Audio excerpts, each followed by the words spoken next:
Captain. I've known men like Morton before. Under certain circumstances, they suddenly revert to childhood. The hysteria of frustration. He proved he was capable of a murder, didn't he? Yes. I thought for a moment he was going to make it, too. I was trying to keep away from him, figuring he'd confess. And he did. My, aren't you proud of you? Not especially. Well, I am. Isn't he wonderful, Captain? Yes, and he's pretty, too. That'll do, Copper. Well, I got to get back to headquarters. Thanks for a darn good job, Dan. Call on, Rusty. Always a pleasure, Captain. Goodbye. Well, psychology student turns out to be big, strong man. Gee, Dan, I was so scared I'm still shaking. Well, why were you scared? Morton's after me. Dan. Huh? I think I have something in my eye. Well, put some cool water in it and don't rub it. Oh, Dan. Sometimes you make it very difficult for a girl to be a lady.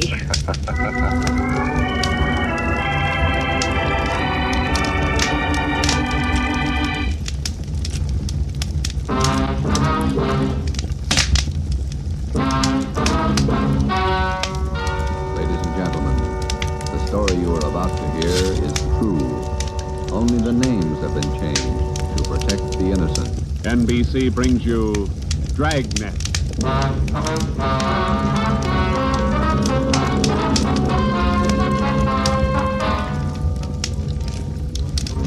You're a detective sergeant. You're assigned to robbery detail. A ruthless fiend roams the streets of your city masquerading as a police officer. For months, helpless citizens have been robbed, beaten senseless, and kidnapped. The criminal is a twisted genius, vicious, cunning. Your job is to get him. Dragnet, the documented drama of an actual crime, investigated and solved by the men who unrelentingly stand watch on the security of your home, your family, and your life. For the next 30 minutes, in cooperation with the Los Angeles Police Department, you will travel step by step on the side of the law through an actual case from official police files, from beginning to end, from crime to punishment. Dragnet is the story of your police force in action. It was Wednesday, June 4th. It was warm in Los Angeles. We were working the night watch out of robbery detail. My partner's Ben Romero. The boss is Ed Backstrand, chief of detectives. My name's Friday. I was on my way back from communications, and it was 11:13 p.m. when I got to room 27A. Robbery detail. Oh, hi, Joe. Hi, Ben. You get that message to call home? Yeah, bad news. What's the matter? That doggone kid of mine, Chicken Paw. Oh, again? Last year it was the mumps. Year before that, the measles. Every time I get set for a vacation, he decides to catch some. Well, forget it, Ben. Think what a comfort he's going to be in your old age. Go ahead, laugh. You'll find out. Yeah. How are you, Friday? Romero? Fine. What can we do for you? You don't look like you remember me. Oh, no, wait a minute. Name's Savage, isn't it? George? Johnny, Sergeant. Johnny Savage. Remember that? Oh, sure. Those liquor store robberies out in the Wilshire district. About 6-7 years ago, wasn't it? 10 years, Romero. You ought to remember that. You went to trial. We testify in court every week. 10 years is a long time. It's longer in the state pen. It's a lot longer. Yeah, you cried a little at that trial, didn't you, Savage? You said we beat that confession out of it. Yeah, that's why I figured I'd drop in for a little visit. Kind of apologize to you fellas. You gave me a square deal. I guess I kind of lost my head. I figured I'd apologize. Oh, that's all right, Savage. When'd you get out? A couple of weeks ago. I did it the hard way. Served 10 flat. I don't own my day. Find a job yet? Yeah, Friday. I'm working nights. What kind of a job? Laborer in a warehouse, south end of town. Good. You decided to level? 10 years in prison's a long time. You learn a lot of things. Nights are long, you think a lot.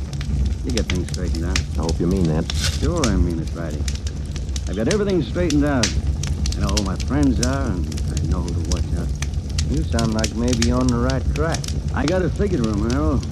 Not like you two fellas. You caught me red-handed, and you done me up for 10 years. Well, you did all right, Savage. 5 armed robberies. You got off pretty easy. You got a break, Savage. Make the best of it. Sure, I'm not kicking. 10 years. Real break. That's right.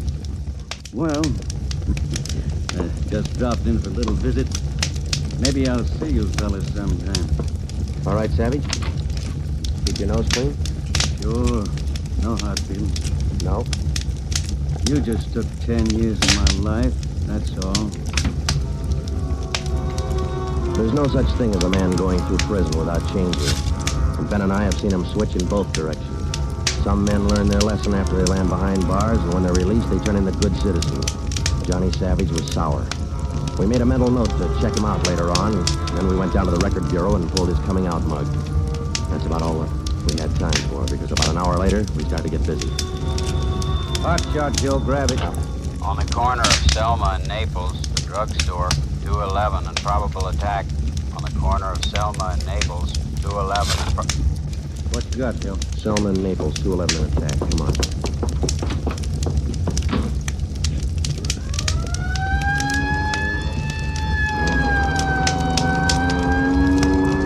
Here we are, Joe. Won't fire on the four corners. Yeah. All right, come on. We got the story from the victim, the store owner, Mr. Thomas. For the most part, it was the usual rundown of an early morning holdup. There was only one exception. Oh, I've had young hoodlums try to hold me up before, but there was nothing like this one. How you mean, Mr. Thomas? Well, he came in here just before closing, and ordinarily I'd have kept an eye out, because that's the time to look for him. But this fella came to the door and said he was a policeman, so I let him in. He looked like a cop. Forged right up to me and the wife behind the counter and pointed a gun. And she screamed, and he hit her in the face with the butt of the gun. Sergeant, it was horrible. That's the way it started, and that's the way it kept going. Because most of the victims and most people don't realize that as a citizen, they have the right to check on police officers' identification when in doubt. After we got the story from Mr. Thomas and checked the store in the neighborhood, Ben and I headed back to the office.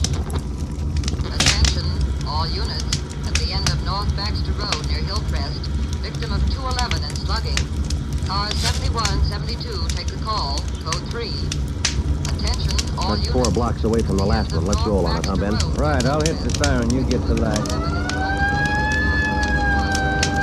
By the time Ben and I got up to the end of North Baxter, the men from car 71 were already there. The victim was telling his story. His face looked like it had been through a meat grinder. I was just shifting the car in a second to make the hill when I hear this siren behind me, and I see this red light flashing in the side view mirror. So naturally, I pulled over to the curb, and I was just reaching for my driver's license when the cop runs up, yanks me out of the car, and starts clubbing me in the face with the butt of his gun. Did you get a look at him? Think you can describe him? No, I'm afraid not. He swung me around and kept me staring into that red light on his car all the time he was beating me. After a while, everything just went black. When I woke up, my wallet was gone, all my money. 45 minutes later, Ben and I were interviewing the third victim, a young housewife out in the Wilshire district. Same trademark. I tried to tell him, Sergeant. I tried to tell him I didn't have any money, but he wouldn't listen. He kept holding me by the throat, beating me with his fist like he enjoyed it. Beating me. Yeah, all right, Mrs. Jameson. Could you tell us how he got in the house? He just came in the front door and rang the bell. I opened the door, but I left the burglar chain on. He said he was a policeman. So when he demanded I open the door all the way, I did. Then he grabbed me. And you can't describe the man for us, Miss Jameson?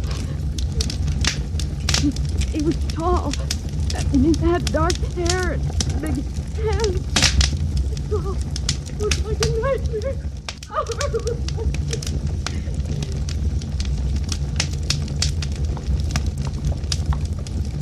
Tall, dark hair, big hands. Your guess the same as mine, Joe? Maybe. Let's wait and see. Come on, let's check with the boss. Hi, Mike. Hi. He's waiting for you in there. Come on, Ben.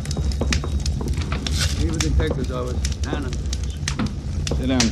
Yeah, Skipper. All right, you two, let's have it. Guy with the red light? Yes, the guy with the red light posing as a policeman. Why hasn't he been picked up? You know as much about it as we do, Ed. We got our first call around midnight. He knocked over a drugstore out on Selma. He hasn't stopped working since. Didn't you get any definite lead on him? No description, no license number? Nothing. He's tall, big hands, dark hair, that's all. Fine. Either of you got any ideas? Could be anybody, Skipper, with that description. You're sure it wasn't anybody on the force? We sent all the victims down to personnel.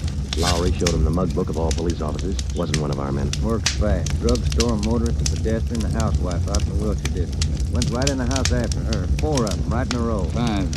Huh? There's a 20-year-old kid in the next room. Came in just before you got here. A couple of hours ago, he was sitting in a car with his girl up in Mulholland Drive.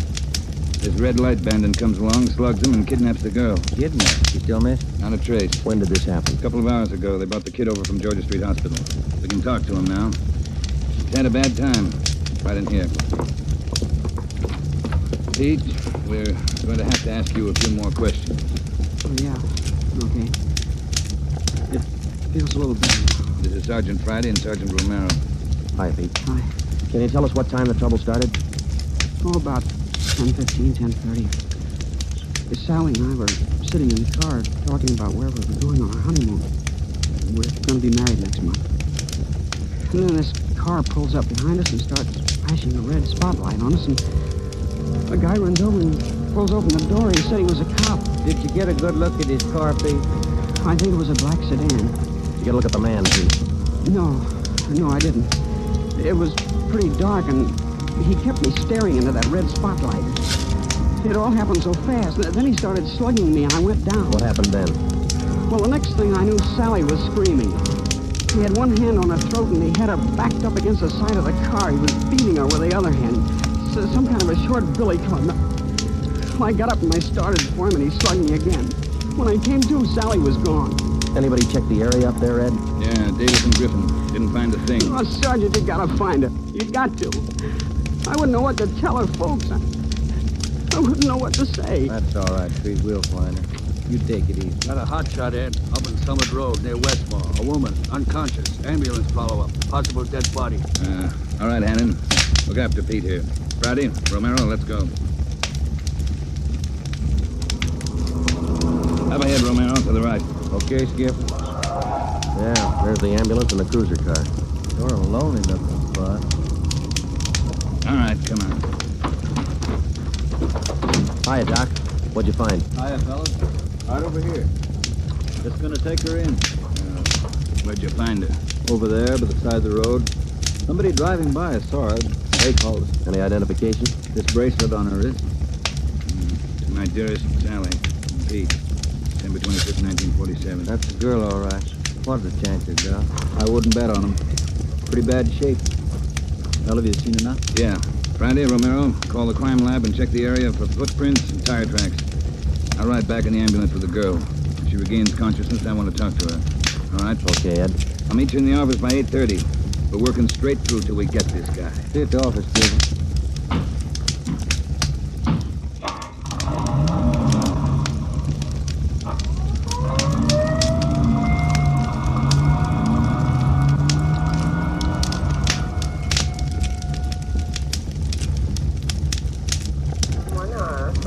What time you got, Ben? 7 minutes to 4. Long night. Hey, that car up there ahead. Let's take a look at it, huh? Oh, black sedan. Hey, look, he's flashing a red spot on that convertible. Come on.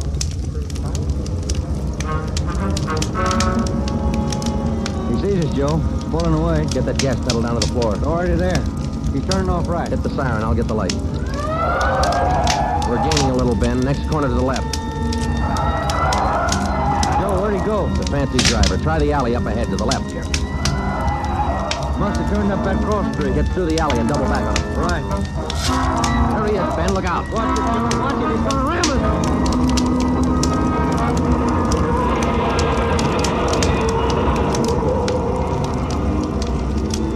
We got hit just in front of the rear bumper. Our car was forced into the curbing and it turned over. It was real lucky. We kept right on going. But this time, Ben and I were sharing the luck. All we got out of it was a couple of nasty cracks in the head and a few bruises, but it was enough to keep us in a hospital under observation for a day. By this time, Ed Backstrand was fuming. So were the newspapers. During the day we spent in the hospital, the red light bandit went on a real blitz. He pulled 6 more jobs, 1 liquor store, 2 residential holdups, and 3 car robberies. 5 of the 6 victims were slugged and beaten. Davis and Griffin had taken over for Ben and me, and by the time we got back on the job, they'd built up a lead for us. We've been working with Wilkerson up in auto theft, Joe. He's used 4 stolen cars already. We got the makes and numbers on each one of them. How about the dark sedan he was driving when he rammed it? The boys picked it up this morning out on Sepulveda. We're checking it for prints now. Oh, that's fine, Dave. You got any description on the guy yet? No luck yet, Joe. He works too fast. Nothing at all? The same as you had. Tall, black hair, big hands. Loves to use them. Friday, Romero, got a minute? Okay, Skipper. Check you later, Hunter. Sure thing, boys. Sit down. How do you feel? Pretty fair, Ed. Little stiff here and there. All right, did Davis fill you in? Up to date. Okay, I just called the doctor who's handling Sally Wilder, Pete's girlfriend. You remember? Oh, yeah. She's been in pretty bad shape since we found her up there on Summit Road. This morning she took a turn for the better. She's conscious, and her doctor thinks she might be able to talk to us a little bit. Good. When? About an hour. I cleared it with the doctor and with her family. You'll only be able to stay a couple of minutes to make the most of them. That's all. All right, Ed. We'll check with you later. Hey, Joe, Ben, here's some mail came for you fellas while you were gone. Oh, thank you, Mike. We're going over to the county hospital. We ought to be back in a couple hours. Okay.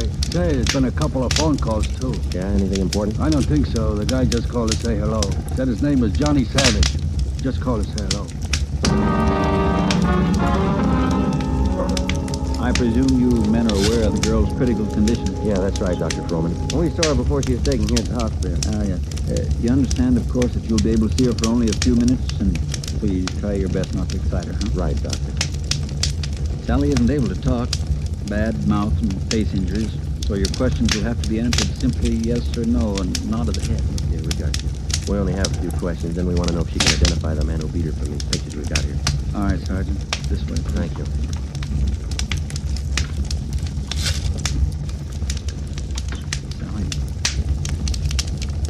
Sally, these gentlemen from the police department, they'd like to ask you a few questions. Now, there's no need to be nervous or afraid. Simply nod your head yes or no. All right. Sally, did you see the man who attacked you? Yes. She said yes. Did you get a good look at his face? You did. All right, Sally, now you can answer these three together, just yes or no. Was he tall? Did he have dark hair? Did he have large hands? He did. Ben. Yeah, Jim. Give me the photos. Thanks. Now, there's just one more thing, Sally. I'm going to show you some pictures now. Take all the time you want before you make up your mind about each one. If you recognize any one of these men as the person who attacked you, just nod your head. All right? All right, fine. Good. Here's the first one. No? All right, here's the next one. No.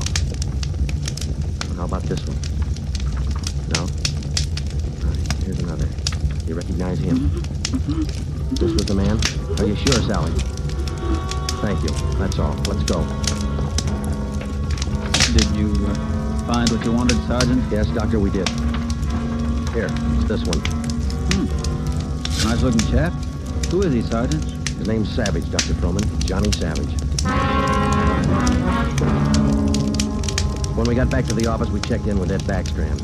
In 5 minutes, an all-points bulletin and a full description of the suspect was broadcast to every radio car, every motorcycle officer, to every sheriff and law enforcement agency in Los Angeles and Southern California. By nightfall, the manhunt was on.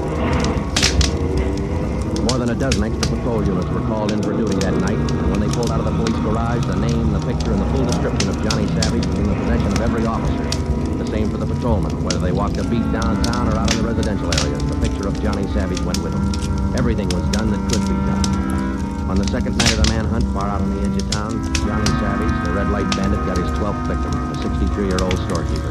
Attention, all units. 939 Markham Street, near Clark. 211 and slugging, code 3. Ambulance dispatched. All units. 939 Markham.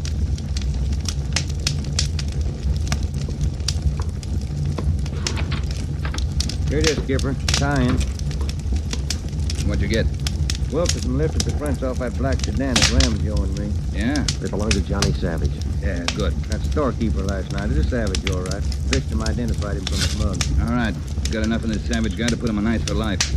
All we have to do now is to get him. Now, look, the way we figure it, Ed, this red light bandit is using stolen cars with cold plates, so there's no way of tracking down the cars at regular commercial garages. He's got to be renting private garages someplace around town. All right, let's get the neighborhood patrolman on the job. Advertise it. All over town. The city ordinance, isn't it? People who rent private garages are bound by law to register the car and license number with the police. Start a campaign if you want, but find those cars. Right. Wait a minute. Hello, Backstrand. Yeah? When? I see. Yeah, thanks. What is it, Ed? It was the hospital. About the girl, Sally. Sally Wilder? What about her? She died 5 minutes ago. That night, everybody went back on the job as usual. The cruiser cars, the patrolmen, the motorcycle officers, and about a dozen decoy cars. Armed policewomen riding alone in cars or parked in lonely spots with a police officer escort. Our car, 80K, was still in the garage for repairs, so they assigned us another one. And we started to make the round. Everything was usual. Except one thing. We weren't tracking down just a thief anymore, or a sadist who liked to beat people's faces in. We were out to get a murderer. It was a perfect night for the suspect. Dark, no moon. I gave Ben 2-to-1 odds, and I put up $5 that we'd get Savage that night. I lost the $5. We cruised until 7 the next morning, but there wasn't even a nibble. We had breakfast at the Federal Cafe, a little restaurant down the street from the city hall, and it was about 8:15 when we got back to the office. We were pretty tired. Robert detail, Romero.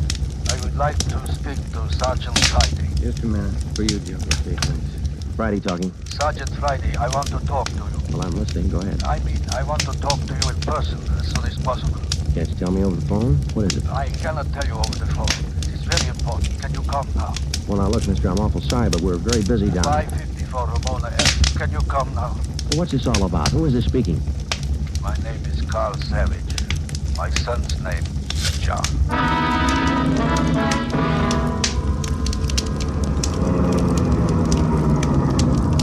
Here it is, Joe. Neat-looking little place. Yeah.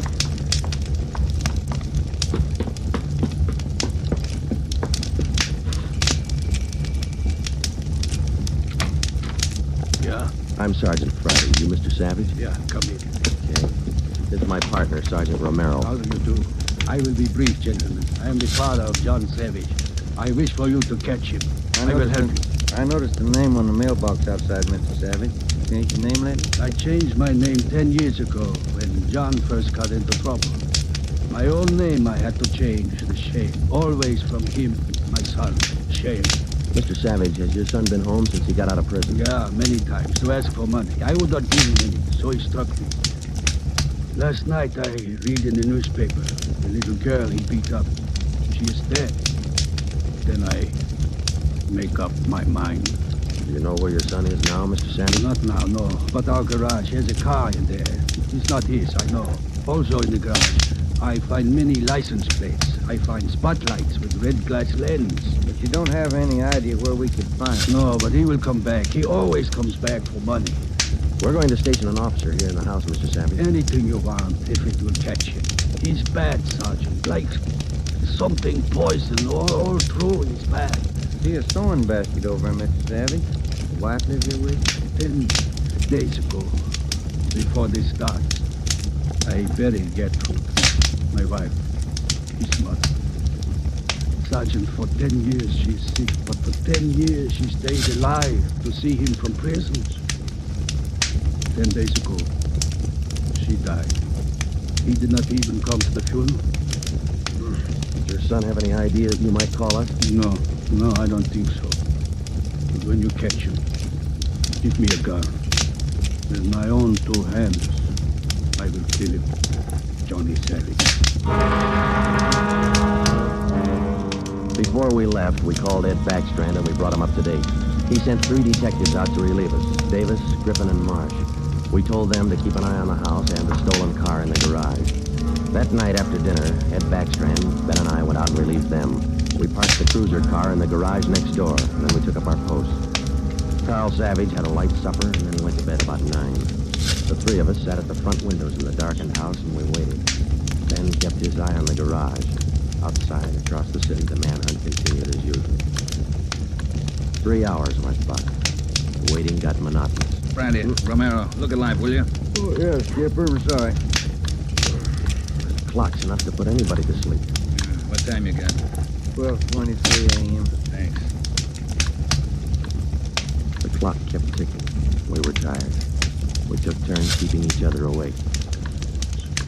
At 10 minutes past 2, I looked at my watch, and then I settled back and tried to find some kind of a comfortable position. They started so faintly, it was just like the ticking of the clock. Same rhythm. And then they came closer, and the sounds got out of rhythm. Backstrand's head came up with a snap. Brandy, Romero, you hear that? Yeah, Ed. Get up to the window, watch the curtains. See anything? Yeah, somebody's coming. Savage? Can't tell. Wait a minute, he's going down. Going up the driveway to the garage. Going inside.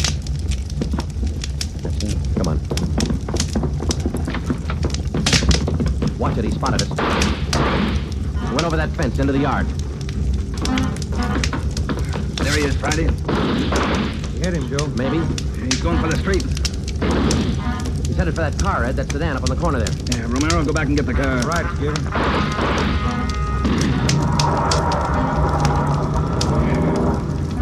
Must have parked up the block before he came around. Where's Romero? I don't know. Oh, here he comes now. All right, let's go. Get that radio on, Joe. It's already on, Ed. All right, give him a call. Any sign yet? No, nothing so far. Next corner to the right, Ben. Unit 80K to Control 4. 80K to Control 4. Control 4 to Unit 80K. Go ahead.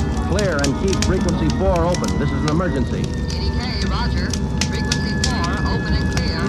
Attention, all units on frequency 4. Stand by. 80K, go ahead. Yeah, there he is, Friday, up ahead. Dark blue sedan. Control 4. We are in pursuit of the possible red light bandit. The suspect is driving a dark blue 1949 sedan. License number in the 7 column. 61 Robert 784. Use caution. Suspect is armed. Code 3. Attention, all units. Attention, all units. Unit 80K now pursuing possible red light bandit. Suspect is driving a dark blue 1949 sedan. License number in the 7 column. 61 Robert 784. Use caution. Suspect is armed. Code 3. Your location, 80K. Control 4. We are headed east on Wilshire Boulevard, crossing La Brea. Attention, all units. Suspect is headed east on Wilshire Boulevard, crossing La Brea. Watch it, Romero. Don't lose him. I see him, Skipper. Control 4. Still pursuing red light bandit. Headed east on Wilshire, now crossing Rossmore. Attention, all units. Suspect is still headed east on Wilshire, now crossing Rossmore. Suspect is armed. Use caution. Code 3. That truck pulling out up ahead. Hit the siren, will you, Skipper? Yeah. All right, hold on. It's a tight squeeze. Easy on, Romero. A lot of traffic up ahead. He's got to slow down. Control 4. Suspect headed east on Wilshire, crossing Western Avenue, closing in. There he goes. Took a right down Sherman Alley. The dead end. Yeah. Control 4. Suspect turned south into Sherman Alley, closing in on suspect. Attention, all units. Suspect has turned south into Sherman Alley. Suspect is trapped. Converge on Sherman Alley. There he is, Skipper. Pulling up ahead. He's jumping out. All right, take the mic, will you, Ed? Here. Come on, Ben. I'll direct the other cars in. If you need help, holler. Right, Skipper. All right, which way to go, Ben? Down between those buildings. Come on. Starting up the back fire escape. All right, keep him busy. All right, Savage, come on down. He wants to go the rough way. One more chance, Savage. Come on down. No use, Joe. He's heading up for the roof. Come on. He climbs like a monkey. Come on, let's get him. Come on. All right, here, I'll give you a hand. Here's the rough part. Where'd he go? I don't know. Let's spread out. All right, Savage, you're through. Throw your gun out. Come out with your hands up. Watch it, Joe. He's running for the edge. He's gonna jump. I'll get him. All right, guy back here. You lousy copper, you dirty, lousy copper. I'll kill you out. You're through, Savage. You're through.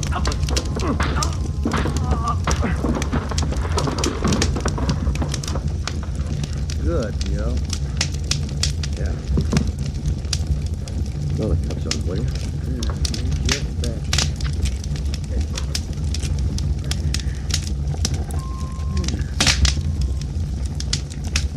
You want a smoke? Yeah. Usable. Thanks. Quiet up here. I was just thinking. Yeah? Charles Savage, this guy's father.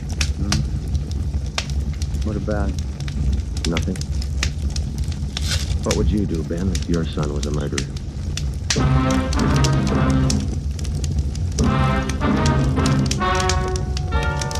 The story you have just heard is true. Only the names were changed to protect the innocent. John Savage was tried and convicted of murder in the first degree. He was executed in the lethal gas chamber at the state penitentiary.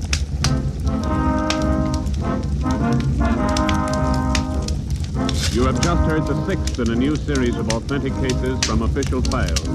Technical advice for Dragnet is furnished by the Los Angeles Police Department.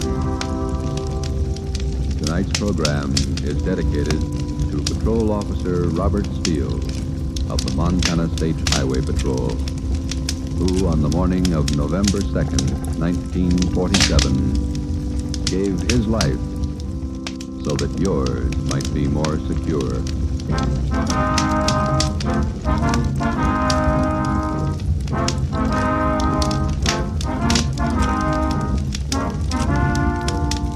Dragnet came to you from Los Angeles.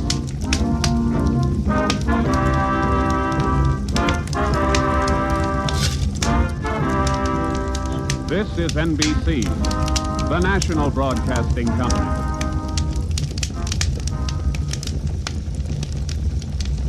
And now, in cooperation with police and federal law enforcement departments throughout the United States, the only national program that brings you authentic police case histories. Gangbusters!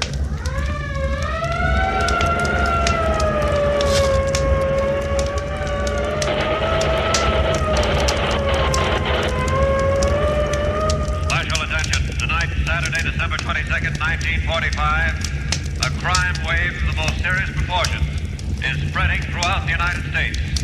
A serious crime is being committed every 40 seconds and a murder every 3 hours. And so we present Louis J. Valentine, former commissioner of the largest police force in the world, who will interview by proxy the Honorable Fred N. Hauser, District Attorney of Los Angeles County, California.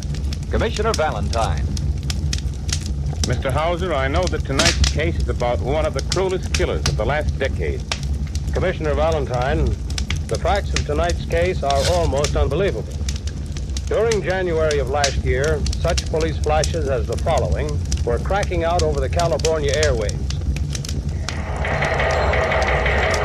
Attention, Al Simeone, most dangerous gunman at large today. Epidemic of vicious holdups along California coast. Simeone cutting unprecedented century. Simeone, burglary December 4th, 1930. Rearrested, sent to San Quentin, 1933. Assault with deadly weapon.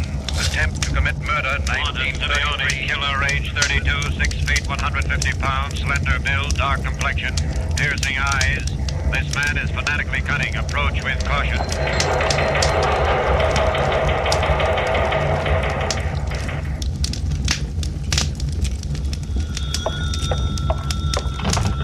Hello, darling. Oh, Al. Listen, baby, I'm treating you to a late dinner tonight. Well, then I can see you tonight. Yeah. The Flamingo Club for dinner and dancing. Oh. Get a table about 11 tonight. Look, if I'm a little late, order a big dinner for us, huh? Steaks, ice cream. Working late again, darling? Yeah. Al, I'm crazy for you. You know me for 1 week and you're crazy for me. You know I am. Okay, Louise, have a big dinner ordered. I, like a big dinner after I finish my work.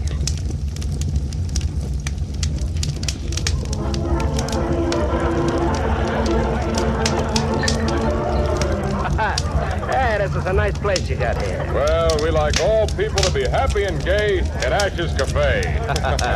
Have the gaiety and the life. And to the success of...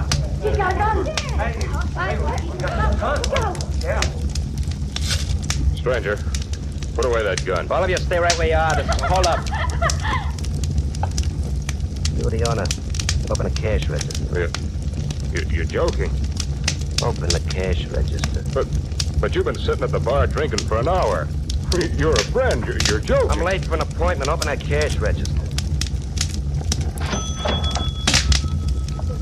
All the money.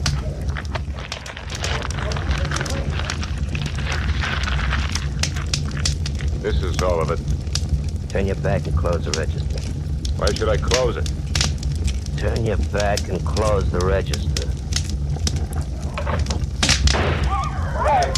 If anyone moves, I'll kill them, too. I'm late for a dinner appointment. So long, folks. Okay, somebody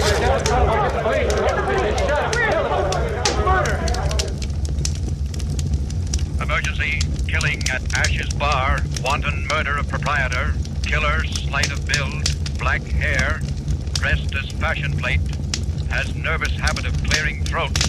Description fits that of lone gunman Simeone. This killer is fiendishly cunning. Sound a general alarm. This man must be taken dead or alive.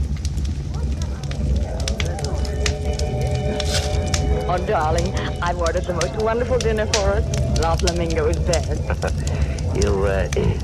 You like that, huh?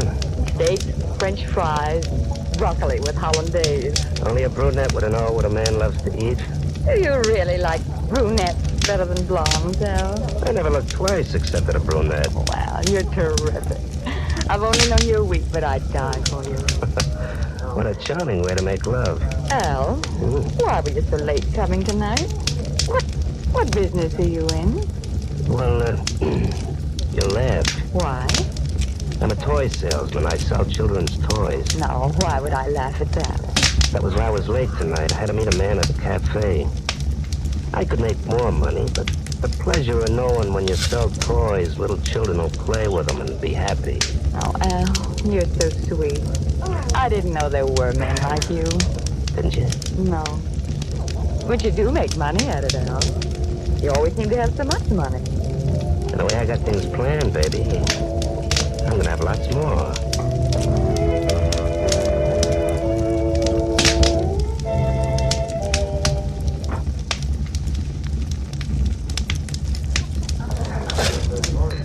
This is a holdup. Quiet.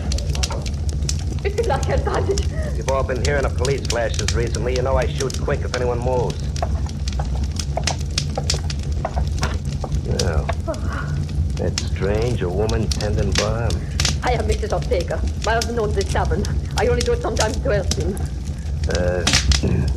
Your husband here tonight? Yes, in the back room. Louis Ortega was a veteran of World War I. We have a son who's fighting in the Pacific now. That's nice. Somebody turn the radio on. I like to have music.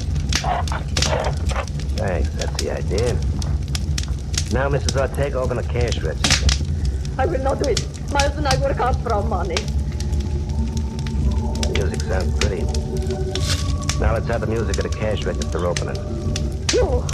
Oh, shoot. You would shoot the mother of a boy who's fighting for your country. He will hear you will not dare talk to me like this. But he isn't here. Why did you touch my wife? No, I stand in front of her. Oh, dramatic, son. Oh, you're the one I wanted anyhow. Forget the cash register. Open the safe. I will open it. You can have everything there is. Suits me. Open it.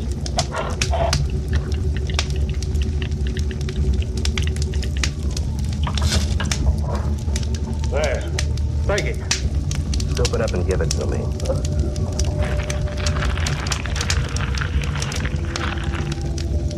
Put it in this bag.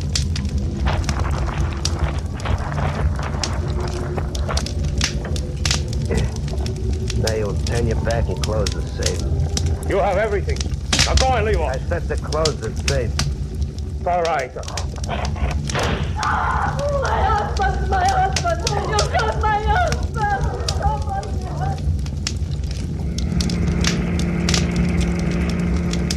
All patrol cars, murder, Ortega Cafe, 5124 Madison Road. Gunman, slight, black hair, immaculately dressed, shot and killed proprietor Louis Ortega. Investigate at once. Description fits killer Simeone. Squad 4, proceed to section and block off.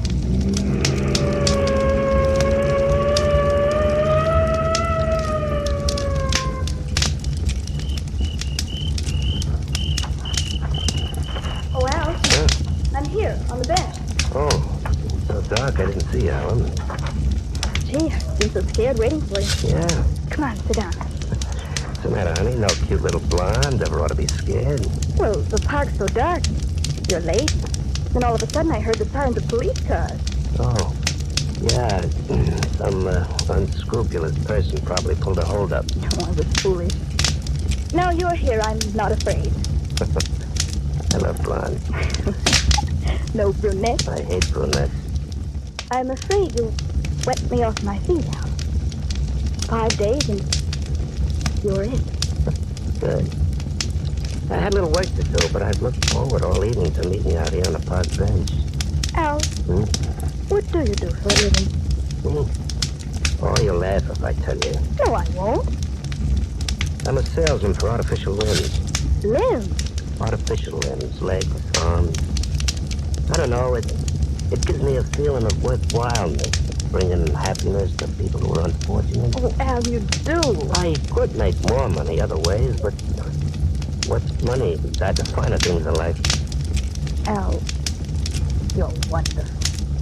Well, I don't think I'm so good, but what's my opinion against thousands?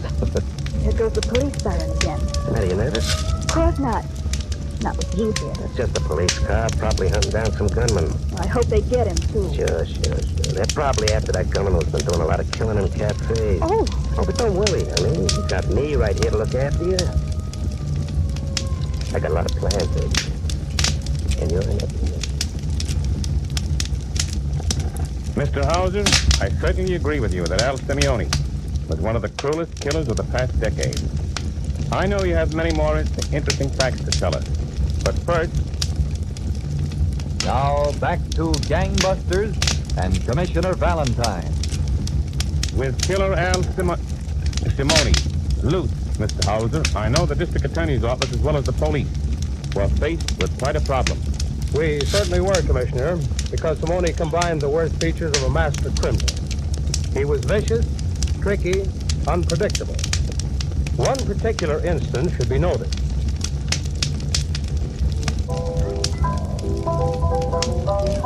Another scotch and soda lady up this way.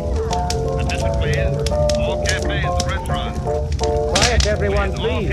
There's a special announcement coming on over the radio. We are breaking in on this program to make a very special announcement. The killer who has been operating in cafes and taverns is still at large. We ask all cafe owners and tavern owners to keep as little cash in their safes as possible.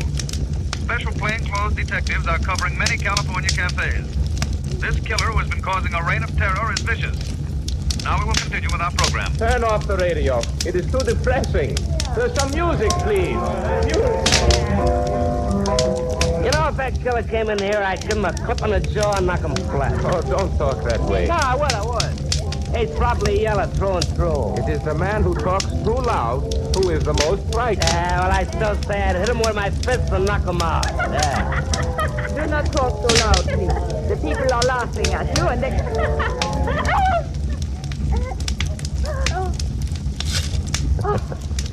An amusing way I have. You think I'm the braggart. No, I'm him. Up in the cash register. Don't shoot. Don't. I will give you all the money that we have. Open it. Yes, I will open it. I've been watching this place. You have extra money in hand. You would take that money from us so hard my husband and me were. Don't get him angry, Mama. Let him take all the money and go away. No. We worked for it too hard. Don't make a move, anybody. You shot my wife. My wife. Not me. Oh, I'll shoot anyone else who tries to stop me.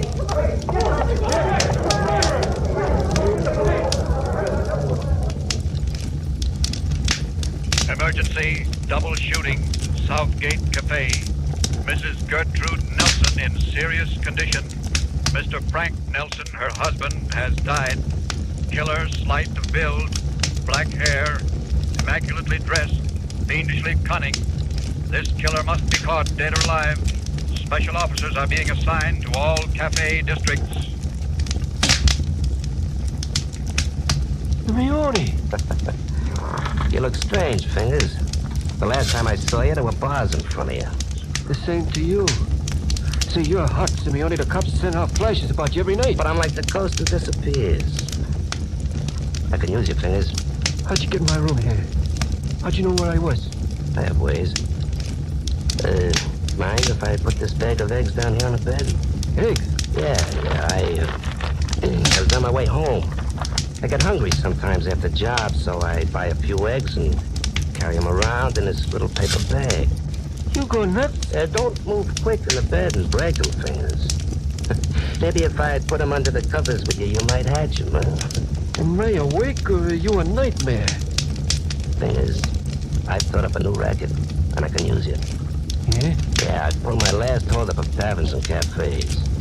I'm gonna give the cops a different kind of headache. Look, all over Los Angeles, they have check cashing stations. Yeah, they got banks too, so what? At all the big industrial plants, they got checkbooks. So these big corporations make checks out to the employees. The employees go to any one of a couple of hundred cash windows and cash their checks. Go on. You're getting interesting. There are so many of these places, the cops couldn't possibly cover them all. Yeah. Now, If I had a light-fingered man who could visit a lot of corporations and pick up a lot of loose checks, I could forge the checks, go to one of these cashing booths, and, shall we say, cash in. Brother, this ain't no nightmare. It's a dream. So says what? So says you're good. So says you does it for innocent. What do I get? 10%. It's a deal. Good for a couple of grand a week. Oh, Careful. I hope I didn't break those eggs in your little paper bag. Look inside and see. What do you think of my bag of eggs? A gun, 38. What a beaut. What a gang. I walk around like a little stuffed shirt with my little paper bag held in front of me. If the cops should start tailing me, I drop the little paper bag. It isn't mine. I don't know what's inside, and they can't hold me for carrying concealed weapons. And when you go to a window to cash a check? I'll place my little paper bag on the window, and if there's any trouble, there's the little gun right at my hand. You're crazy, Simeone. Crazy. Crazy like a fox. I have a hunch, Fingers, this little check cashing racket's gonna have the cops a-popping.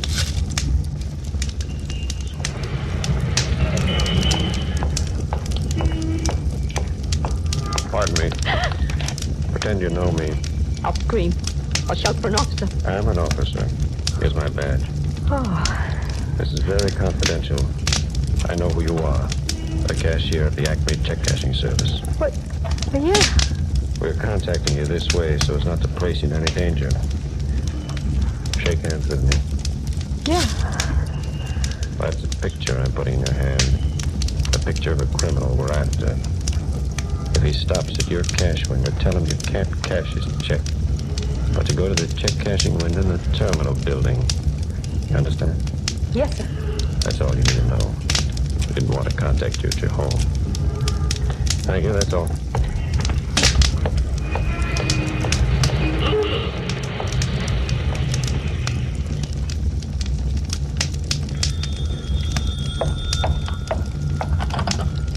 Hello? This is the Los Angeles Police. Mr. Henry? Why, yes? We're mailing you a picture. Please keep it in the strictest confidence. What do you mean? A picture of a criminal. If this man comes to your check cashing window, tell him you can't cash his check. You'll have to go to the check cashing window in the terminal building. I'll do anything you say, sir. The picture will arrive by mail in the morning. Please keep this in the strictest confidence. Yes, I shall be glad to, sir.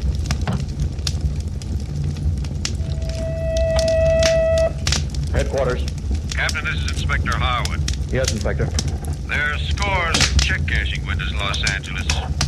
Now, between the district attorney's office and our own department, we've contacted almost every clerk. If this black-haired killer goes to one of these windows to cash any more of those bogus checks, I think there's going to be fireworks. Good work, Inspector. We've laid enough traps, but he's avoided every one. We've got to get him before he murders any more people. And if we can, take him alive. Well, I'm going to cover the terminal building myself, sir. And if he's sent there... Yes, what's your plan? The way the terminal building is built, I'll have to be 100 feet away from the booth. But I've had my shoes rubber, soled, and heeled. I think I can make a run and hit him with a flying tackle. He's quick as a cat with a gun. He's going to have to be this time, sir, because I want to keep on living, too.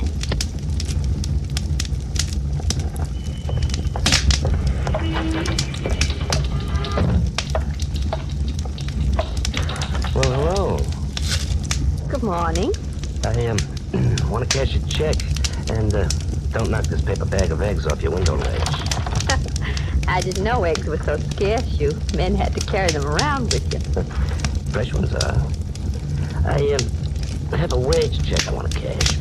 Well, let me see it. Yeah. So don't you get lonesome sitting in that booth all by yourself? Sometimes. All right, have it then. Here. You, work for the oil company? Oh, yes. $250, eh? I'm a scientist. You are? A scientist who loves redheads. Flatterer. Oh, I'm sorry, sir, but I'm afraid you'll have to go down to the terminal building to cash this. Why? Well, we're a little low on funds. I'm sorry, sir. The terminal building. There's a cashier's booth there, like this one. Oh, you can't miss it. It's right in the middle of the building. All right. Oh, don't forget your bag of eggs. You know, I got a weakness for redheads. Have you? Look, after I get my check cashed, suppose I come back and see you. Well, maybe. We could have a lot of fun. All right, I tell you, you cash your check down there, and if you aren't doing anything afterward, come back and see me. It's a date, Red. Don't be Sammy. Maybe. Operator, give me the terminal building, quick.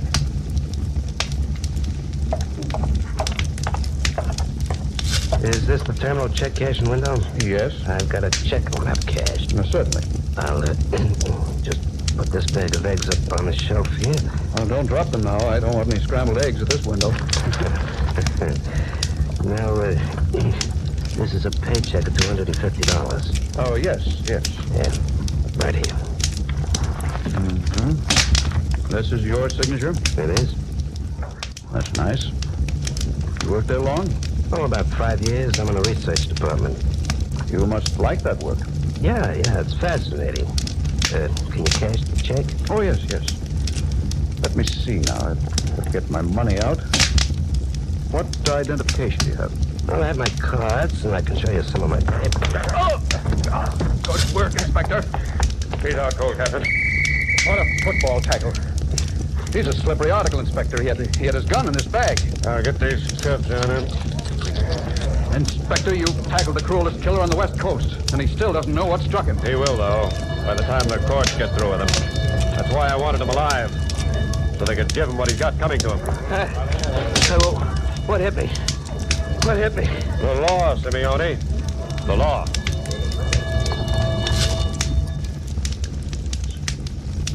Well, Commissioner Valentine, Simeone was convicted of murder. And just 3 weeks ago today, he was taken into the death room of San Quentin Penitentiary at 10 in the morning.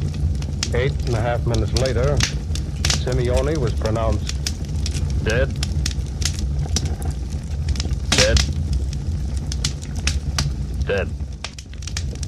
Thank you, Mr. Hauser, for telling us the facts in tonight's case. Clever as Simeone was, he wasn't clever enough to beat the combined forces of the law.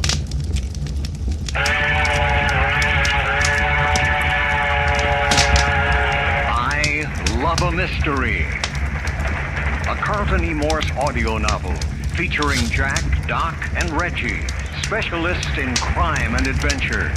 Now following the Northwest trail of a missing millionaire, a killer cougar, and the Phantom Castle.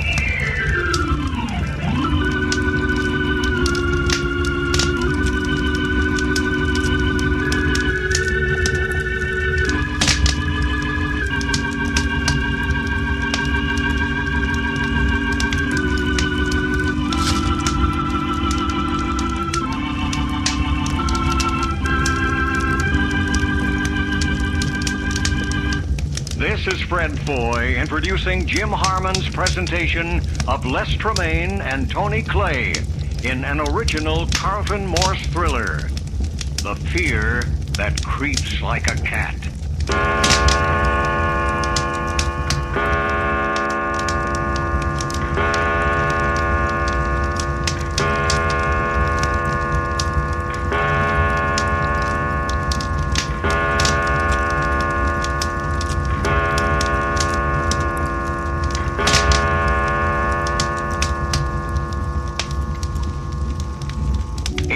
In the morning in the little sawmill town of Port Forest, somewhere up the coast from Seattle near the Canadian border.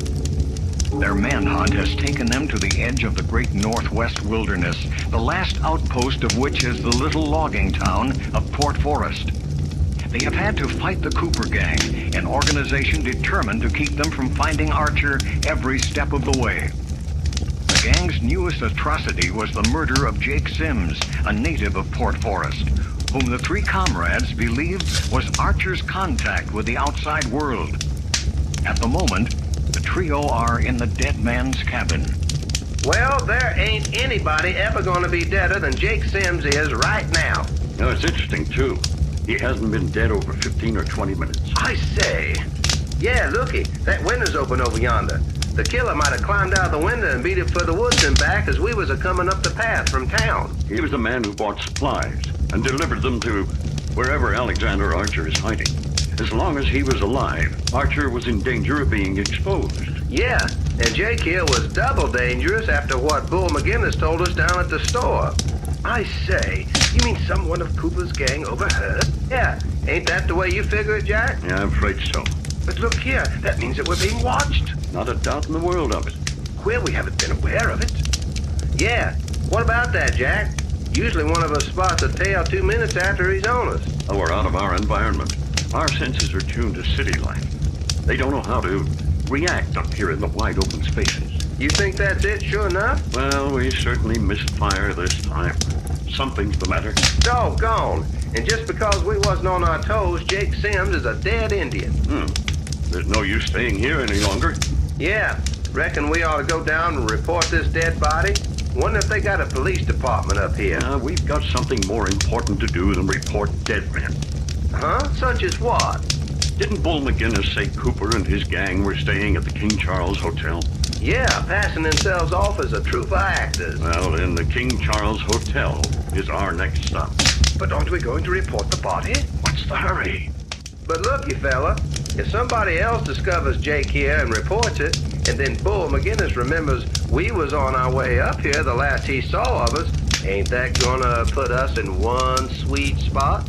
Quite, I don't like it. So you needn't worry about the body, gentlemen. I say.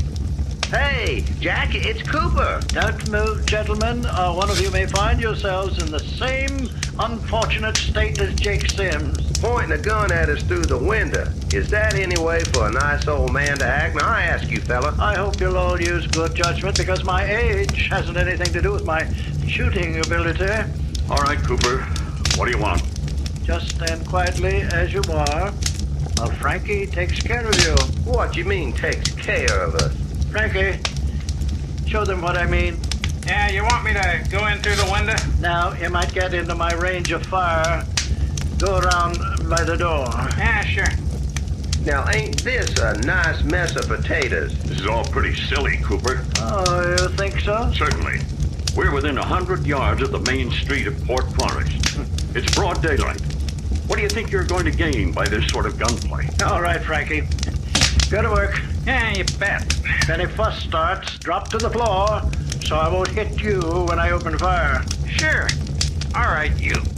Put your hands behind you. What about it, Jack? You better do as he says. Good common sense, Packard. I say, Jack, he put handcuffs on me. Hey, Jack, are we just gonna stand here and take this? Can you think of anything better to do at the moment? Yeah, this bug's not carrying a rod. All right. Take the next one. Come on, you. Put your hands behind you. Hey, Jack. Do as he says, Doc. Well, darn it anyway. Come on, come on. You're wasting time. Ooh, all right. But I warn you, fella, don't you ever let me catch you down a dark alley at night. Handcuffs. Now, we can't buy, Jack. Just as well at the moment. No rod on this bozo either. Now, you see, Frankie, you boys insisted that these three were hard to handle. They're not only agreeable to get along with, but quite friendly about it. I ain't either friendly, dadburner. I'm meaner than a he-mule in fly time. All right, Packard. Your turn. Hands behind you. Why not? Letting a pack of murderers truss us up like a passel of chickens without making a fight? What's eating you, Jack, anyway? I just don't happen to like Cooper's gun. Packard, I must congratulate you on your high type of intelligence. No gun on him either. All right. Take that rope and tie their feet so that they can walk decently but can't run. Hey, the least you could do if we're going to be your prisoners is to carry us. No, I'm afraid you'll have to do your own walking. After all, I'm quite an old man. Darn if you ain't. Just a dirty old man. I beg your pardon. I am immaculate. Okay, have it your way. An immaculate, dirty old man. Does this red-headed young man talk all the time? Yes, I'm afraid so. Doesn't he ever say anything? Hey, what you mean, don't I ever say anything? No, I'm afraid Doc just likes to talk to hear his brains rattle. Well, that's a nice thing to say about a fella to his face. That's unfortunate. I detest useless conversation. Unless he can restrain himself, it may be necessary to use a gag. All right. If nobody likes the sound of my voice... Not too tight with those ropes, Frank. Give them a chance for a long, easy stride. Yeah, but then they can run. You ever see anyone try to run with ropes tied to their feet? Personally, Packard, you're more my type. Thanks for nothing. Oh, here, come now. I've been looking forward to some delightful conversation with you. On what subject? Well, personally, I like books, and I'm very fond of psychology. I say, an intellectual murderer. Oh, very unfortunate appellation, young man. Very unfortunate. Truest thing that's been said up to now. Doggone murderer. Frank? Yeah? When you've finished with those ropes, put a gag in that man's mouth. Hey, look now. That's your reward for talking out of turn. Well, blame it all, he is a murderer, and there's the body laying right there to prove it. As I was saying, I'm very fond of psychology, but my real hobby is medicine. Oh, it's interesting. Yes. My reports on you, Packard, tell me that you studied medicine at one time. I never finished. Oh, yes, 3 years, yes. I'm going to be very interested in hearing why you gave it up. Well, if you got such a thorough report on my past, you should know why. No, I'm afraid it doesn't tell me that. All right. Their feet's done. This the guy you want gagged? Oh, yes, that's the one. Hey, now, wait a minute. Hold still. What? There, blame your honor, load out. Come on. You might as well give up, Doc. You're not the least bit intelligible. There. Hell, that'll take care of him. All right. Heard them out the door, and around here to me. Better keep your gun on them. Sure. Come on. You heard what he said. Round to the side of the cabin with you. I say, Jack, been on the idea of a chain gang. Keep going and no talking. All right. I'll hold them here, Frankie. Go get the body. Yeah, I'll tie it up in a gunny sack. We're taking the body with us? Oh, yes, of course. If we left it behind, someone might think you boys had killed him. I should think that would be what you'd want. Oh, no. Then the police would be hunting you. Let's keep the police out of this as much as possible. Suits us. I say, you're taking this all very calmly. Oh, not the least danger. I've studied the habits of the natives pretty thoroughly. The only ones about at this time of the day are the mill workers, and they're all at work. Now, don't dally in there, Frankie. Coming right along. You can get them started towards the woods if you want to. All right, boys. We'll be moving along then. You're leading the way? Now, I think it's safer if I follow. You see that scarred pine to the north? Yes. Head for that. All right. Mark you, I don't want to shoot it. I don't have to, so don't give me any trouble. I say, looks a bit of rough going. Oh, yes, you'll have to break through the undergrowth. It gets better shortly. Yeah, well, it's bad with our hands handcuffed behind us. You can make it. Righto. If the ropes on your feet get tangled in the brush, just stand still until Frankie or I can free you. I say, Jack, bit of a go, what? Kidnapped in broad daylight? Don't be misguided by what Cooper says. Be careful. He's dangerous. Quite. What do you suppose he has in store for us? I don't know, but I'll bet it isn't sitting in front of a fire discussing books and philosophy. Too bad you're gagged, Doc. Oh, I say. What's the matter? Doc's hobble rope caught on a root, and he pitched head first into a bush. Well, now, we'll take care of that. Up on your feet. Now you're all right. Well, Doc will never be all right as long as he's got a gag in his mouth. And that fall didn't help his temper any. Yes, it does look a bit indignant. Indignant? The things that Texan's got stored up in his mind would inspire a mule driver. You're wasting time. Move along. We're at the edge of the timber. Which way do I go now? Frankie, take the lead. Yeah, you mugs follow me along here. The going's easier from now on. It isn't far. Isn't far to where? Boy, the impatient man wastes the golden present in his eagerness for the counterfeit future. I say. You're alive and well at the moment. Let that suffice. That's a pretty uncomfortable philosophy for three men with their hands and feet tied and headed for uncertainty. I'd like to discuss that with you at a later time. The philosophy of living each moment to the fullest without consideration of the next. But just now, I think we're coming to the horses. Horses? Oh, yes. Frankie, tie that corpse on the bay mare. Yeah, that's just what I was going to do. Yes, she's become resigned to carrying gruesome cargoes. You expect us to mount these horses? I'm afraid you'll have to. Well, that must mean we've got quite a trip ahead of us. Not far. That is, not too far for comfort. Yeah, there. That'll take care of the body. All right, Frankie. Lead the roan up beside this stump for our red-headed friend. I say, I was wondering how we were going to mount with our hands behind us. Come on, boy. Come on. Whoa!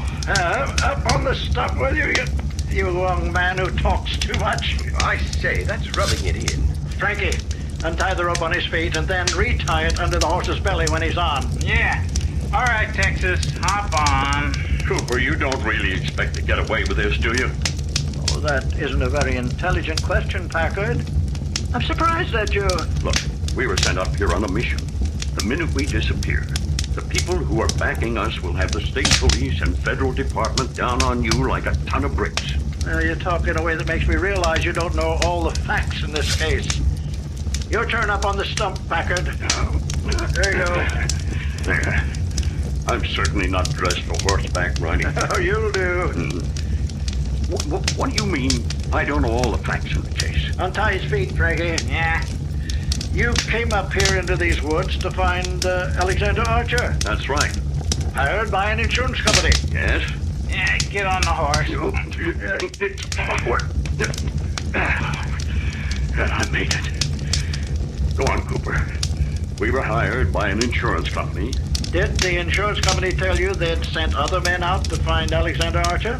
Oh, look here. Did the insurance company tell you that some of those other investigators disappeared? What are you implying? Did they tell you that there's been a great deal of secret to do in official circles about these men who have never returned, and that nothing has come of it? All right, York. Your turn. Up on the stump with you. White.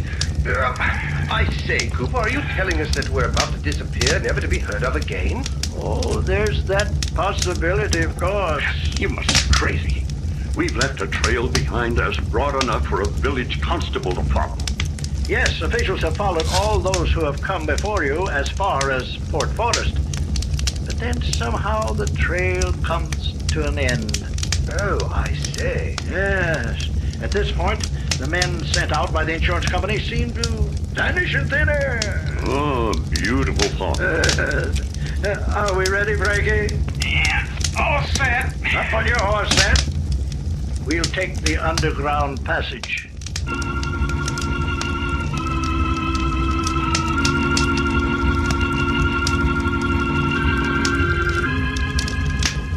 The adventures of Jack, Doc, and Reggie have come to you in I Love a Mystery.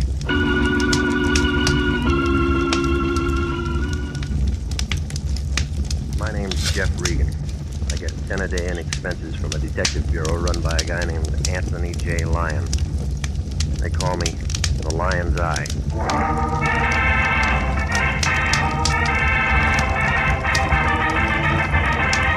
With Jack Webb as Jeff Regan investigator, stand by for hard-boiled action and mystery and thrilling adventure in tonight's story of The Man with the Key.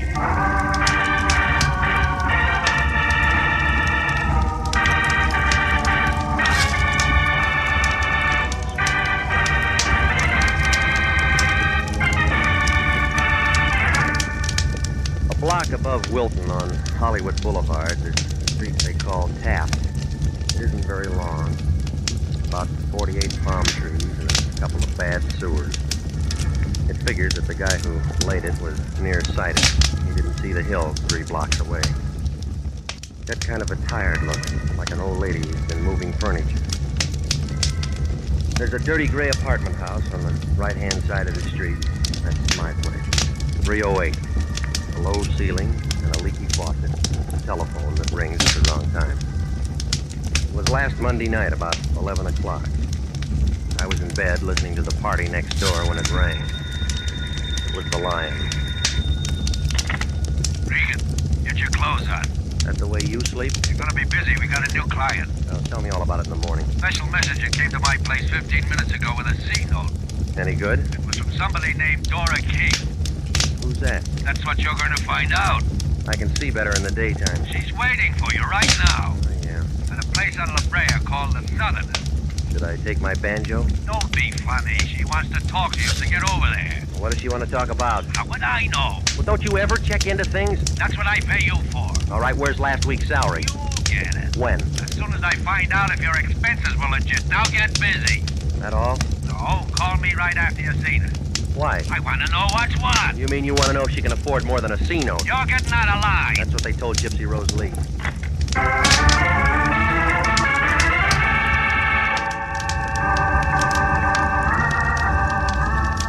Well, I got over there about 11:30. Turned out to be a small place, long on the shadows and short on the whiskey. There was a bald-headed guy playing a piano in one corner. I guess he'd been inside for a long time, because he'd never been out for a music lesson. The bartender was the only other guy in the joint. His name couldn't have been Dora King. So I went to work on a straight shot and waited. 2 drinks later, a girl in a black dress walked in. She took in the piano player and the bartender and me. I won. She started toward me with a slow, easy kind of a walk, like a panther looking for breakfast. When she oozed onto the stool beside me, the bartender got damp all over her. The air conditioning wasn't doing him any good. What'll it be, man? Make it the same as you. Okay, flipping it water. Not a mask? Yeah? Not a cigarette? Mm-hmm. Not a name? Maybe. I'll bet it's Regan. All right, you got that much. My name's Dora King. I'm sorry I'm late. You ever on time when you meet a guy? No. Your money, you can spend it any way you want. You always this nice to customers? I don't get paid to be nice. What do you get paid for? You got a story? I haven't had my drink yet. Hey, you. Coming up. I'm just a fella. Here you are, man. Hey, hot night, ain't it? You waiting for the weather to change? It ain't gonna change in here, brother. What's your first name? Jeff. I don't like it. Neither do I. I'm gonna call you Regan. All right, let's start calling. Have you got a license? Covers up a hole in my wall. Have you got something that says you're what you say you are? Here. The Lion's Eye. 6 feet, 170. Well, no. You see? Yeah, I got a mole on my left shoulder. Let me see. You pass. Okay, you won the toss. Let's kick off. Well, this isn't where we play. We'll go in my car. Where? You'll find out when you get there. Maybe I won't like the field. You trust me, don't you? No. Good.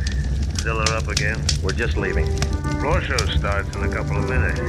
That piano player gonna be in it? Yeah, he's my brother. He's gonna play something he wrote himself. Any good? Stinks. Maybe you better go.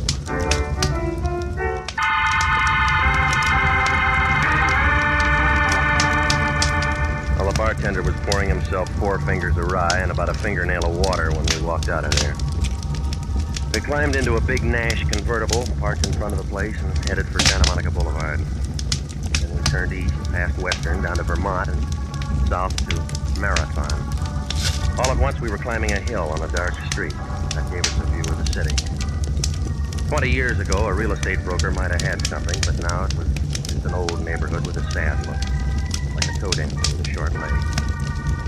Nobody said anything. I was beginning to have a feeling that maybe she forgot her compass when she slowed the car down. She pointed to a 2-story house in the middle of the block, and I nodded. Then she shoved the car in second, spun around the corner, and came to a stop. I got out and walked around to let her out. She didn't move. End of the line. Short fare. Time for you to go to work. What kind of work? The white place back there, 3936. You saw it? Came through. It's a boarding house. I already got a room. On the second floor, number 10. Knock twice. Prohibition's dead, lady. There's a man there. His name's Bender. Ben Bender. That'll wake him up. He's expecting you. You're quitting? My job's finished. You're the new help. What do I do? He'll tell you. That all?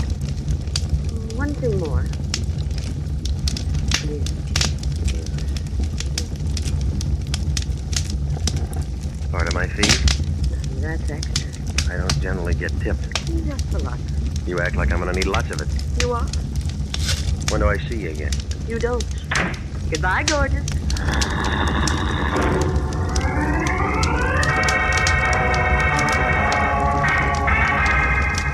I stood there and watched her drive away. And then I noticed it. Somebody in a black coupe coasted around the corner, kicked into high gear at the bottom of the hill. I kept watching, but whoever it was hadn't read the traffic laws lately. He didn't use his lights for 2 blocks. Oh, it registered. It was on a tail job. And Dora was nice to tail.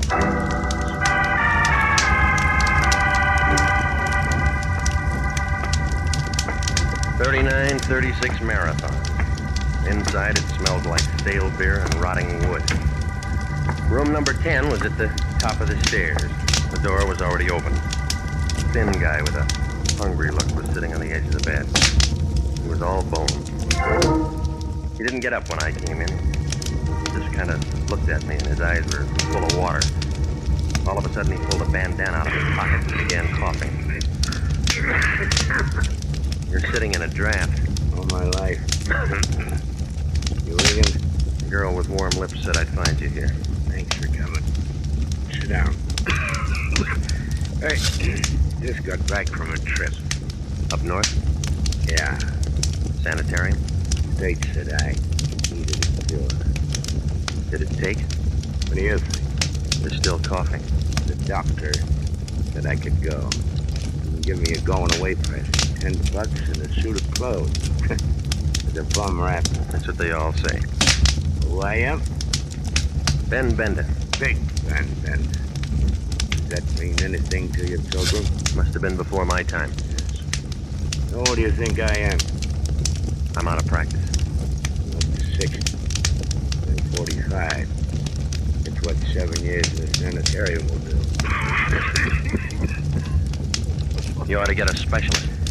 Already got one. What's his name? You. No, I'm only an intern. Will do. All right, what do you want? Guy goes up there, he makes a lot of friends. And a lot of enemies.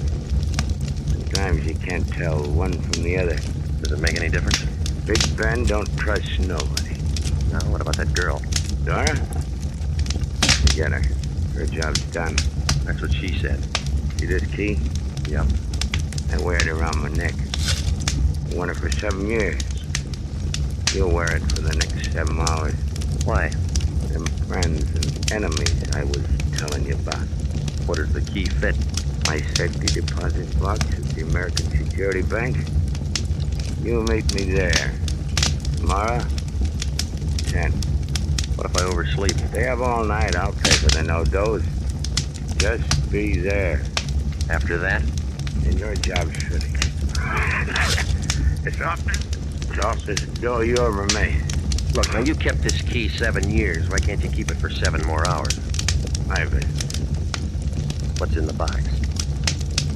My business. Okay. Any of those friends or enemies drive a black coupe, white sidewalls? I don't know. Why?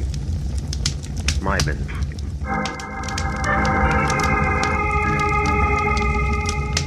I left him sitting there. He looked as happy as a sword swallower with a hiccup. Well, I put the key in my coat pocket, but it felt hot, like a dynamite stick with a short fuse. If Big Ben had been holding it for so long, somebody else might want it. Maybe somebody who drove that black coupe.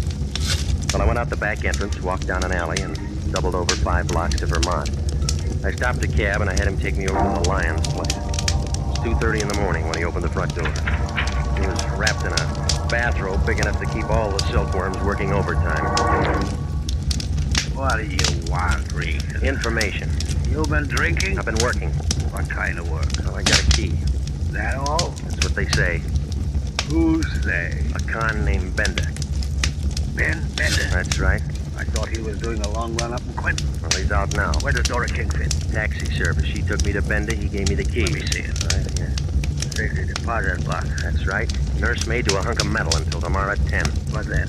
Well, I meet him at the American Security Bank and turn it over to him. Well, do it. Now, look, Big Shot, this key's hot. What makes it hot? Whatever's in that box. What's that? How should I know? Find out. You got the key. You got the client. Now, just a minute. Somebody waves a green back at you and you think it's a rainbow. That's enough. Oh, stop it, will you? It's another bum client and you know it. Let me worry about that.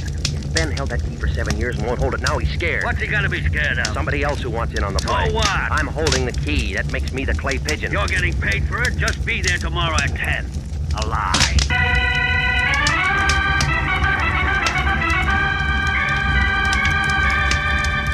Well, I left the line and went out to the street. Nobody was there. I hailed a cab and he let me off in front of my place. Nobody was there. I opened the front door of my apartment. Nobody was there. Began to feel like a good bet for the Lonely Hearts Club. It was a good feeling. I sat up all that night waiting. Nothing happened. I felt about as popular as a bald-headed chorus girl. Nobody made a play. It was 5 minutes to 10 when I pulled into the parking lot next to the American Security Bank. The car next to me was a black coupe with white sidewall. It could have been the same one that tailed us the night before. But then I figured there's a lot of cars in L.A. like that.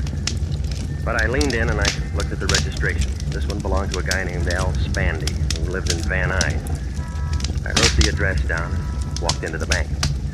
The guard in a blue uniform waved me downstairs to the safety deposit box. It was 10. And still nothing happened. I began to feel kind of relieved, like a flagpole sitter when the wind died down. Big Ben hadn't showed yet. The only one there was a blonde sitting in a glass cage in front of the vault. She looked at me, and I began to wonder what she did on her days off. Good morning. May I help you? Yeah, I want to see if the rent on my box has been paid. Here's the key. 60B. Just a minute, I'll take a look. 60B.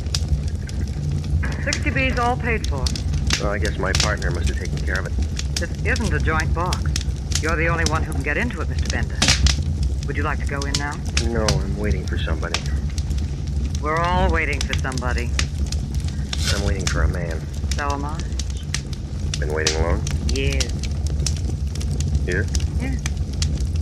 Better places to wait. The ones with money keep coming here.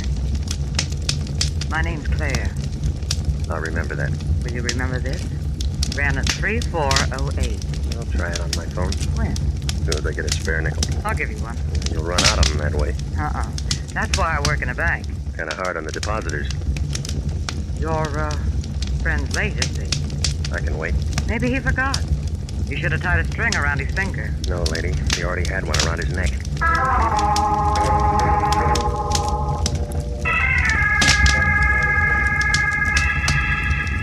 Well, she went back to copping nickels. I sat down in one of the plush chairs and waited. 10:30 came, 11 came, Bender didn't. Began to get an uneasy feeling, like a bubble dancer with a slow leak. At 11:10, I couldn't take any more waiting, so I left to head for Bender's place. Outside the bank, a thin guy with a sharp head was hawking papers. I slipped him the nickel that the blonde had given me, and he handed me a Daily News. I wanted to see what a horse named Larry R. had done at Belmont. I didn't get beyond the first page. Bender's picture was there, right next to Governor Dewey's, only Ben wasn't running for office. They found him in his room full of bullet holes. I guess he finally got a cure for that cough. I took my car out of the lot and headed for home. I mixed myself a tall one, and I was just getting to the bottom of it when a couple of guys kicked my door open. Regan? Yeah. I'm Lieutenant Anderson, homicide. This is Sergeant Pinelli. Hiya. Don't you guys believe in knocking? My knuckles are sore. Nice stuff. Help yourself. It's out in the kitchen. Don't drink on the job. Pinelli? Me neither. Boy, should have told me you were coming. I called some girls. Not done a job. Pinelli? I got a wife. All right, Regan, find your hat. What for? Well, you want to look nice. We're going downtown, you and me and Pete. Right, Pete? Right, Eddie. No, it's too hot there. We thought of that. We'll give you a nice, cool place, won't we, Pete? Sure will, Andy. You got a warrant? No, we just figured you might want to tell us why you did it. Did what? Tell him, Pete. Knock off Ben Bender and burn his feet. You're out of your mind. Regan, we know you saw Bender last night. We know you got out of a car on the corner and walked up to his place. We know you were the last one to see him while he was still alive. You got a witness? 31. A girl told us. Well, you're trying real hard, Anderson, but you haven't got anything. If you were the last one to see him alive, you're the first one to see him dead. That's how we think. Did you figure on a guy named Al Spandy who drives a black coupe? Never heard of him. And how about a dozen other hoods who knew Bender? Now you're trying hard, Regan. You haven't even got a foundation. We got the whole building. It'll never stand up. We'll see. All right, you tell me why I did it. You private eyes get folders on bank jobs. I get them from Charles Atlas, too. Bender was in on an $80,000 heist 8 years ago. He went up for carrying a concealed weapon, but the money was never found. You know that the Imperial Bonding Company's offering $5,000 for the recovery of that dough. Lion. Don't make any dates tonight. You're not going to be available. All right, the Lion will tell you I was working on a case when I saw Bender. Oh, we already talked to the Lion. Well, what did he say? He says he hasn't seen you for 5 days. You are listening to the story of the man with the key, tonight's adventure with Jeff Regan, investigator.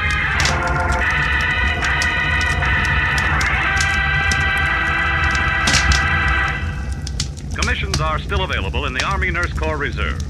If you were a graduate registered nurse between the ages of 21 and 45, you may be eligible for a commission in the Army Nurse Corps section of the Regular Officers Reserve. These commissions are still available, and those who meet the high standards and qualify may elect active or inactive status. Those who request inactive status will continue with their civilian nursing duties but stand ready to serve in time of emergency. Nurses who elect active duty become commissioned officers in the regular Army. If you believe you qualify for a commission in the Army Nurse Corps Reserve, apply to the Adjutant General, Washington, D.C. And now back to the story of the man with the key and Jeff Regan, investigator.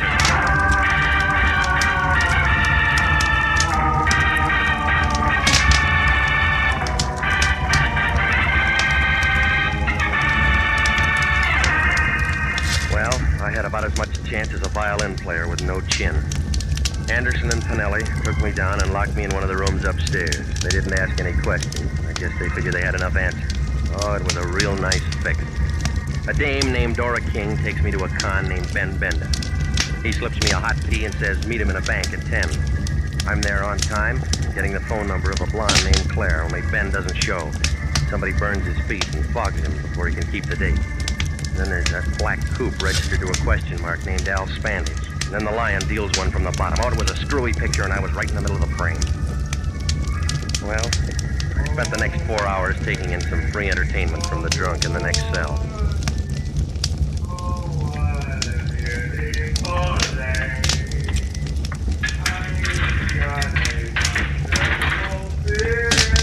Okay, Regan, on your feet. Bastille Day? You're sprung. I was getting tired of the floor show anyway. Try and make it Saturday sometimes. That's our big night. Or if I bring a date?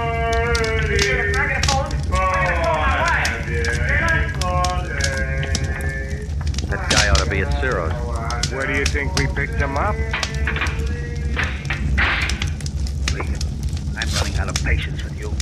How many times have I told you to keep out of trouble? Why didn't you tell him I was working on a case? I went to a lot of trouble to get you out. And you went to a lot of trouble to get me in. And that was easy. Still got that key to Bender's safety deposit box? I got it. Tomorrow morning at 10, you're at that bank getting into the box. Crazy, it's in Bender's name. I'll teach you how to spell it. I won't do it. Homicide might like to know you got that key. Now you listen to me, we'll both make dough. Where I'd be, I couldn't spend it. The $80,000 from the bank job Bender pulled happens to be in that box, like I think it is. Imperial Bonding owes us $5,000 reward. I don't like it. You owe it to the company. Now listen, you. Bender was knocked off for this key. Whoever wants it might make another try. Nobody knows you got it. Well, I'll give it to you and nobody will know you got it. Regan, I'm giving you a chance to straighten yourself out. That's right. What do you mean? I feel stiff already.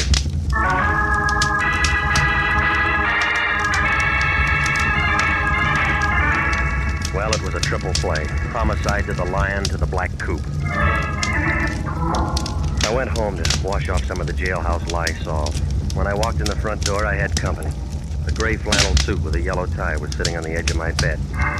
Both hands were full. The whiskey was mine. The gun was his. When he saw me, he set down the bottle and walked over and put the gun right against my neck. It felt cold, and I got kind of nervous, like a hula dancer in a forest fire. Hiya, Regan. Been waiting for you. You like my liquor? I'm a rye drinker myself. Well, bring your own next time. That ain't being sociable. You weren't invited. How could I have been? You don't even know me. You're Al Spandy. You drive a black coupe. What I have for breakfast? Egg, and it's all over your tie. You look hot, Regan. You have to hold that gun there. Right there. Same one you used on Bender? That's right. All right, now give me, Regan. I told you, I don't have any ride. Where's the key?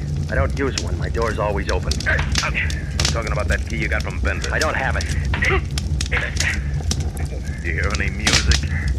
Yeah, but I'll sit the next one out. No, you won't. This is a men's cheat. I'll step on your toes. I don't mind. It's a pull gun. I want to do it with you.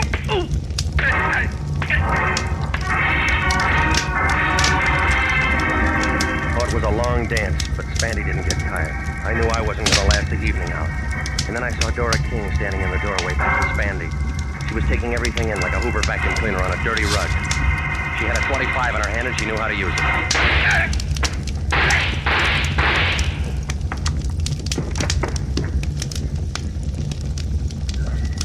Thanks for cutting in, lady.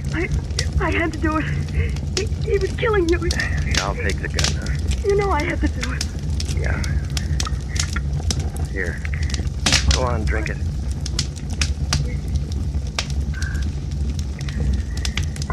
You want to tell me all about it? Yes. I wanted to tell you first, but Ben wouldn't let me. He's not around to stop you. Do you think Spandy hurt him much before he killed him? I wasn't there. He was sick. He couldn't have taken much.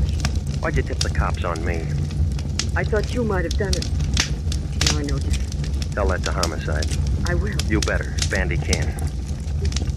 Dead? That's right. You still don't trust me. No, I don't. I couldn't help myself once the gun went off. Big Ben was my father. Yeah. He didn't want anyone to know. All he wanted was to give me a break. Why'd he hire me? He was afraid. Yeah, that's what he said. Regan. Yeah? May I have the key? I haven't got it. You can get it. Maybe. You know what's in that box? I think so. Well, why don't I turn it over to the police? That's my job. Like I told you. I'm Big Ben's daughter. Yeah, lady. You convinced Spandy.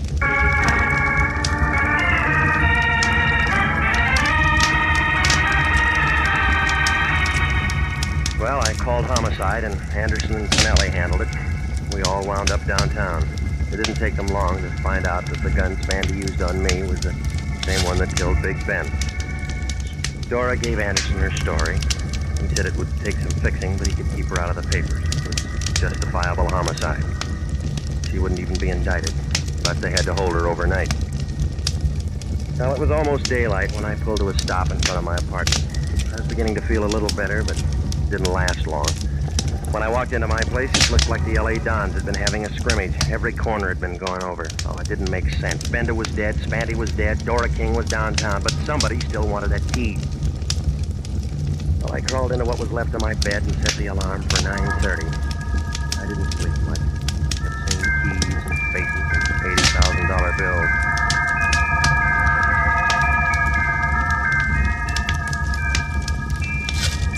Ten o'clock the next morning, Granite 3408 was still sitting behind the same desk near the same safety deposit vault. She gave me the same look. I waited for you to call last night. I spent the nickel. On a doctor? I'd like to get into my box. All right, Mr. Bender, sign here.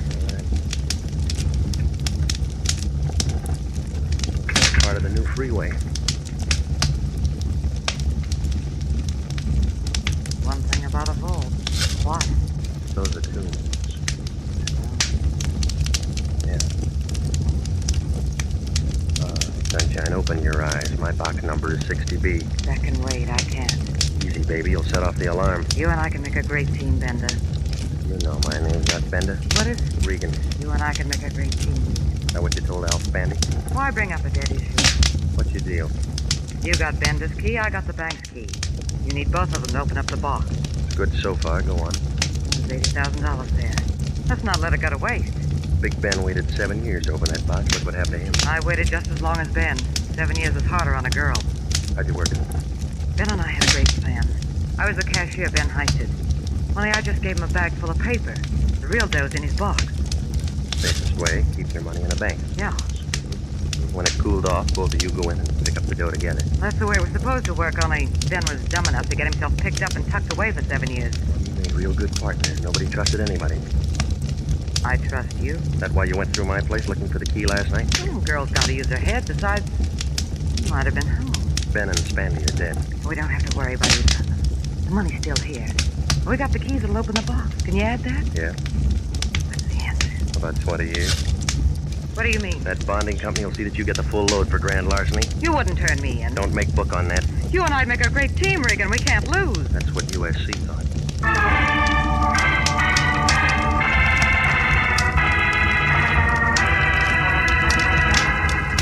Well, I called Anderson and Finelli, and they came out and picked her up. I rode down as far as the office with them. That wrapped it up. When I told the Lion what had happened, he was as happy as a college boy in a harem. He got on the phone right away and called up Imperial Bonding, told them to make out that reward check for 5 G's to Anthony J. Lyon. But he was real good about it. He took me for a ride in his new Nash convertible. Well, I guess he deserved it. He was really the patsy that had done all the heavy work ever since he bailed me out of jail. That's when I slipped Bender's key in his pocket.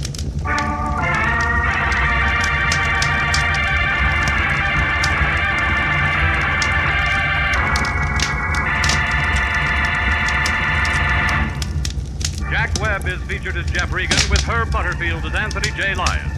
Jeff Regan, Investigator, written by E. Jack Newman and Larry Roman, produced by Sterling Tracy, is heard each week at this time over CBS. Tonight's cast included Ken Christie, Yvonne Patey, Marvin Miller, Paul Frees, and June Martell.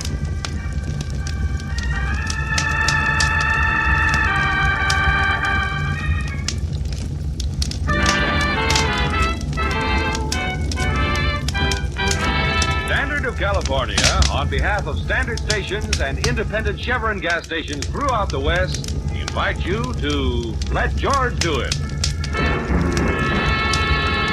Another adventure of George Valentine. Personal notice. Danger is my stock and trade.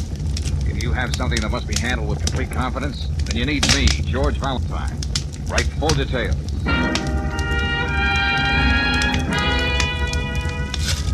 Dear Mr. Valentine, hatred between brothers is an old and tragic story. More tragic in my case because in all the years we haven't seen each other, my brother Phil has been exactly a model of virtue. I feel I'm at least partially responsible, and I'd like to make it up to him somehow. I think I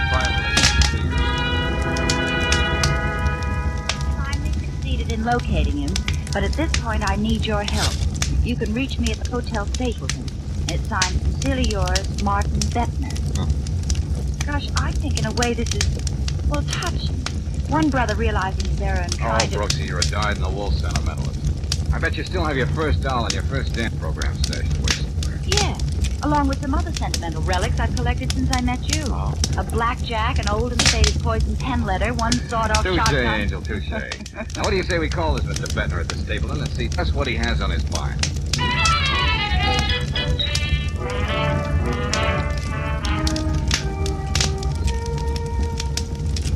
I called you in, Mr. Valentine, because, well, in a way, you're my neighbor. What do you mean by that, Mr. Bettner? Well, look here, Mr. Valentine, Miss Brooks. Yes? Here in the personal notice column of the paper, your ad is just under mine. Oh, yes, now I remember your ad. You've been running this for a week or so. That's right, Miss Brooks. Oh, I just didn't tie it up with your letter. Oh, let me see that. Philip, let's forget the past. If you'll meet halfway, we can make up for all that bitterness. There's even a place waiting for you in the family business. I'm at the Stapleton. Martin Bettner. You said you'd located your brother, Mr. Bettner. He must have gotten in touch with you. I said I think I've located my brother. But if Phil has seen my ad, he hasn't answered it. I got only one reply from Renee Clemens. Take a look at it, Mr. Valentine. What does it say, George? Well, it seems Miss Clemens knows where Phil Bettner, quote, the rat, unquote, is now holed up. She's willing to part with that information for a price figured it arrived at. Well, what's the problem, Bettner? Well, back in Waynesville, I know my way around, but here in this town, like a fish over. Back home, I've got my own hardware business. I know everybody to look at, and they know me, but here it's different. Oh, I see. Well, why don't you just find the best bargain you can with this gal, pay her off with a dated check, then see if her information's the real thing. Oh, it isn't just the money. I don't know the kind of people Phil's been associating with in the last 5 years. This could be some kind of trap. It's an awful lot better if you came along with me to see this, Miss Clemens. All right, good enough. But look, Bettner, you've been hinting that your brother has been operating a little on the shady side. Well, I'm afraid so. Well, then the police could tell you where he was, just like that, if you got in touch with them. I checked. Phil has no police record, thank heavens. He's been mixed up in gambling, mostly horse racing, and so far he's been lucky. 2 weeks ago, some people in Detroit told me he left for here, and that's all I know. Well, assuming Miss Clemens is a local girl, your brother must have worked pretty fast to make such an indelible impression in 2 weeks. I don't know what to think. But I've got to find Phil and talk to him. Well, first, let's have a talk with Renee. She may know whereof she speaks, but I'm afraid her price won't be reasonable.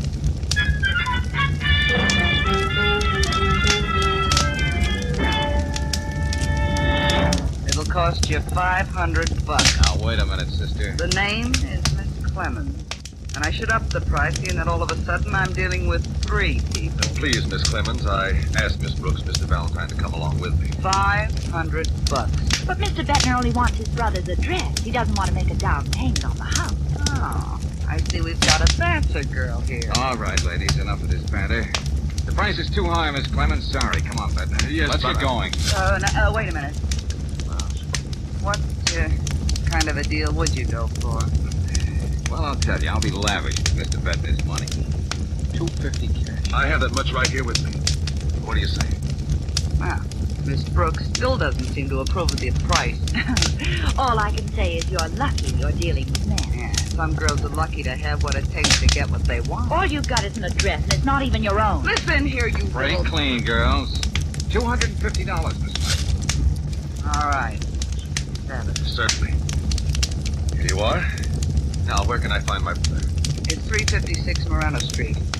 A grimy, broken-down rooming house. It's so dark you need a seeing-eyed dog to get up the stairs. I got you. Just a cottage small by a waterfall. Thanks. We'll find our way. Just be sure you tell him Renee sent you. I wish I could be there to see the look on his face. Well, if you know Philip is so dead set against getting in touch with me, why are you doing this? Let's be charitable. Say I wouldn't mind if he dropped dead. And it'd be a pleasure to spend the $250 on flowers for his funeral. Oh, I knew she had a kind heart. Well, we may as well be going, Valentine. I know if I can just speak to Phil, everything will be all right. Yeah, 356 Moreno Street, eh, Miss Clemens? You heard me. That better be Phil Bettner's place, or you'll find his brother is just an Indian giver. Get what I mean?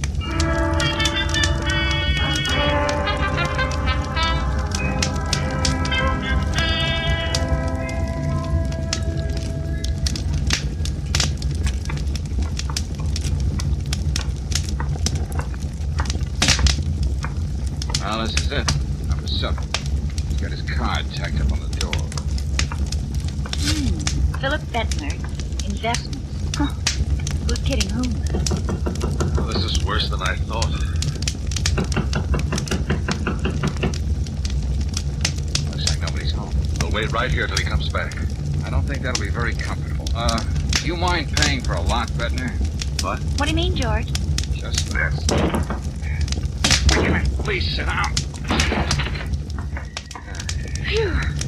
Oh, golly, where's the window? This place hasn't been aired out in a week. Eternal family. I don't know what I'll say to Philip. I don't want to hurt his pride. What have you got there, Valentine? Well, it looks like this desk is your brother's investment office. His favorite and only investment being horses. I knew it was something like that. What's up, darling? December 20th, $2,000, heading January 3rd, $3,500, heading, et cetera, et cetera. All to Henning. What's that supposed to mean? No wonder your brother Phil is living in a dump like this. From the way this stacks up, he owes about 25 grand to Lou Henning. Oh, George. Wait a minute, Angel. You see, Bettner, this character Lou Henning is the big shot bookie in this town. You don't go around owing him $25,000 for too long. Oh. George, please. I was just trying to explain to Bettner. What's the matter with you, Brooks? That red spot under the closet door. Hey, wait a minute. What's the matter? What's wrong? It's all dried up. Blood, George? It's not red ink. Do you think that... Could be. Henning has his own way of collecting debts. There's one sure way to find out. That's not Phil. Who is it? This, my friend, is Lou Henning. Just about as dead as you can get with a knife stuck in your back. Phil wouldn't do a thing like this. He might have been a lot of things, but he's the killer. I wouldn't know, Brooksy. Yes, George. There's no phone here. Beat it down the corner and call Lieutenant Johnson. Oh, I won't mind getting out of here at all. Valentine, couldn't we close that closet door? Sorry. From now on, we can't touch anything. Oh. I suppose the police will just take it for granted that Phil did this killing. What would you think in their place? I guess you're right. Now, look, Bettner, I'm not saying your brother did this. But as soon as Henning's mob finds out what's happened, they're going to jump to their own conclusions. What I'm trying to say is, let's hope the police find it first. I see. Valentine. Yeah?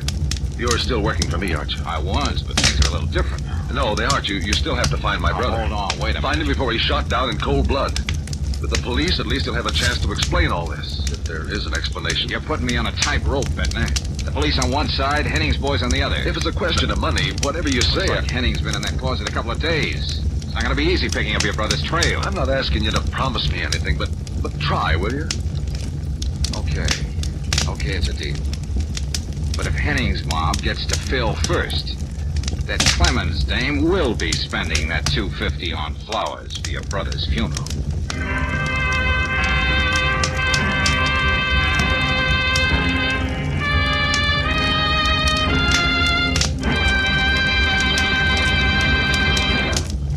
We'll return to tonight's adventure of George Valentine in just a moment. Meanwhile, a word about gears. Most folks just couldn't say whether the gears in their cars are spur, worm, spiral, or hypoid, but the men at standard stations and at independent Chevron gas stations know the minute you drive in. And because there are so many different kinds of gears in today's cars, all these service stations carry a variety of lubricants to meet their special needs. RPM lubricants. Each one tailor-made to carry away heat, to keep gears shifting easily, to do a better wear-saving job. Make sure you get an RPM lubricant next time you get that 5,000-mile change for your transmission and differential gears. While you're at the independent Chevron gas station or standard station, ask for a free copy of Batter Up, the new illustrated handbook on baseball. It's a gift to you from the service stations that say and mean, we'll take better care of your car.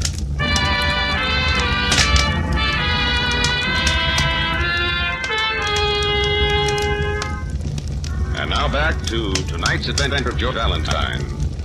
Am I my brother's keeper? Martin Bettner thought so, and hired George to help him locate his black sheep brother, Philip. But when they arrived in Phil Bettner's room, they found a body in the closet. The body of Lou Henning, a big shot bookie. George has just sent Claire to the corner drugstore to call Lieutenant Johnson. Be reasonable, Bettner. I promised you I'd look for your brother, but I can't leave until Lieutenant Johnson gets here. He's gonna have an awful lot of questions to ask. But Phil won't have a chance if Lou Henning's men get to him first. You said so yourself. I know. All right, there's one thing I will do, though. Make a phone call. I think I know just the character who might be able to give me a lead on Phil. I'll be back in a few minutes.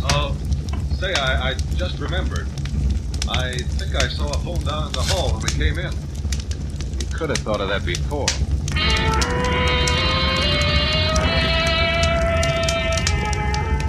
I wouldn't be calling you outpost if I wasn't willing to pay for the information. The name's Bettner, Phil Bettner. Doesn't mean anything to you, huh?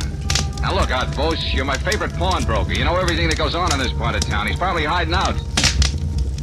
Okay, I'll pop around your place in an hour or so.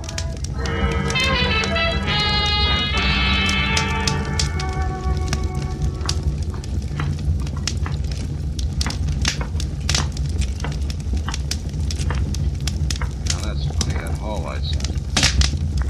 it goes here. Hey, Bednar, open the door so we can have some light out here in the hall, will you? Come on, before I break my neck. Hold up. Wait a minute. No! There.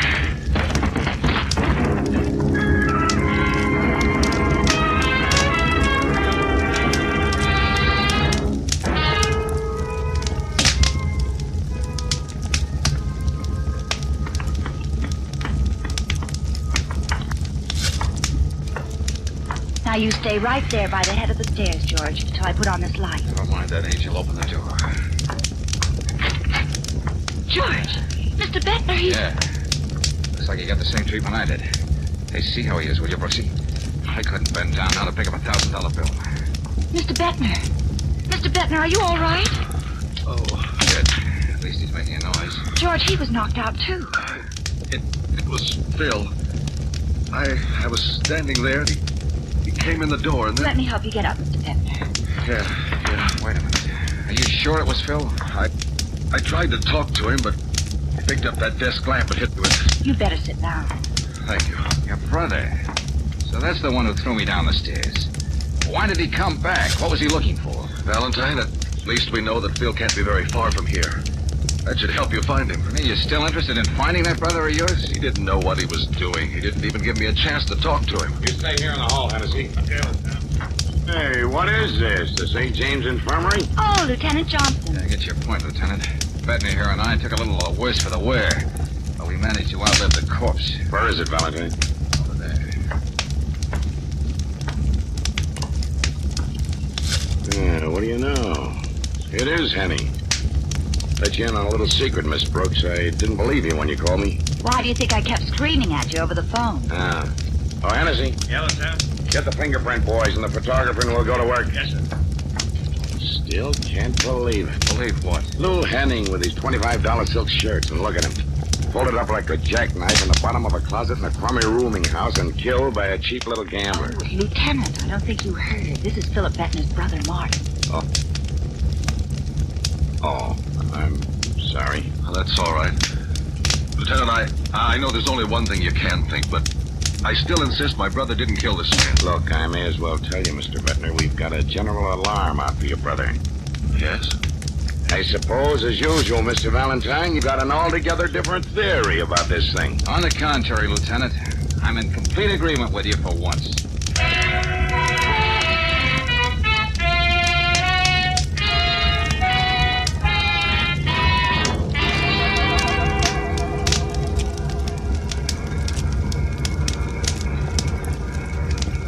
Well, we dropped Bednar off safely at the Stapleton, and I bought you a nice, juicy hamburger.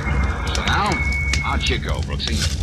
You know what you're supposed to do. Yes, George. But you don't know what you're asking of me. Renee brings out the fishwife in me.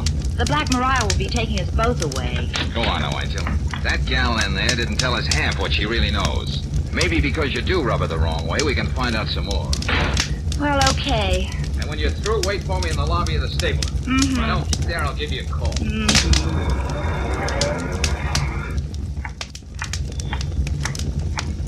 He's so good to me. Well, now for Renee. Wish I'd let my fingernails grow.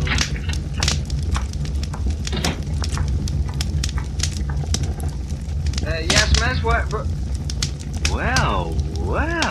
Now all you have to do is whistle. Yeah? And I'll send you my grandfather's OU kid button. Huh? Oh, never mind, Bogart. Get on your switchboard and call Miss Clemens. Tell her I'm coming up to see her. Sorry, miss, she just left. I'll be leaving in an hour myself. Does that mean anything to you? Listen, Junior. Did Miss Clemens say where she was going, and was there anybody with her? Sorry, I don't know a thing about the affairs of our tenants. Oh, I get it. Oh, now a bright, good-looking boy like you must notice everything. I could tell that the way you looked at me as soon as I came in. Well, knowing yourself as you do, can you blame me? Oh, if you keep saying those things, you're going to spoil me, sure thing. The name's Tommy. Yes, Thomas. Now, about Miss Emmons. She left about 5 minutes before you came in. She had a couple of bags with her. She was with a big, tall guy. Yes, Tommy. He had kind of wavy hair, and I think she called him Phil. Huh? Oh, that's fine, Tommy. That's just what I wanted to know. How can I ever thank you? Well, I told you I'll be off in an hour. Wait. What was your name again? I'll mail it to you on your 21st birthday. And that's a promise, Tommy.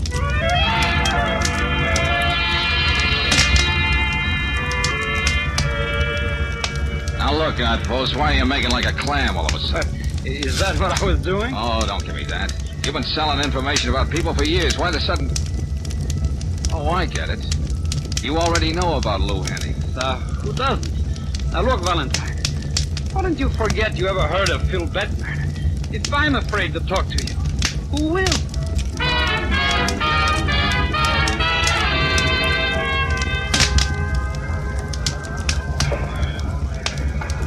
Side pocket, 3-ball. Sorry to interrupt your pool game, friend, but Whitey Sanderson said you might know where I might find Phil. Look, brother, you're a stranger to me. Let's keep it that way.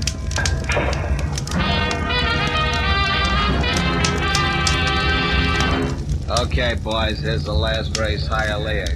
Queen Meg. Win, 880, place 663, 40 for show. Say, mister, you tell me you're looking for information. Who tells you? Oh, word gets around. It's about PB, ain't it? Yeah, that's right. You got anything I can use? If you're willing to pay for it. What do you say they step up out here? All right, come on, give. You know, you took the words right out of my mouth, mister. Okay. Mister, here's 5 tens. And don't try chiseling for more because it won't work. I wouldn't do this to my best friend, except I had a bad day at the track. Never mind that. Now, where do I find Phil Bettner? 22.5 Jackson Place.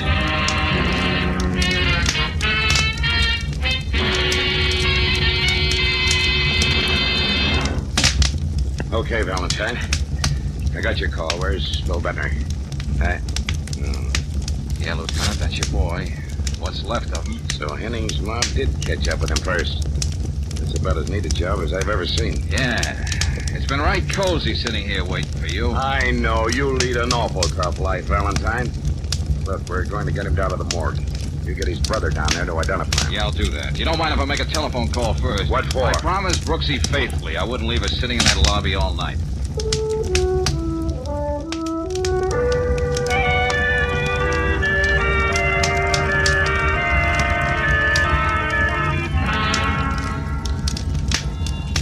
And he's on his way to the morgue, Brooksy. So that just about watches it up. Then I suppose what I wanted to tell you isn't too important now. Renee left her apartment with Phil a few hours ago. Yeah, but look, Angel, tell Martin Bettner to meet me at headquarters. He has to identify his brother. But don't tell him why. I'll take care of that myself. Well, sorry, George, you're going to have to call him yourself. I just saw something walk across the lobby, and I'm going to follow it. What are you talking about? Tell you about it later, Angel. I'll be seeing you.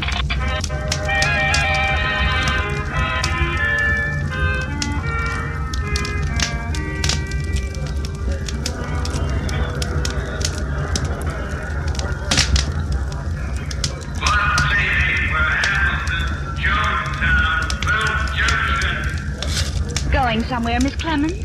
Oh, the Vassar girl again. Yeah. Now, look, dearie, how about you and me going to the morgue together? What are you talking about? Oh, they'll probably want to ask you some questions about Phil. And I'd hate to see you take this bus and have to come all the way back. I'm taking this bus. You're just making things very difficult. What are you going to do about it? Oh, I'm just going to tear your hair out and scream all over the place. Then they'll slap us both in jail for disorderly conduct. And the jail is right next door to the morgue. You wouldn't dare. Oh, no? Ah, stop it. Okay, you win. I knew you'd be reasonable.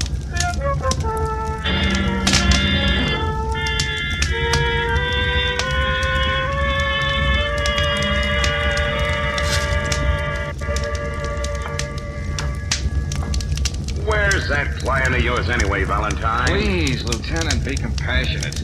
I just told Bettner his brother's lying here in the morgue. He's having a cup of black coffee. Be here in a minute. Oh.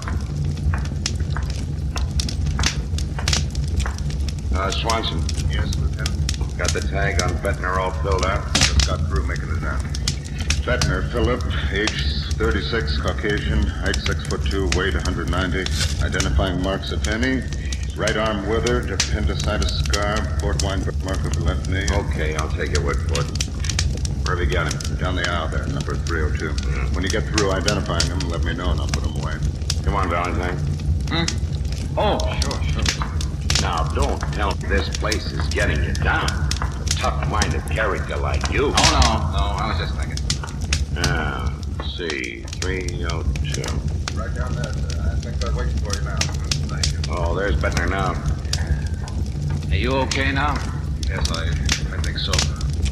Could we make this as quick as possible? I know, of course. Just necessary routine. Here. Is this your brother? Yes, it's Phil. Well, that's all there is to it, Mr. Bettner. We'll just put the sheet back over. Johnson, he's down there, miss. This way. Now what gives? Yeah, what is it, Brooksy? Look who I found, George. Well, we meet again, Miss Clemens. So that's what you saw walking across the lobby. Who's this? She's the young lady who gave us the information about my brother. Oh. Well, you might as well identify him too, miss. Just for the record. Oh, Phil. I guess that clinches it. I tried to tell him he wouldn't have a chance against Henning, but he wouldn't listen to me. How am I going to go on without him? I can't. Isn't this a sudden reversal, Miss Clemens? Not long ago, you were willing to sell him out to his brother for $250. Yes, and even spend that money on flowers for his funeral. What's that? I didn't know what I was saying. I was sore. I guess I loved him too much. He said he was going to walk out on me. Well, that's why I answered that ad of yours, Mr. Bettner. It doesn't really matter now, does it? Lieutenant Johnson, I suppose I can call down here and make all the necessary arrangements about the body. Just talk to Swanson, that's all. I'd like Phil to be buried in Waynesville in the family plot. Don't worry about a thing. You don't look too well. You better get back to your hotel, get some rest. I'll see you about the bill before I leave, Valentine. Oh, we won't have to wait for it that long. I got it for you right now. Hey, What are you doing? I didn't make myself very clear. Oh, George, did you hurt him? What's the matter with you? Are you crazy? Come on, get up, Bettner. Hey, what's the idea? Uh-huh. A nice 38 you're packing, bub. Is this what you mean by the hardware business? Well, Are you going to do some talking, or do I have to knock your ears off with this gun? Phil, don't let him. Shut up, you fool. Yes, baby. It is Phil. What's that? Then who's this guy on the slab? Martin Bettner, I think, huh, George? Right, Brooksy. Now, what do you got to say to that, Phil? Nothing. Okay, then I'll put the words in your mouth. You had a fight with Henning and you killed him. Who knew that between the police and Henning's boys, you were as good as dead? Oh, Phil. But you also knew your brother, Martin, was in town looking for you, the brother you always hated. So you got in touch with him, killed him in gangster style in that room on Jackson Place. Then hired me for this fancy runaround. You don't know what you're talking about. It's beginning to make sense to me. Go on, Valentine. You outsmarted yourself, Phil. You should never have put that light out and thrown me down those stairs. You see, that's something Martin couldn't have done in a million years. What When are you you see for yourself, his right arm. We heard the reporter, Swanson. There was nothing wrong with Phil. But Martin Bettner had a withered arm.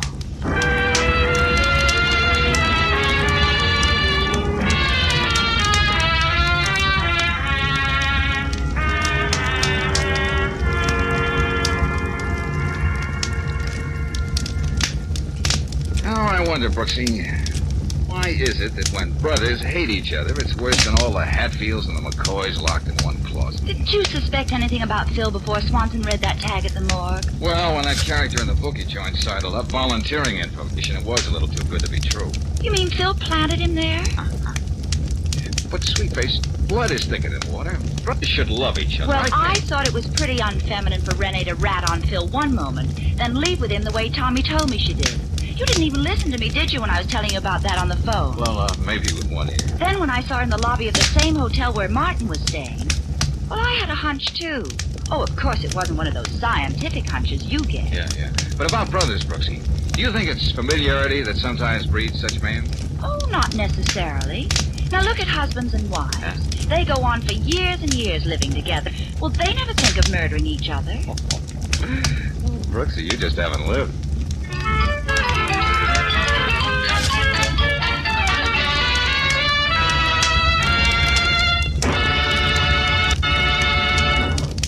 And now, a message of importance to motorists. In Can you imagine our friend George Valentine driving into a station and saying his car needed oil? You wouldn't catch George that way. He'd be sure to specify RPM motor oil, the great modern lubricant that's tailor-made to keep cars young. And if you consider your car an important investment, be sure you say RPM motor oil. RPM contains special compounds, and each added ingredient does a specific wear-saving job for your engine. It's a premium motor oil that stops rust, foaming, and corrosion, keeps your entire engine system cleaner. No wonder RPM motor oil is the 2-to-1 choice over any other motor oil in the West. Get it tomorrow at a Standard station or an independent Chevron gas station where they say and mean, we'll take better care of your car.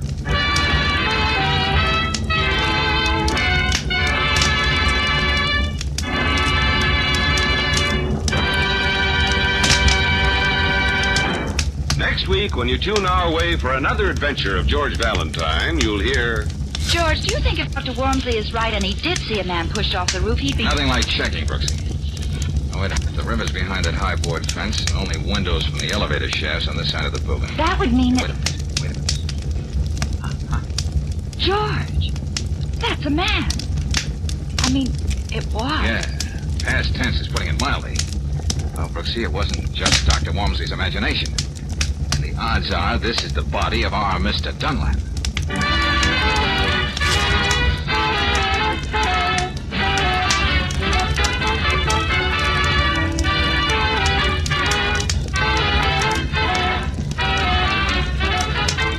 Tonight's adventure of George Valentine has been brought to you by Standard of California on behalf of independent Chevron gas stations and Standard stations throughout the West.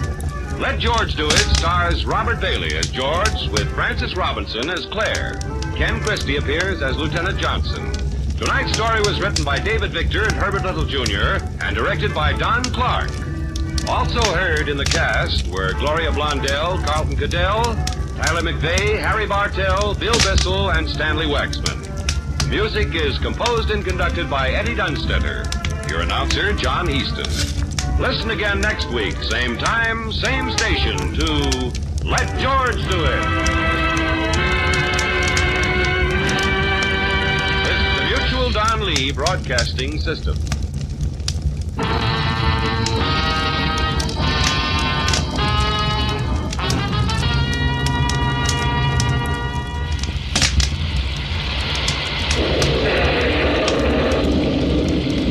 First flash of lightning lit her up in a blinding silver light. The rain had plastered her dress tight to her big body. The gun was in her hand. It didn't waver an inch. It was only a matter of seconds until the lightning struck again. Only this time it'd be man-made lightning from the muzzle of a .38.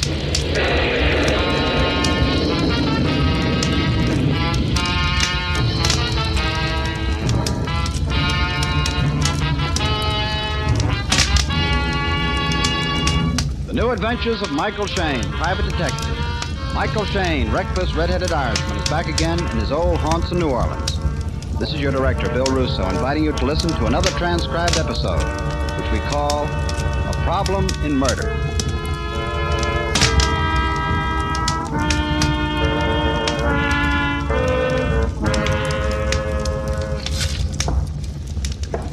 Hello, Shane. It's nice to know that when homicide calls, you come right down. Why, sure, Inspector. Don't I always oblige? Sit down. Thanks. You working? Sort of. For who? A guy with the unlikely name of Lemuel Barrington. You like Shane as a name? You like Lefevre? What kind of a job? All I know is what he told me in my office. He wants me to meet him at 5 this afternoon at a house he just rented out on Chef Highway. He's from out of town. You're not working for anybody else? No. You know a fellow by the name of Frank Carter? Mm-mm. You sure? Hey, you look like the original cat with a canary in his mouth. What's the pitch, Inspector? Or aren't I old enough? Let's take a walk, Shane. Okay. After you. Thank you, sir. Who's Frank Carter? A stiff. Yeah, that's what I figured, in as much as we're on our way downstairs. We're a pretty nice gang down here at headquarters, don't you think, Shane? Oh, Princess. We go out of our way to be polite. We don't mess people up. We even treat some private detectives real nice. We cooperate. And sometimes you get some cases solved for you that way.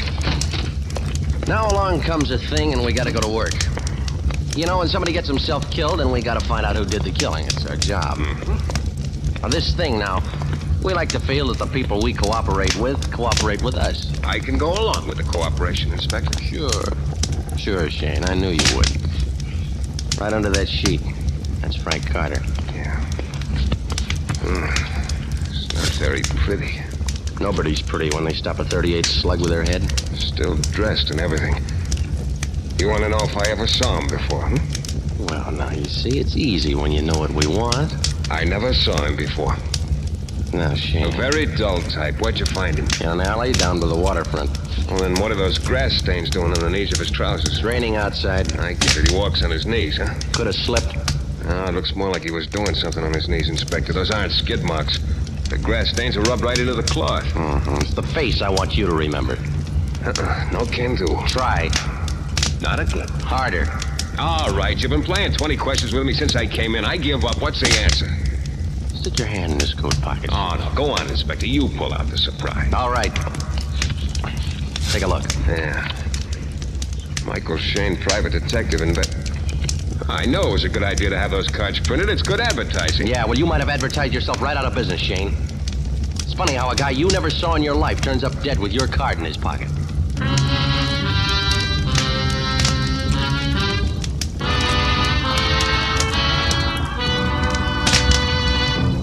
In just a moment, we'll return to the new adventures of Michael Shane and a problem in murder.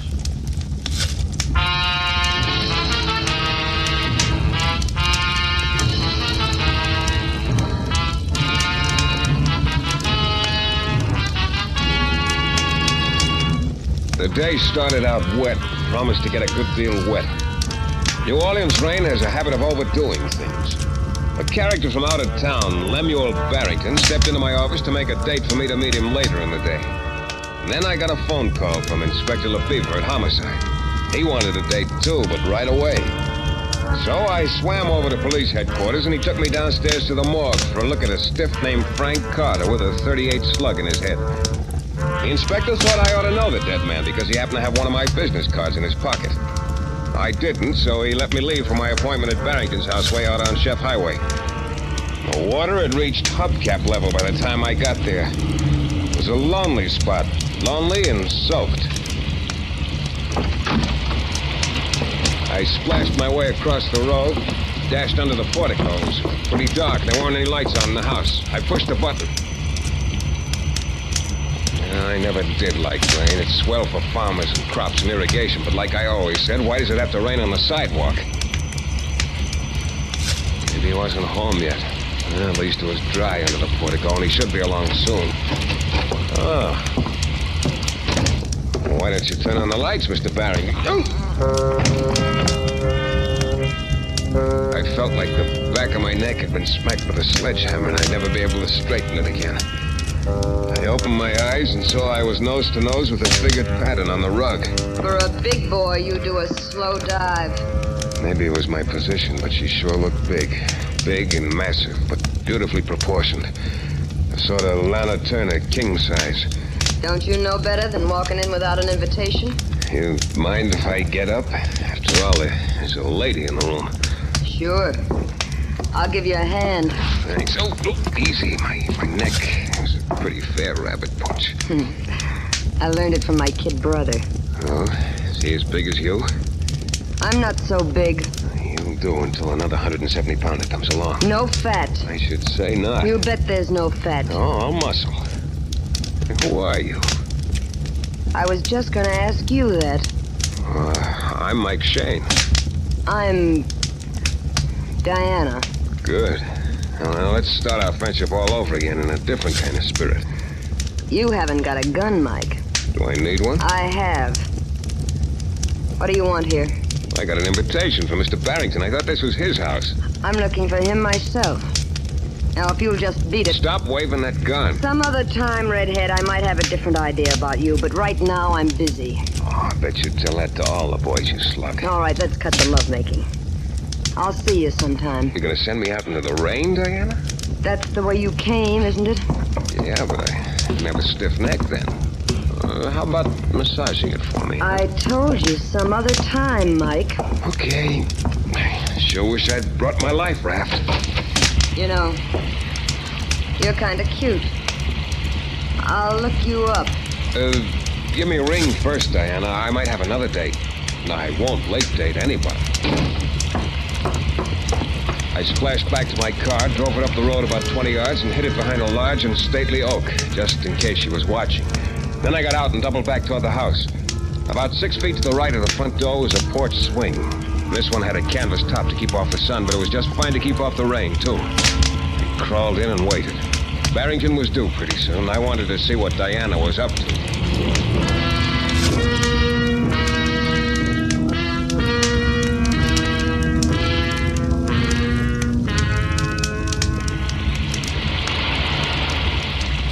It was cozy on the swing, stretched out. I was working on my third cigarette when a coupe breaststroked up the road and stopped in front of the house. A man got out, but it wasn't my client Barrington. Now, this guy was small with a thin face. He rang the doorbell and waited. Then rang it again and waited. And pretty soon the door yawned open and he stepped inside. The last I saw of him, he was staggering under a rabbit punch. I began laughing inside. Within 3 minutes, the door opened and the little guy came out. He staggered to his car, and as he raced away, he splashed water all over a squad car coming toward the house. Inspector Lefevre and Sergeant Dykes got out and made the run for the portico. I poked my head out from under the cover of the swing. Bring it, Dykes. It must be pretty important to bring you out in this rain, Inspector. Oh, Shane. Leave it to you to find a place to lie down. What are you doing out here? Waiting for my appointment with Barrington. Yeah? Anybody in? You'll find out. I'll stand by here. What are you grinning about? Am I grinning? Yeah. Open it, Dykes. Maybe nobody's home. Well, just walk right in. It's kind of dark there. Go on, go right in. I don't know what you're expecting, Shane. Dykes, try upstairs. I'm disappointed. I thought... Oh, what happened in here? Well, obviously somebody was looking for something. Not very neat about it. Must have happened in the last 20 minutes. Oh? What are you doing here, Inspector? I'm working on a case, remember? Frank Carter. Oh. And I'm real glad to see you here, Shane. You mean there's a connection? A guy by the name of Lemuel Barrington and this Frank Carter had some business together. Not really. And Lemuel Barrington's your client. And this is Barrington's house. Now tell me what you know, huh? Well, you know I don't hold things back from the police. Yeah, sure. What are you doing here? Well, this is where I'm supposed to meet Lemuel. He hasn't showed? Nope. Now, you still haven't told me what's going on. Well, according to some papers we found in Carter's place, his deal with your client involved 50 grand in cash. Oh, could be that's why this place is turned inside out. Who did it? Diana, probably. Diana who? She didn't say. Who is she? She didn't say that either. Maybe she was in that car that passed us when we came up. No, that was somebody else. How do you know? I've been watching from the swing. Oh. If you really want to know what's happening to Diana... Yeah? Listen. Hey, that's my squad car. With Diana at the wheel. Now look, Shane, this is the last rotten trick you'll play in the department. I'll lift your license, and I'll see you never work in this town again. One more thing, Shane. What's that? As far as this case is concerned, I figure you in it up to your eyeballs. Now you can drive us down to headquarters.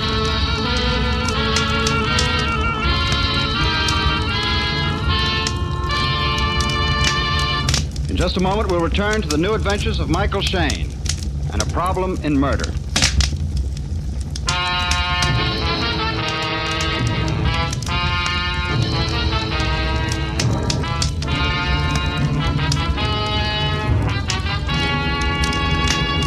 Well, I went down to headquarters for the second time. But Inspector Lefevre didn't have anything on me but a suspicion I knew more than I told him.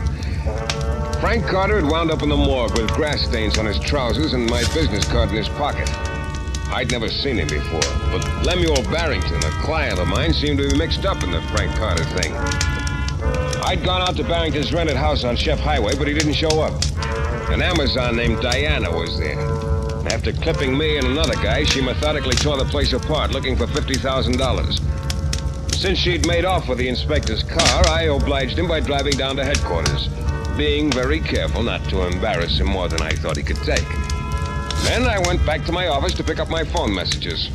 I found my client Barrington there, waiting for me. Mr. Shane. Oh, too wet for you out on Chef Highway, eh, Mr. Barrington? I couldn't go back to the house. But you could send me there. Now listen to me, Mr. Shane. I am a law-abiding citizen. I came to New Orleans to conclude a business transaction... With Frank Carter? Yes. I brought $50,000 with me, intending to invest it in a company to be formed. But I found out that the intentions of Mr. Carter were not the purest. So you killed him? Killed him? He's dead. Oh, Mr. Shane, you're joking. The stiff in the police morgue is no joke, Barrington. But you see? You see, they're desperate. My feelings were right. Yeah. What feelings? All they want is my money. All Who's they? That woman, Diana, and Carter, and Caesar. Caesar? A little guy, thin? Oh, an obnoxious person. Mr. Shane, they intended to fleece me out of my money. You think Carter was killed by Diana or Caesar so they wouldn't have to split the money with him? Oh, I don't know. They don't have the money. I do. It's mine. Oh, where is it? That's why I came here to your office instead of going to the house. What's why? Now, wait, you're going a little too fast. Slow down. The money is at my house. I'm afraid to go there. Oh, that's my job, huh? Well, I'm paying you for it. Well, how do you know it's still there? Diana turned the place upside down. I don't think she found it. Where is it? In the refrigerator, on the freezer shelf. Frozen assets, huh? I don't find $50,000 a humorous subject. Now, your job is to get it and bring it to me. Okay, Barrington, make yourself comfortable. And by the way... Yes? You better keep the door locked. The wrong person might knock.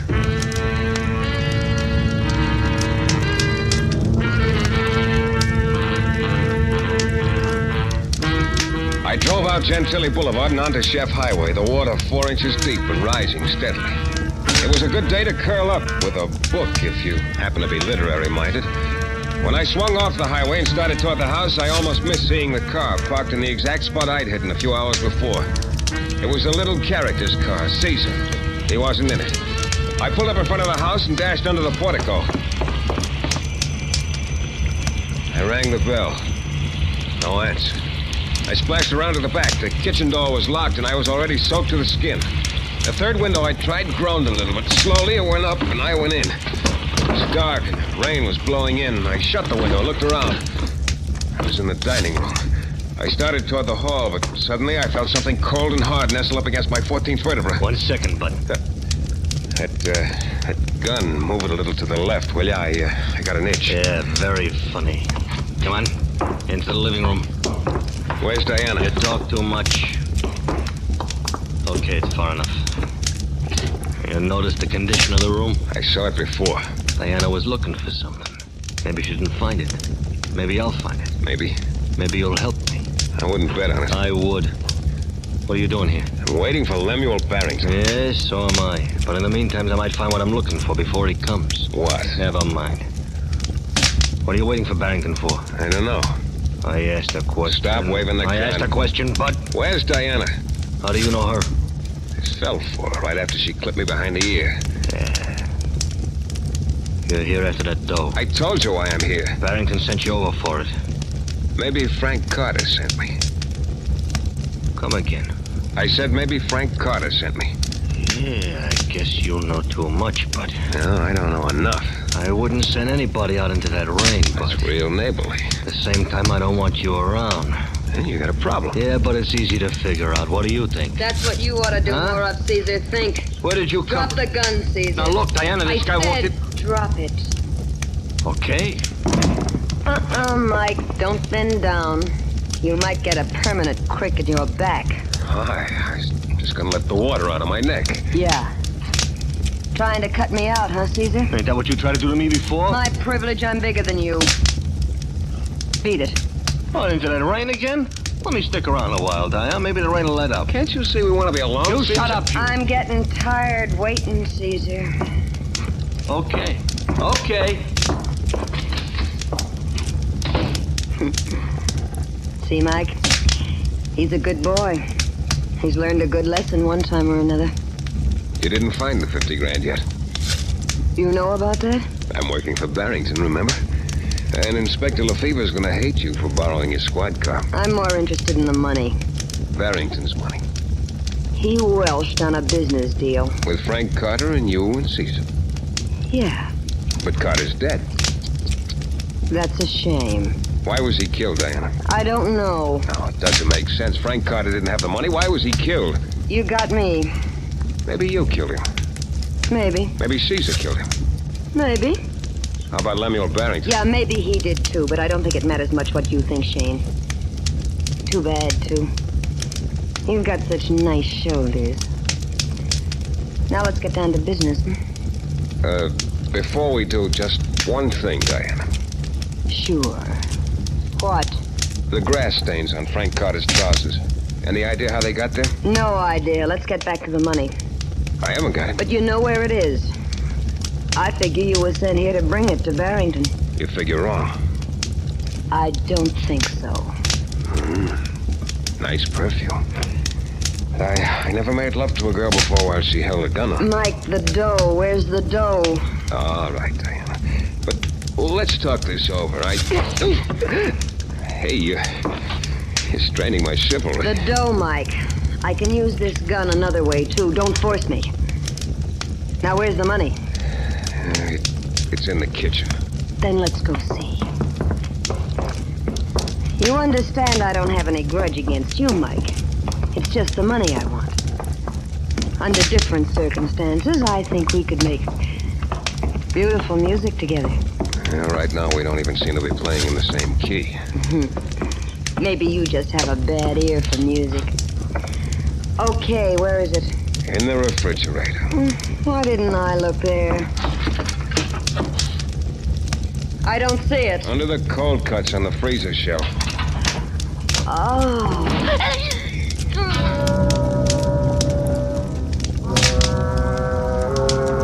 She let out a yell when I slammed the door shut on her head, and she dropped the sheaf of bills. I grabbed the money and made a dash for the front door and heard her start after me. I started around the side of the house, heading for the trees about 50 yards of water away. But behind me, the front door burst open and... Well, that was too close. I doubled around and started toward the back of the house. It was tough going through all that water. A streak of lightning lit up the whole backyard, and I caught a glimpse of her not 20 feet behind. It was black again, and I turned to start around the house, and something hit me in the shins. I spread-eagled in a foot of muddy water. Another flash of lightning hit. She was almost up to me now. The rain had plastered her dress tight against her body. The gun was in her hand. It didn't waver an inch. It was only a matter of seconds until the lightning struck again. Only this time it'd be man-made lightning from the muzzle of a Colt 38.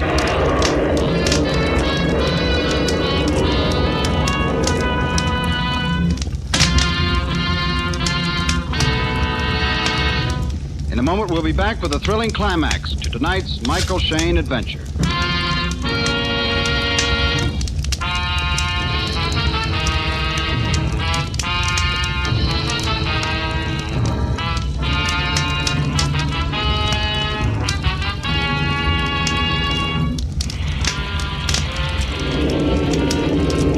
I started to get to my knees, felt more than heard her sloshing toward me. A foot caught me in the ribs, and I went under again. She must have tripped, too, because she landed right beside me. I caught her right arm and twisted it just a little. I felt the fingers of her hand relax around the gun. I felt better. I sat up in the water and looked at her. Oh, she was a real mess, but so was I. I wondered how she looked in dry clothes and without a gun. Then she started to laugh. And it was funny. I had the 50 grand in one hand and the gun in the other. The rain was coming down in sheets. We were sitting in a foot of water looking at each other. And Diana was laughing.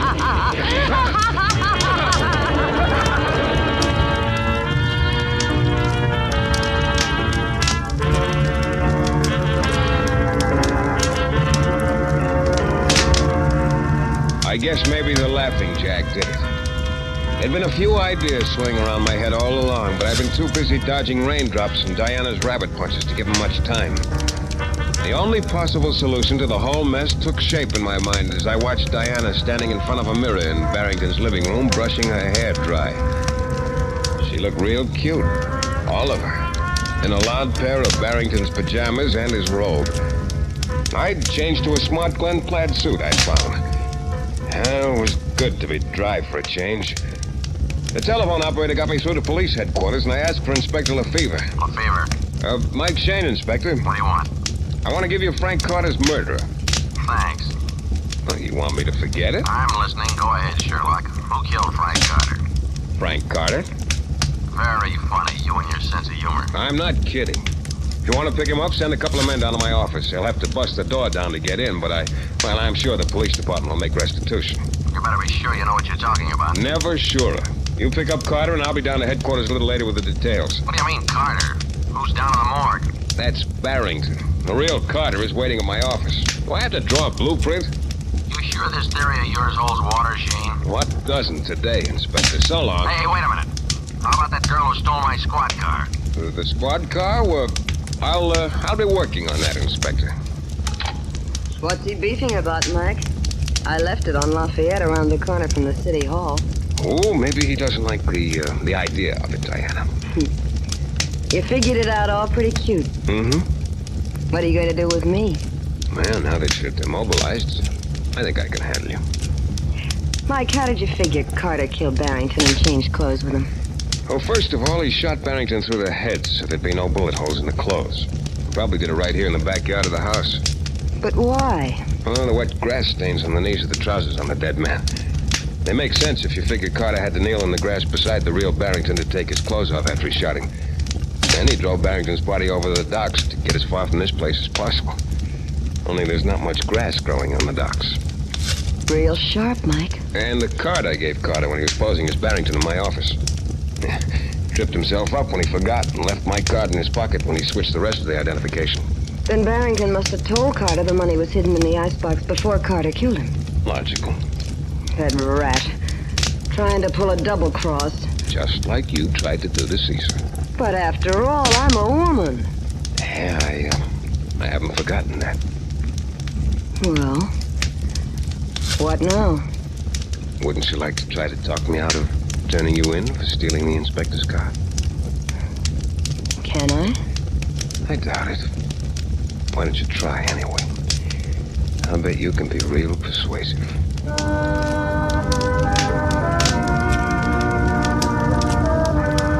Barrington's 50 grand went to his family in his hometown.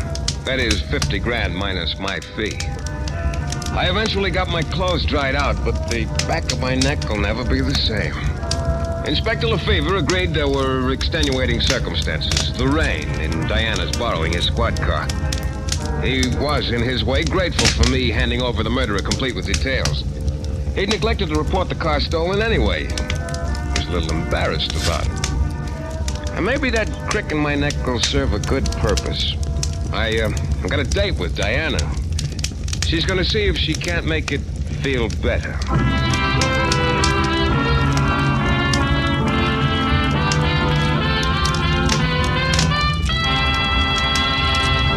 This is your director, Bill Russo, again. Our story was based on characters created by Brett Halliday and was written by Lester and Gerard. The music is composed and conducted by John Duffy, and Michael Shane is portrayed by Jeff Chandler. The New Adventures of Michael Shane is a Don W. Sharp production, transcribed in Hollywood and distributed exclusively by the Broadcasters Guild. Next week, you'll hear Michael Shane in another thrilling adventure from mysterious and colorful New Orleans.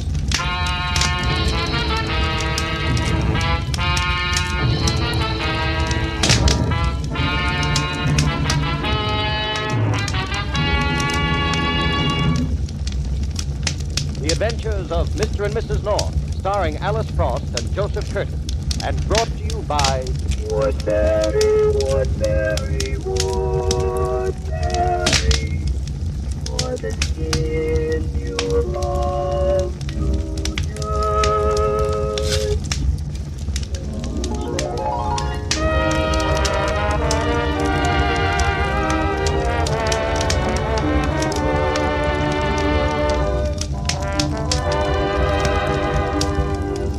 Jerry and Pamela North often drive Bill Wygand to the verge of insanity.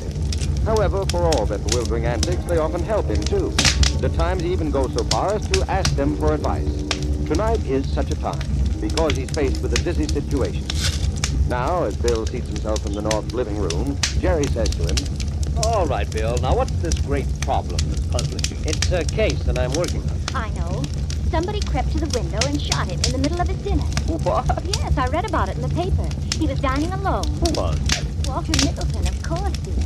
Mrs. Middleton's been dead for years, and the son and daughter were out, so he was alone. The butler heard the shot and ran into the dining room, but Mr. Middleton was already dead. It's been on all the front pages. Oh, I only read the funnies. He was rich as anything, so there's the motive. Cigarette, Bill? No, thanks. The son and daughter are the most obvious suspects, so that lets them out. How about some candy, Bill? No, not just now. Why does it let them out? That's too obvious. Fruit? No, thanks. Nuts? Yeah, I'm beginning to think so. Bill, is this Middleton case what you wanted to ask us about? Yeah, it has a screwy angle. I thought it would be just up the North Alley. You see, we have two confessions.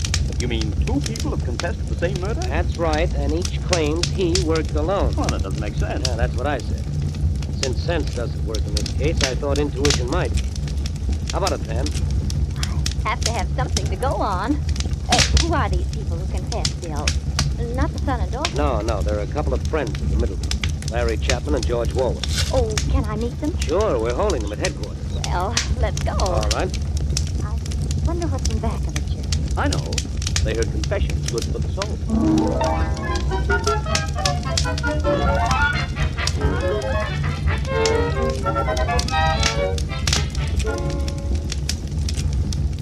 The dining room window was open, so I just pointed the gun through it and fired. That's impossible, Larry. Why? Because I did. Here we go again. Look, Lieutenant, doesn't priority count around here? I confessed first. But you're lying. May I ask a question? Go right to it. Why did you gentlemen kill Mr. Middleton? Well, it's just that I... Like this. Well, that is... what I was going to say is that... Hold it. Now, you, Warwick, why did you shoot Middleton? Well, sir, I owed him some money and I couldn't pay him, so I killed him. You took the words right out of my mouth. You mean I put them in your mouth? Never even thought of it. I don't care what you say. I don't care what anyone says. I killed Walter Middleton. I hope to die if I didn't. It's the other way around, George. This isn't getting us anywhere. Well, why don't we toss a coin? Winner gets the electric chair. Wait a minute. Now look, if either of you shot Mr. Middleton, you had to have a gun. All right, tell us where the gun is, and we'll see if it matches the bullet. I threw the gun away. So did I. I mean, that's what I did. I demand you hold me for murder. You ought to hold him for plagiarism instead. Where did you throw away the gun? Who, me? Either of you, both of you. I don't remember. I wrapped the gun in some old newspaper and threw it in some bushes. What bushes? Where? That's what I don't remember. Well, Pam, you're doing fine. Have any hunches yet? I have a hunch they're both lying. That's no hunch. It's a logical conclusion based on observation of the facts. You must believe me. I tell you, I killed Walter Middleton. With your little hatchet, yeah, we know. Now, look. Don't either of you fellas want to change your stories? No. I killed Walter Middleton. He didn't. I did. Okay. Yes, there's David Middleton with him. Hello, Lieutenant White. Hello. Oh, hello, Mr. Jones. Hello. Lieutenant, I don't know how you're going to like this. Maybe it's good and maybe it ain't. All right, what's up? Well, you tell me to question young Middleton here and check up on his whereabouts on the night of the murder, so I did. Yes. Oh, what do you think he tells me? He says he killed his father. Oh, that's swell. He what? Yeah, he wants to confess. Bill, it looks like you hit the jackpot.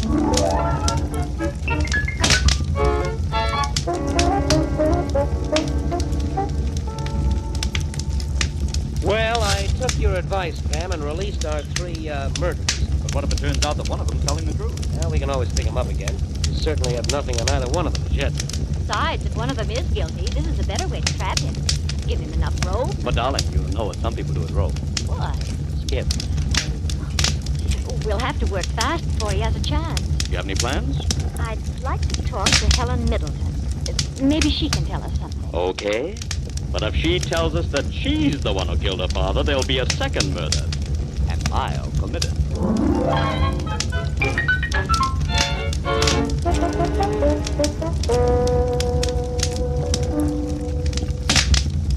After all, Larry and George are both very dear friends of mine, and David is my brother. You can't expect me to say anything against them. But if one of them killed your father... Oh, none of them did. I'm sure. Why? Oh, I just know it.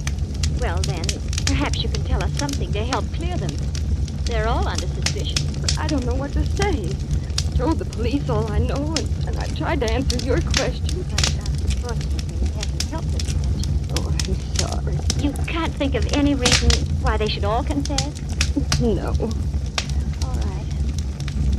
Well, we won't keep you any longer, Miss Middleton. Thank you. I hope you'll pardon me if I don't show you out, but I'm so terribly tired and I don't want to go downstairs again. Oh, that's quite all right. Goodbye. Goodbye. Goodbye. Well, Pam, what do you think? You forget, Jerry, I'm not supposed to think. I'm supposed to feel. You know, intuition. Well, then, what do you feel? Bewildered. I don't understand. Oh! I'm sorry, madam. I didn't mean to alarm you. You ought to give more warning when you pop out of nowhere. Not nowhere, madam. I was concealed in this archway. Eavesdropping on our conversation with Miss Middleton, huh? If you wish to call it that, I call it detecting. Are you a detective? Unofficially, like yourself. Officially, I'm the Middleton butler. Oh, you're the one who discovered the body. Yes, madam. Perhaps you can tell us something. I can tell you a great deal. I'm a profound student of crime. Fascinating subject. Yes. Are you convinced? You're on the right track. Not suicide. It's murder. Of course it is. Nobody suggested it wasn't. After all, there was no gun near the body. How do you know? Well, How do you know I didn't find a gun and hide it to make it look like murder? But there's no earthly reason why you should. Jumping to conclusions. First rule of a good detective, never jump to conclusions. But you just said yourself that it was murder. True. As a matter of fact, there was no gun. But you shouldn't take my word for it. Why are you looking at me like that? Perhaps you think I killed Mr. Middleton. Good. Very good. Never overlook anything. First rule of a good detective. I thought you just said that the first rule was never... very good. However, you're wrong. I couldn't have done it. Why? The butler never does it. Not anymore. That went out, butler. But I'll give you a clue if you want it. What? In the back of the house, a little bungalow. Young David Middleton's studio.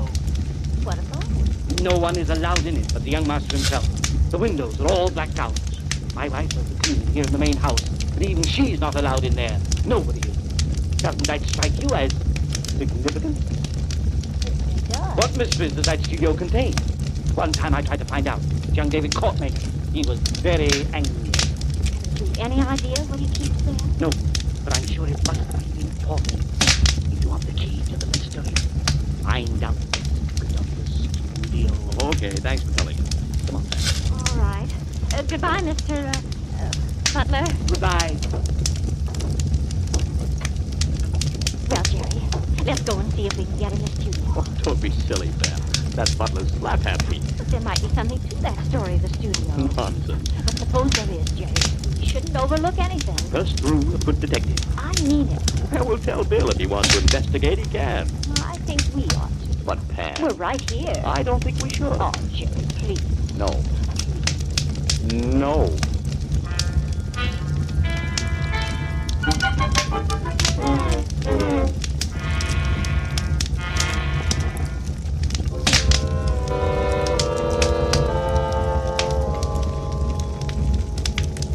That must be it in the clump of trees. Come on, Jerry. Careful, nobody sees us. You know, if young Middleton catches this, he'd be within his legal right to be shot. Oh, I can't see that it would hurt any more than if it were illegal. I mean, if you were shot, you wouldn't care, would you, whether it was legal or not? Especially if you were dead. Oh. Let's not let him catch us. You're right. Let's not. Let's... Be careful. This moonlight's pretty bright. Stay close to the bushes. All right. I don't know why I let you talk me into things like this. Because you're sweet. I think it's your baby blue eyes. They look so sad when you can't have your way. Like a cat's. Well, here you are. Cat's eyes are brown. Somehow that seems irrelevant. Now that we're here, what do we do? Let's see if we can find some way to get in. Sorry, it seems kind of spooky, doesn't it? It's all dark. Oh, wait a minute. Thought I heard something. I guess I was wrong. Oh, no, we won't do it. I think I'll just try to do it. Oh, Jerry! Jerry, how can you laugh? I've been shot. You're all wet. I'm not. I've been shot. Oh. I thought it was blood. No, Dolly. You just walked into a trap. A bucket of water fell on your head. What's going on here? Oh, hello, Middleton. My wife decided to take a shower. Oh, I'm sorry, Mrs. North. I hope you're all right. Yes, so. Only I'm cold. Well, come on back to the house and you can warm up. I'm sorry about this, but I don't like people to go near my studio. Yeah, so we found out. You know, that's quite an effective booby trap you have there, young fellow. Isn't it, Pam? I beg your pardon?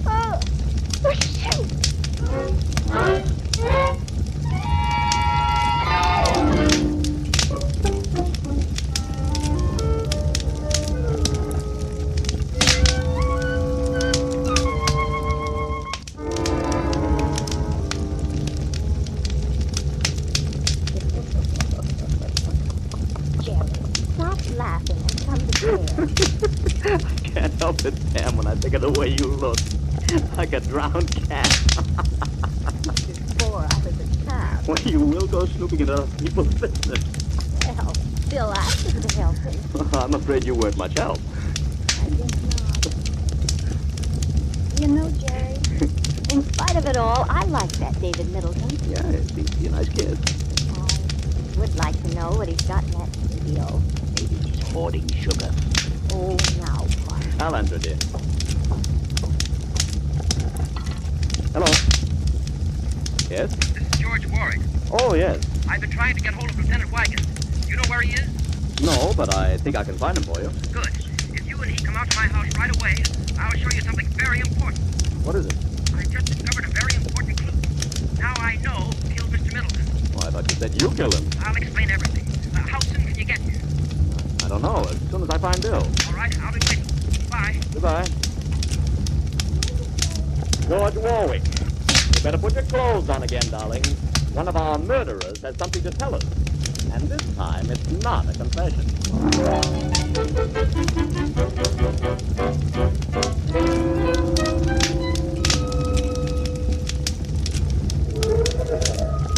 Well, this is it. I wonder what he wants to show us. Well, it better be good. I don't like coming out in the middle of the night for nothing. I doubt this will be as good as you promised. Somehow I don't trust Wait a minute now. What is that? Somebody's standing at the corner of the house. Yeah. Wait, he's shooting at us. Hey! Jerry!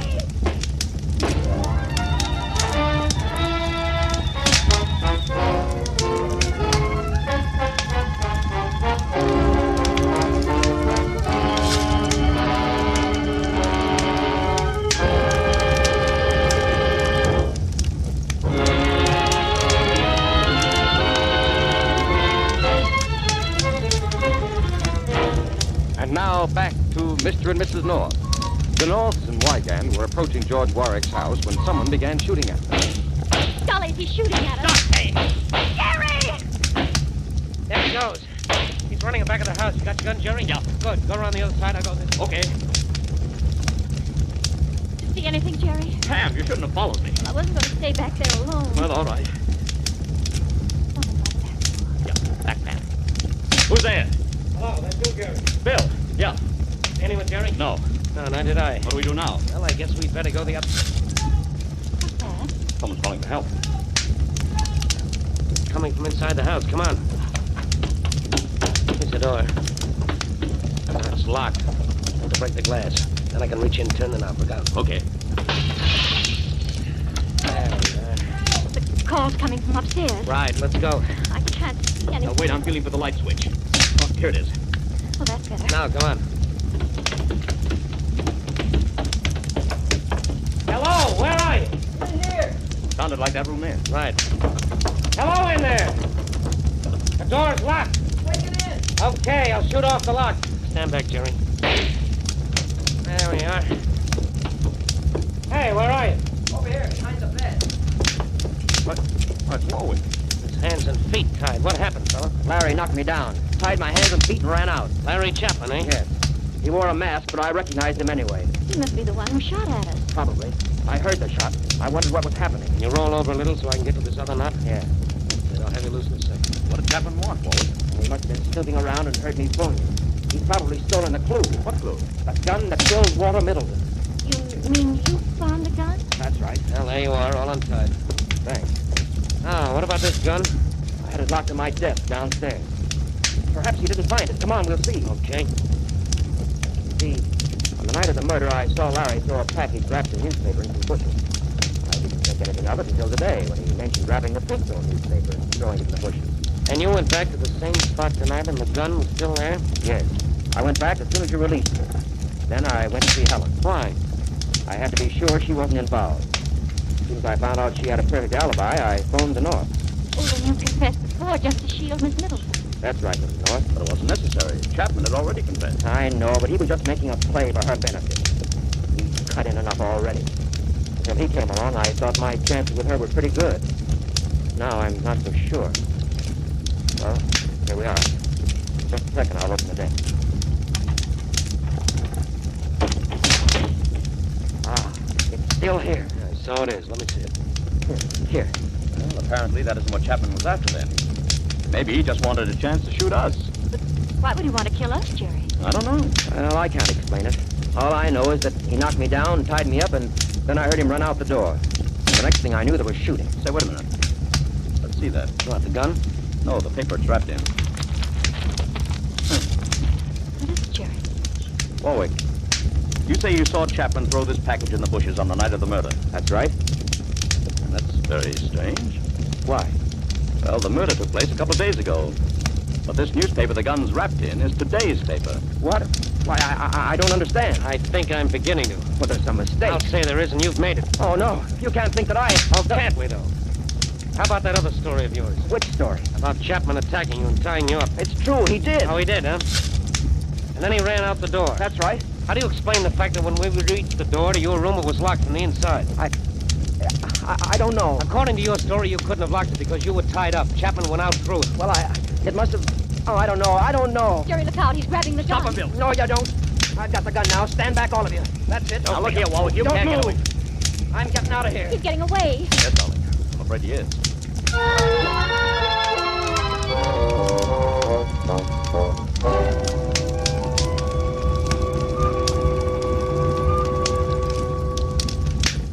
And you're sure you haven't any idea where he might go to hide out, Miss Middleton?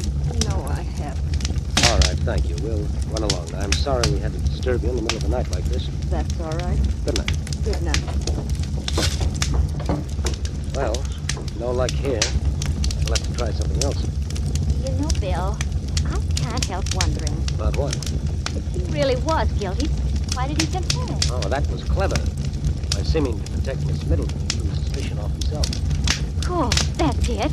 Bill, Jerry, I just thought of something. You think you know where he is? I think I know, but... Wait a minute. What is it? Look, there's a light under the door in David Middleton's studio. Come on. Why? You don't think Warwick's there, do you? No, but I've just got to find out what's in there. You and your curiosity, you know what I got you before. Oh, I'll watch out, Jerry. I know what to look for this time. And we've got a murderer to track down. Oh, man. Don't you have any curiosity? Besides, it won't take any time. Come on. All right, let's go, Bill. There'll be no living with her until she's satisfied. Well, all right. Oh, you darling. Focus. Where's Babs? Yep. I don't know why I agreed. I don't have to live with her. Getting close. Too bad you forgot your bathing suit. I won't touch anything this time, Jerry. I'll just stoop down and see if I can see through the keyhole. See anything? Yes. He's in there. Young Middleton? Uh-huh. What's he doing? Sewing. Sewing? What's the idea? I lost my balance. Hey! Oh, I'm sorry. I lost my balance. I fell against the door, and I'm terribly sorry. I didn't mean to... I didn't mean... I fell. Doggone it, I told you to keep away from here. Oh, Mr. North, too, and the lieutenant.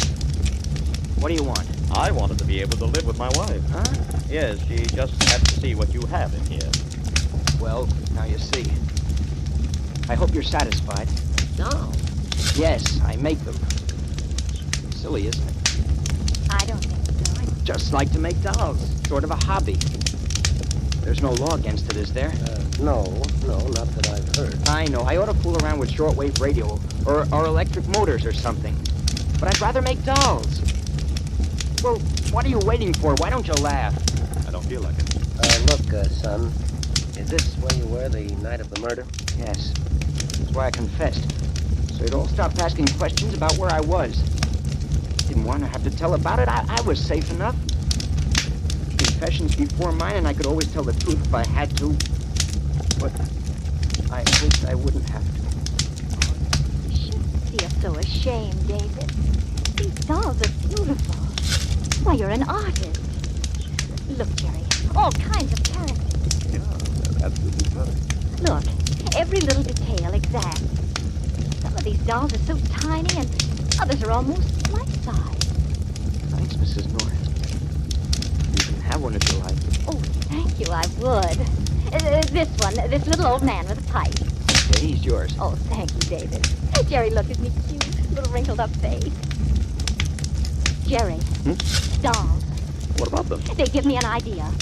I think I know how we can catch the murderer. With dolls? Yes, Jerry, with dolls.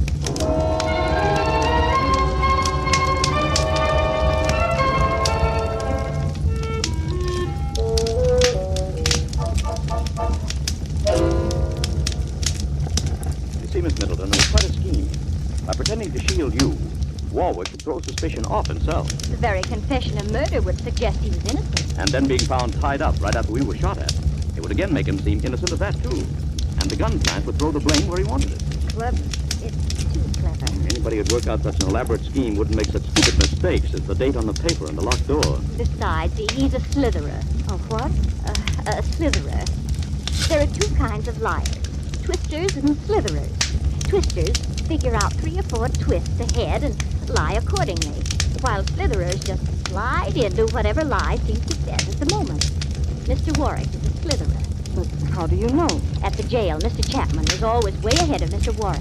He confessed first, and he lied much better.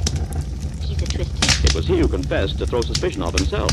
Warwick simply confessed out of jealousy at Chapman's getting all your gratitude. Only a twister would have thought of that first confession. And get this twist. Instead of framing a case against Warwick, he lets Warwick frame a case against him. A case that will fold up and make Warwick seem guilty. You mean Larry is the murderer? Oh, sure. But then why did George run away? He saw so much evidence piling up against him, he was afraid we'd be able to pin the murder on him. Chapman's scheme was working. And it was an elaborate scheme, too. Chapman planted the gun in today's paper and put it in the bushes. And after tying up Warwick, he walked to the door, slammed it, and then quietly locked it. Slipped to the window and got out that way. Warwick on the floor behind the bed couldn't see him. Can't believe it. Why? Why would he do all this? Kill Father and then try to put the blame on George? Simple. With your father's death, you and your brother share the inheritance. And by framing Warwick, Chapman hoped to eliminate him and marry you for your money. Oh, I can't believe it. I can't. Unfortunately, it's true. We haven't told Bill yet. But as soon as he gets here, we're going to tell him that You're not going to do anything. I'm shutting you up now. All right, Chapman, drop that pistol. I've got you covered. That's it. Okay, folks, you can come out from behind the sofa. Helen. And Mr. and Mrs. North. Yeah, what you shot were just dummies. Life-size dolls, which you probably can see yourself now that you take the time. Mr. and Mrs. Proxy. Oh, poor Mrs. Proxy. You hit her right between the eyes. Helen, you were in on this. You invited me here, left the front door open so I'd come in and overhear you. Yes, Larry. She didn't want to. But when we convinced her that you'd killed her father, she agreed. Well, you can come along with me, Chapman. We didn't have any proof against you before, but we have now. Thanks to Mr. and Mrs. Proxy. Golly, Jerry. You know something? What? We're not such bad twisters ourselves, are we?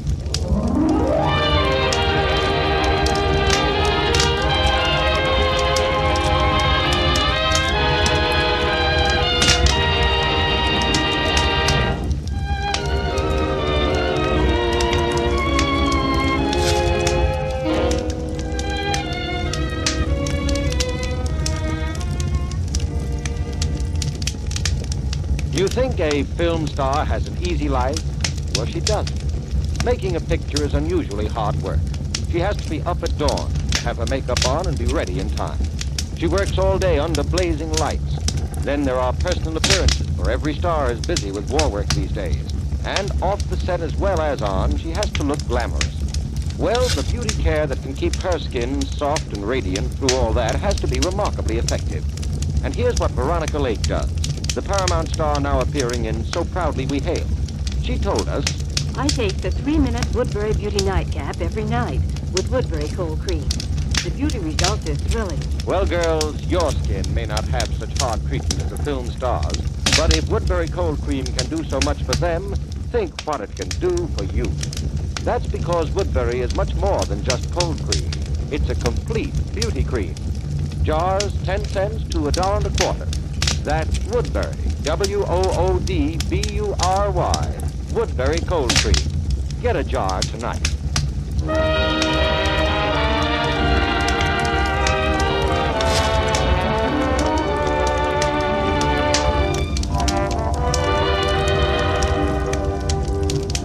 Tune in again next Wednesday evening at the same time for another adventure of Mr. and Mrs. North. For thrills and laughs, be sure to listen, won't you? This is Ben Grauer saying good night for Woodbury, Woodbury, Woodbury, for the skin you love to touch.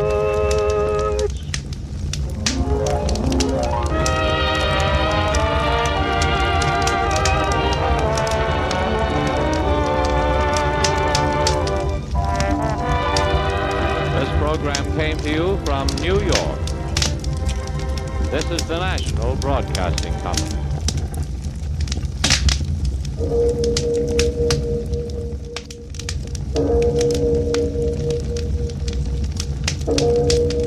Murder at midnight. Let go of my arms. I'll give you money. All the money you want. No, Fred, no! You monsters! I'll make you pay for this.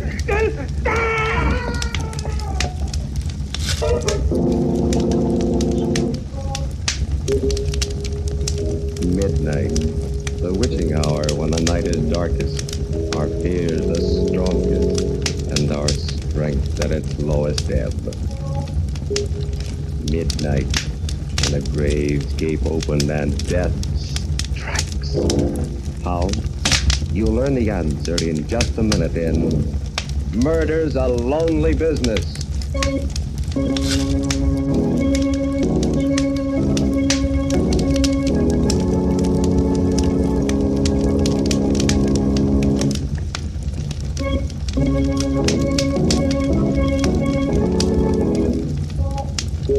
And now, Murder at Midnight. Unusual stories of terror and mystery by radio's masters of the macabre. This tale, a study of murder in duet, is by William Morwood. It's titled, Murder's a Lonely Business.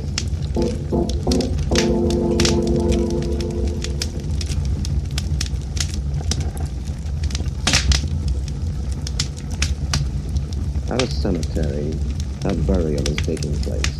For as much as it hath pleased Almighty God in his great mercy, take unto himself the soul of our brothers. The two chief mourners, Fred and Grace Tilson, stand beside the open grave. And as he looks at his wife, bitter thoughts course through Fred's mind. Look at her standing there, dabbing her eyes with a handkerchief. Tears. Real tears after what she did. After what she made me do. She doesn't know what sincerity is, or love, or pity either. She's hard. Hard all the way through. And I never knew. Never even suspected her. Till we killed him. Now, that's the way she acted. I'll never forget it. Never. A nightmare always. How can I go on living with it? How can I ever trust her again? What am I to do? Oh, Lord, I'd give anything for it. Think I ever married that sniveling creature. I believe he's really crying, really sorry, as if he cared a hoop about his Uncle Edward outside of the money he could get out of him. He was ready enough to help put the old man out of the way the other night. Now his nerve's gone. All he can think about is a drink. That's the only time I can sleep with him. When he's drunk, and not always then. The way he's been carrying on lately, Lord knows what he'll say or do next. I'll have to wash him every minute of the time. Through thy mercy, O our Lord, who liveth and reigneth with the Father and the Holy Ghost, ever one God, world without end. Amen.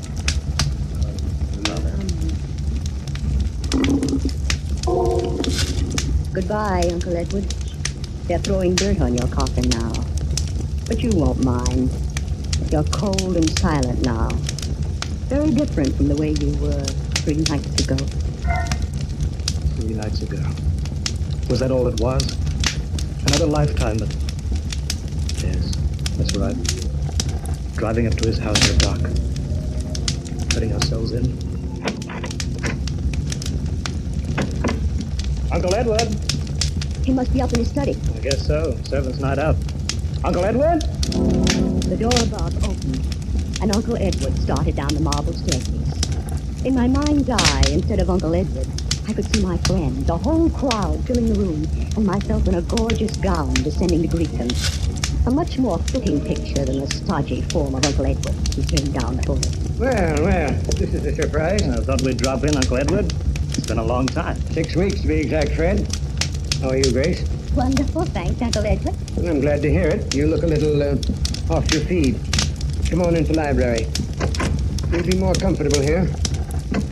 Oh, drink, Fred? Why, Don't be polite. From what I hear, you're rarely seen without one these days. You sound as if you'd had spies watching us, Uncle Edward. It's entirely possible. I've certainly been interested in your activities. For instance, I hear you can be found at a gambling house almost every evening, Grace. Oh, only the fashionable one, where everybody goes. You've got to keep in the swim nowadays. If you can afford it. You can't. Not on Fred's salary. That's the trouble. well, frankly, Uncle Edward, that's why we've come here tonight. We're in a jam again. Money? What else? And you want me to bail you out, huh? Well, I'll be equally frank with you. This time, I'm not going to do it. I'm sorry. I've helped you out of messes often enough in the past. Each time, I hoped you'd pull yourself together, settle down, and lead solid, respectable lives. But each time, you disappointed me. Now, I've given up hoping. Uncle Edward, I promise you. Too late, Fred. I can't believe your promises anymore. I've given you and Grace every chance. Now I'm washing my hands of you. You can't expect help from me ever again. Now or in the future. Exactly what does that mean? My lawyer's coming here tomorrow, and I'm going to cut Fred out of my will. Cut him out entirely. Uncle Edward. Every cent I have is to be left to charity. Well, you're not serious. You can't be. Well, it's not fair. I'm your only nephew, and There's no use talking, Fred. My mind is made up. Now, would you care to discuss the weather? No. I thought you wouldn't, Grace. Come on, Fred. Uncle Edward, I advise you to change your mind about this. I beg your pardon? Because if you don't, you may live to be sorry. We went outside. Grace was in a white rage, and I was all jumping myself. We walked around the garden paths, trying to get hold of ourselves before we started back to town. You know what this means, don't you, Fred? The end of everything. We'll never be able to get credit once it's known that Uncle Edward's cut us off. Yes, I know. Somehow, some way, we've got to stop him from changing his will. But how? You know there's no use arguing with him. He's as stubborn as a mule. Besides, there's no time left. He's going to do it tomorrow. I know. Unless, of course, something happens to him before that. Such as? He could die. What? Suddenly. Some chance he's as healthy. Grace, what are you thinking of? You know. You're mad. If you want to spend the rest of your life struggling with debts, not able to do anything, I don't. But everything's perfect for us. The old man's alone in the house. No one knows what cold this is. No one will. Stop it. I won't listen Oh, to you. be a man for once in your life. Everything you want. Money, luxury. For 5 minutes worth. Yes, but how? The gun. The gun he keeps in Destiny's study. You've seen it. Yes. We'll take the money valuable to make it look like a robbery. Well, what are you afraid of? The sight of a little blood? Grace, I don't know you to talk like this. I know what I'm after for both of us. It's our only chance of a future. Together. Are you coming? Yes. All right. Let's go in. The servants will be coming back. We haven't any time to waste. We went back into the house, climbed the long staircase to Uncle Edward's study. My mouth was dry, my knees were shaking. We reached the landing. Knock on the door. Grace, It's too late to suppose anything. Knock. Yes? Come in. I was expecting you back. You were? Certainly. I didn't think you let the money go that easily. Not after Grace's threat. What do you mean? You should have been a man, Grace. You've a completely ruthless streak in you. You'll stop at nothing to get what you're after. No wonder you've led poor Fred around by the nose so long. Now, look here, Uncle Edward. Sorry to hurt your feelings, Fred, but you must admit it's true. Now, if you two will explain why you came back... We hope to make you change your mind. You should know me better than that. I've said my last word. Not your last, Uncle Edward. Not yet. What Grace means You don't have to explain, Fred. Her interest in my desk explains itself. The right-hand drawer, Grace. Were you by any chance looking for this? The gun? Yes, I took the precaution of removing it. As I said, I was expecting you back. I don't know what you're talking about, Uncle Edward. I was only looking for your checkbook. I thought the least that you could do was to help us out of our present difficulties. It's a good story, Grace, but not quite good enough. Now, as it's almost 12, perhaps you'd both be good enough to leave my house permanently. You win, Uncle Edward. I suppose we were foolish to think that we could find a soft spot in that stone heart of yours. You were foolish, all right. This way.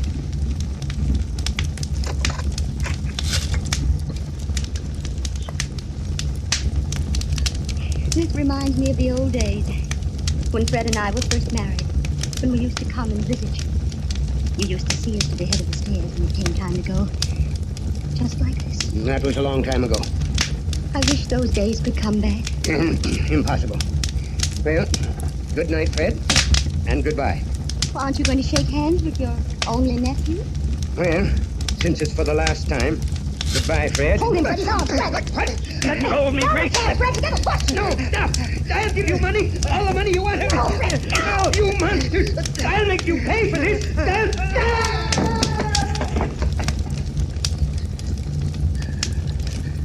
Grace, what did we do? What did you make me... Get down there, quick.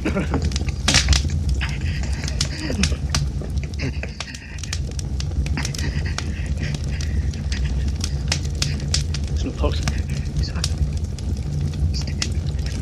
Grace, when we find him... An accident. The old man slipped on the stairs and broke his back. The money's ours. Everything we wanted. Grace, you hurt?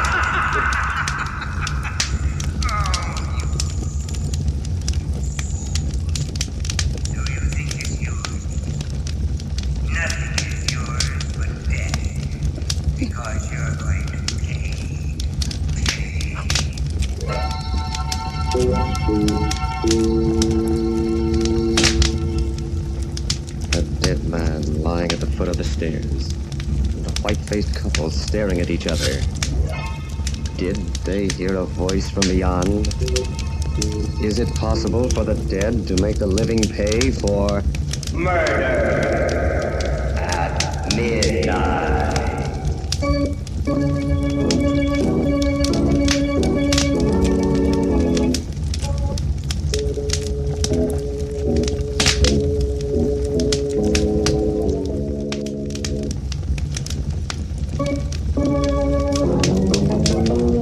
And now, here is Grace Tilton to continue our story. It went according to plan. The inquest raised no ugly questions or suspicions. And then after Uncle Edward's funeral, we settled down in the great old mansion. I could have been happy. So happy. Except for Fred. He'd taken to drinking again. Haven't you had enough, Fred? Another little drink won't do me good. Just a pity. The way you've been acting ever since... We did in poor Uncle Edward. Don't be afraid to say it, Grace. We're alone now. Why did you give up your job so suddenly? I'm a rich man now. No need to work. But it looks so suspicious. And the way you've let yourself slip. That dirty shirt. You haven't shaved in 2 days. Don't tell me you're ashamed of it. I can't ask anyone to the house. And I had such plans for us. Entertaining, parties, making a name for ourselves. Sorry, that's not my idea of a career. In heaven's name, what is? Drinks. More drinks. Then another one. I won't let you turn into a drunken bum. I won't be disgraced like that. I'll do exactly what I like, and you won't stop me. Don't forget, my love. We share a little secret together. I'm not forgetting. No matter what happens, you're tied to me for the rest of your life. I wouldn't be too sure of that, Fred. If I get a chance at what I want, you won't stand in my way. Nothing will. What did she mean by that? I thought about it, brooded over it, couldn't forget it. Then one evening as we sat together in a nightclub, things became clearer. Did you hear me, Fred? What? I said I wanted a cigarette. Oh, certainly, huh? Here you are. Match? If you can hold it steady enough. Why do you have to get soused every time we go out? A tribute to your intoxicating charm. Oh, don't be so... Oh, well, where's Ronnie? Good old Ronnie. Dowager's delight. No, if you'll only look over this way. Is that dress you're wearing? You will. Ronnie! Oh, Ronnie! The change that came over her. Smile. Sparkling eyes as he came over to our table. Well, hello there. This is a pleasant surprise, bumping into you again, Tilton. Getting to be a regular routine. The theater, the races, everywhere I go with Grace. Yes, we seem to share a lot in common, Fred. Sit down, Ronnie. What do you have to drink? Oh, nothing, thanks. I've had my quota for the evening. Well, I'm glad someone knows when to stop. Maybe Ronnie's got other vices. I have, Fred. One of them's dancing. Do you mind if I take Grace out on the floor for a turn? Why ask me? I'm sure Grace will agree to anything you say. Fred, now what kind of a nasty... Oh, come on, Grace. Fred didn't mean anything. Well, see you later, old boy. They danced well together. As I watched them, I remembered the things I'd heard about Ronnie. Of his rich wife who died so conveniently, and the fortune he'd run through. I saw Grace look into his eyes. Their lips moved. The suspicion grew on me till it became a certainty. They were plotting my death. The veins stood out in my forehead. My hands grew cold. But I knew exactly what I had to do. I had to strike first. I had to kill them before they killed me. If only I knew what they were plotting. If only I could hear what they were whispering to each other. Grace, darling, you're so silent. Fred, how dare he act that way? Oh, he's a very unpleasant person. Of course, he's under the weather, but that's no excuse. Just means he doesn't give a rap for you. Never has. Oh, don't let's talk about him. Right. Music's lovely. Yes. So are you. You dance like an angel. I can hold you in my arms forever. Oh, we're just made for each other. You know that, Grace, don't you? I'd rather not think about it. But you must. Have you considered what we talked about the other day? It's impossible. Why? I love you more than anything in the world. We have the same tastes and ambitions. We could be a wonderful success together. But you love me too, don't you? Oh, yes, yes. Well, then what's stopping us? What's so precious about the life of a drunken bum? Fred's my husband. Husband? You love him? Even respect him? No. I did feel sorry for him, but not anymore. Not after tonight. I hate him. That's more like it. Well, then there's nothing to interfere. Except the danger. Leave that in my hands. You have just one job to do, Grace. And that? Get Fred up to my place in the mountains for a vacation. I guarantee he'll never come back.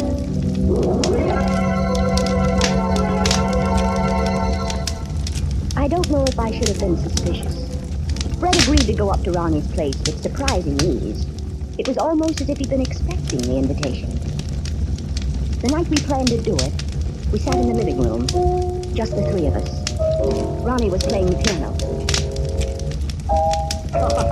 Fred, I'm awfully rusty. I haven't practiced in weeks. It sounds grand to me, Ronnie. Why don't you join him, Grace? I know you're just dying to play with Ronnie. Duet, I mean. Well, that's all we have time for anyway. I promised the Pearsons we wouldn't be late. Oh, that beach picnic. Tell you the truth, I don't feel much like it. But you promised to go, Fred. Do your world of good, old boy. Wonderful night for a swim. You both seem very anxious to get me down to that lake. Why? Not at all. If you want Grace and me to go alone. All right, I'll come. But I've got to go upstairs for my bathing suit. Wait for me here. Well, hurry it up, old boy. All set, Grace? You know exactly what to do? I think... You make a great fuss about Fred drinking. That'll be remembered afterwards. I'll take care of him at the raft. push his head underwater If and... he struggles, he'll call out. Not in the condition he's in. He's as weak as a baby. Be all over in a few minutes. I'll swim back. Ronnie. Yes? Isn't there some other way? We love each other so much. Can't we just... Run off together? Let's be realistic, darling. We need the money. His money. Love in a cottage isn't our style. I suppose not. Where is he? What's keeping him so long? I'm just as glad. Come on, Grace. I want to make sure there's an extra bottle of whiskey for him in the car. This way, darling. Through here, into the garage. Give me your hand, Ronnie. Now, darling, everything's going to be all right. Just being with you. Ronnie, Yes?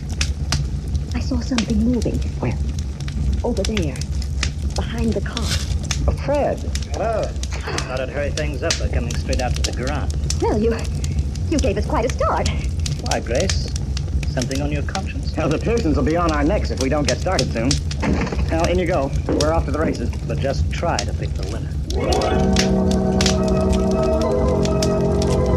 We drove out to the road, the winding road that led down to the valley. I knew just the spot where I had to leave them. From there on, their only companion would be the man with a sickle. Slow down, Ronnie. Huh? I'm not going to the picnic after all. My head's splitting. But it's too late to drive you back, Fred. You won't have to. I'll walk. Just let me out. Very well. But Ronnie... It's all right, Grace. We don't want Fred to have a miserable time at the picnic when we can settle things so much better this way. Thanks. I hate to run out on you, but I've got my health to think of. Oh, sure. Oh, incidentally, there's a shortcut back to the house through the fence there. I don't see it. Go on ahead. I'll turn the headlights on it. Thanks. Now, so long. Have a good trip. Where are you going?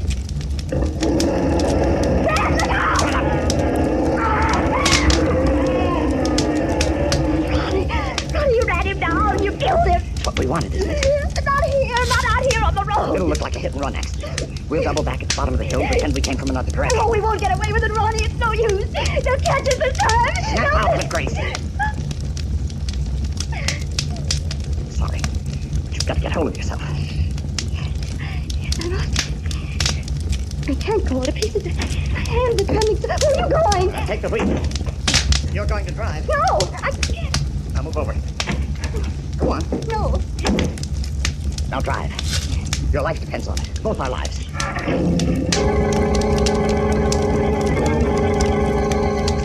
I started down this steep zigzag road, and slowly, my nerves relaxed. As the car swooped around the curves, I felt a strange acceleration. Easy on these curves, Grace. It's a sheer drop if we go over the cliff. Oh, are you scared now, Ronnie? Well, I want to keep my neck in one piece. You needn't worry. I'm a good driver. Fred always... Fred, What's the matter? nothing. Keep your mind on the road. There's a hairpin bend ahead of here that... Hey, look out. Okay, I see it. I pushed on the brake. The pedal went all the way to the floor, but nothing caught. Nothing. No, Grace. Now, do you know what I was doing there in the garage? I disconnected the brakes. Fred! The fence, Grace. The fence. Disconnected them. Yes, Grace. I meant to kill you with Ronnie. Grace, slow down. Oh, Ronnie, fast. I know. You it's too late now. And long drop to the rocks. See you soon, Grace.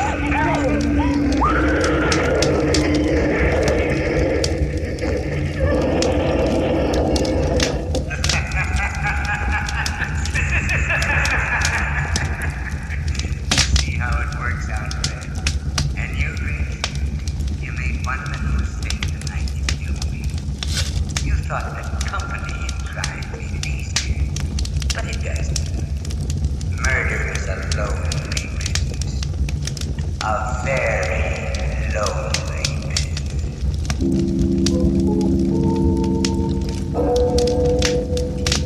One body lying crumpled in the middle of the road, and two more, the shattered wreckage of the car at the foot of the cliff. 3 people, lonely no longer, as the clock strikes 12 for murder at midnight.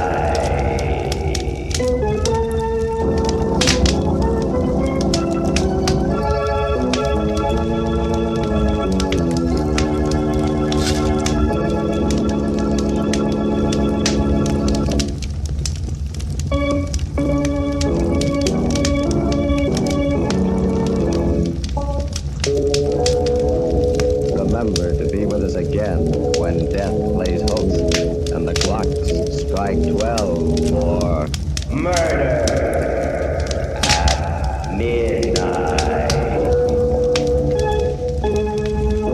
The part of Grace was played by Helen Shields. Wendell Holmes was her husband. Carl Emery, her lover. With music by Charles Paul, Murder at Midnight was directed by Anton M. Leader.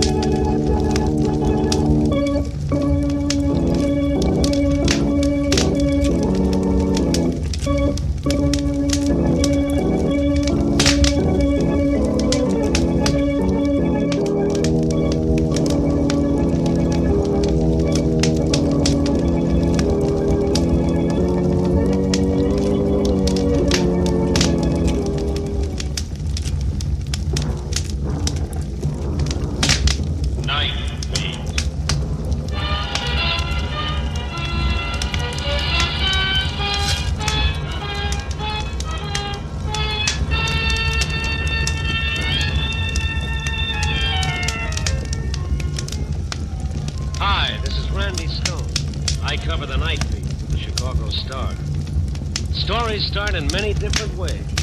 This one started with a secret that ended with the river.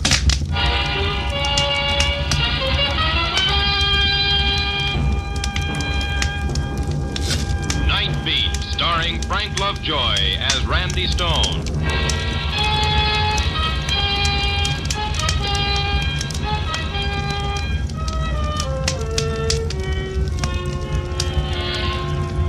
To most people, nightlife in Chicago means slumming in the honky-tonks, a fast tour of the taverns, or a ringside table at the Chez Paris. To me, it's more than that. Nightlife is made up of the stories that happen in the lives of ordinary people that wouldn't happen in the light of day, and I've got headlines to prove it. It's the time when darkness can hide the ugliness of dirt and misery, or the gloom can make it worse. Those same shadows that are a big help to Cupid can be a cover for crime. And some little thing that today caused fear, tonight can build into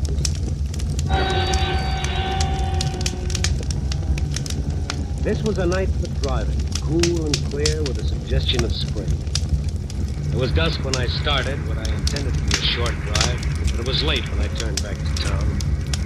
I hadn't spotted a story and none had caught up with me.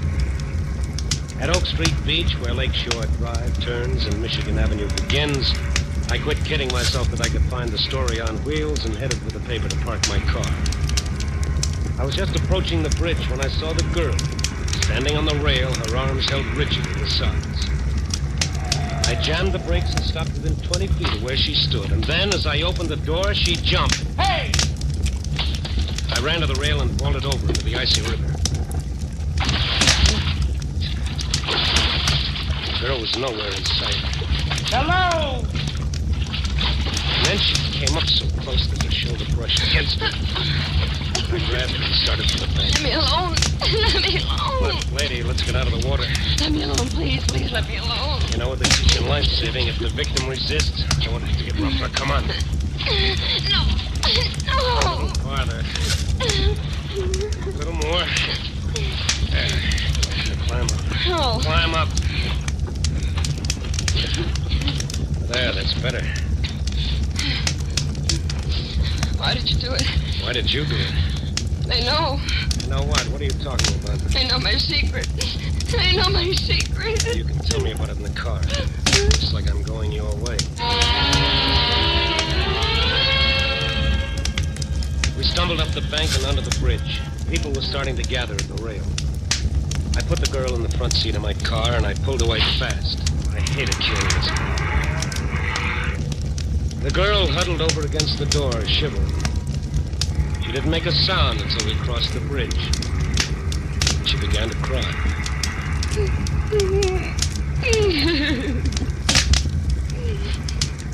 Want to tell me about it? All right, you've been a hero. Why don't you let me alone? Look, I'm only trying to make it easier for you. Strangely enough, when you try to take your own life, it becomes a matter for the police. Oh, no. Does that frighten you? I don't want to see the police. They want to see you? Why don't you mind your own business and leave me alone? I want to help you. No one can help me. No one. Nothing's ever that bad. Just seems like it. That's easy to say. thought somebody else. Well, I know it wasn't very original, but neither is jumping off a bridge. Are you a detective? No, I'm just a guy. Why did you go in after me? Oh, I saw you jump just as I drove up. Reflex, maybe. I was in the water before I had time to think. Yes, I do owe you something. Now that's more like it. I'll settle for a cup of hot coffee and some dry clothes. I can make the coffee. I don't know about the dry clothes. Maybe the janitor can find you some. It's quite a trade. A cup of coffee for my life. One of us is getting gypped.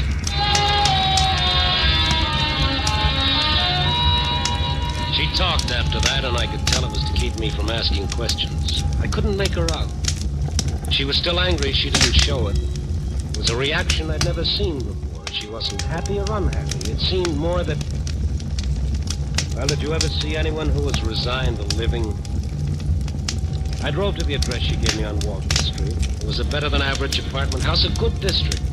No clues there to suicide. She even joked a little as we reached the front door. Sorry. I must have left my bag in the river. Oh, the janitor lives. Must be pretty exclusive here. I hadn't noticed it. Why do you say that? Only 3 names on all those letterboxes. Well, that's all there are.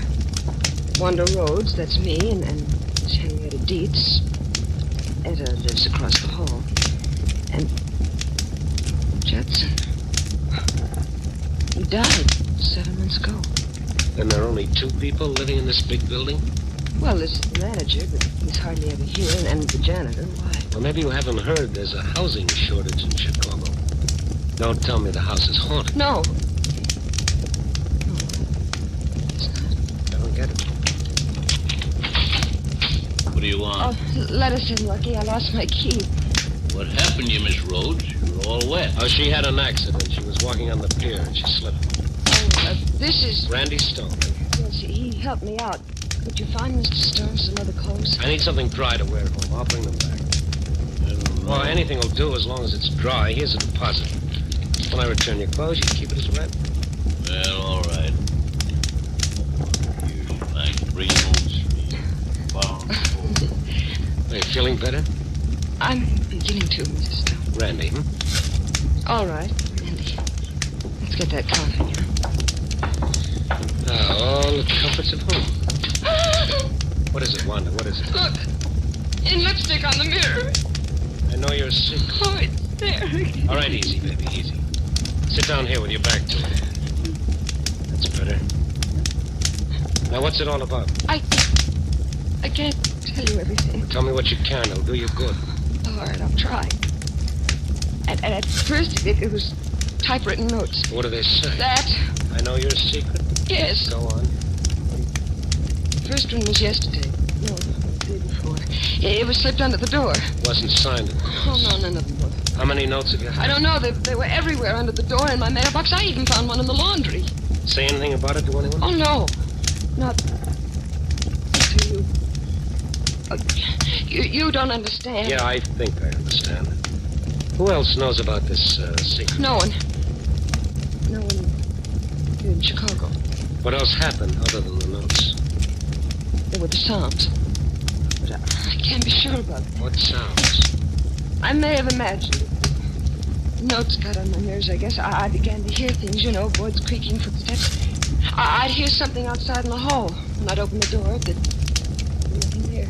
Imagination can do strange things. I tried going out to get it off my mind, but that made it worse. I dreaded coming home. I knew what I'd find. You let those notes drive you? Then there was the phone. There was no mistake about that. That began late this afternoon.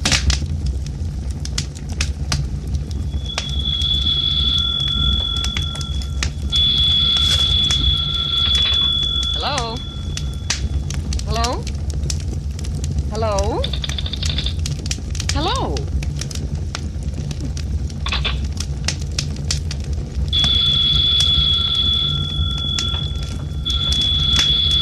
Hello? Hello?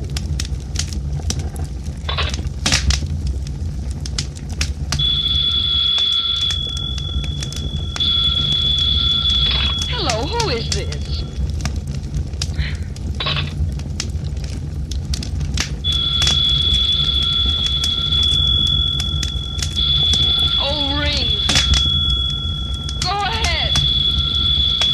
your head off. Hello? Hello? Look, what are you trying to do? I'll fix you. I'll leave the receiver off the hook. There. That'll settle that. Oh, the crazy beast. Well, ring. Go ahead. See if you can ring now. Oh. Hello. This is the service operator. Is your receiver off the hook? Well, yes. Are you using this line? Well, no, but you see... Then I must ask you to hang up your receiver. Operator, let me explain. My phone keeps ringing. When I answer, there's no one there. There is a party waiting for your line. Is it a man or a woman? I'm sorry, we cannot give out that information. Will you please replace your receiver and see if your number can be dialed? Oh. All right. Hello? Hello?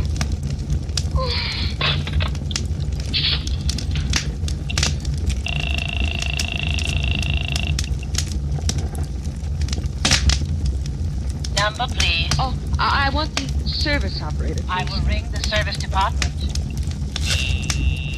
I am ringing. Service operator. Oh, operator, something has got to be done about this phone.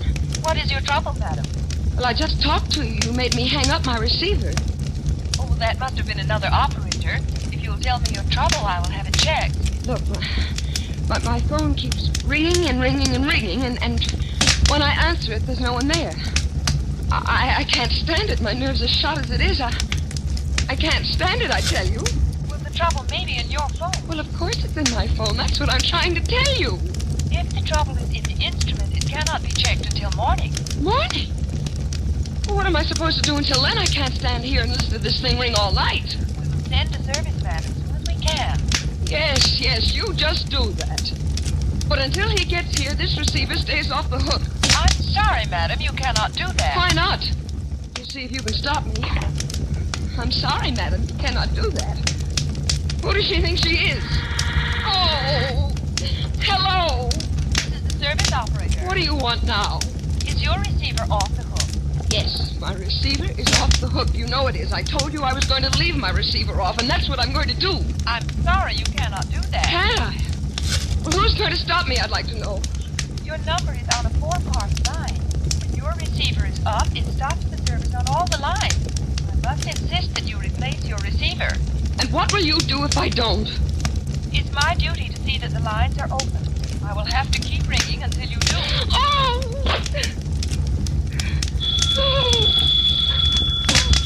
Hello! Hello!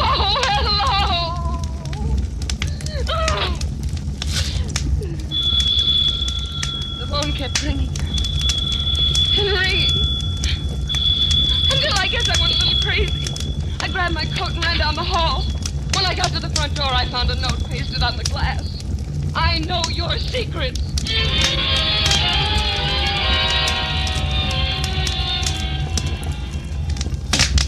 I don't know just what happened after that. I remember running. And that cold water. Is there someone who would really want to harm you? Yes, I don't know. All right, we'll see. You should be getting out of those wet clothes. Come on now. Find something warm and dry. Oh, what about you? Well, all of it. Does that answer your question? I think that's my tailor now. Now go in and change and knock before you come back. What? Yeah, just like that. Oh. Here's some clothes. Oh, you must be the man from Sears. Oh. What's that? There's something you can do for me, Pop. My name's... They call me Lucky. What is it you want? I want the names and present addresses of some of the tenants who used to live here. What do you want that for? I want to ask them why they moved from there. What business is it of yours? It's not. I'm just curious. That ain't my department. Would this help you find that information? Sure easy with your money, ain't you? But put it away. It won't do you no good. First place, I don't know where they do. Second place, I can tell you why. Go Shelton had any place to move. Well, why did they move? Because this is a crazy house, that's why. Walking around all hours, a peeping and a prying. You wouldn't be meaning that for me, would you? Wandering all over they was. top floor of this floor, even in the basement. I saw him looking and searching. Searching for what? I ain't a-saying. Tell me what you mean, Pop. Lucky. You can tell me about it. There ain't nothing more I'm gonna say except this. Just heed, mister, you don't get in somewhere you can't get out of alive.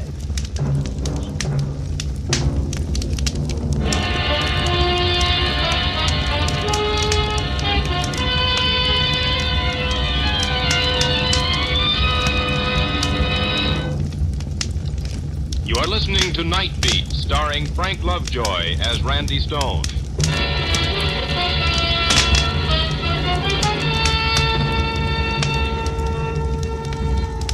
There I stood in a strange apartment, wringing wet, with an armful of shabby, faded clothes, and a door slammed in my face. Well, I wonder what that was all about. Must be as nutty as a candy bar. Just heed, mister, you don't... Yeah! Can I come in now? Oh, not yet. Have you got any time? Yeah. Who are you talking to? Oh, myself. It's getting me, too. Okay. What's getting you too?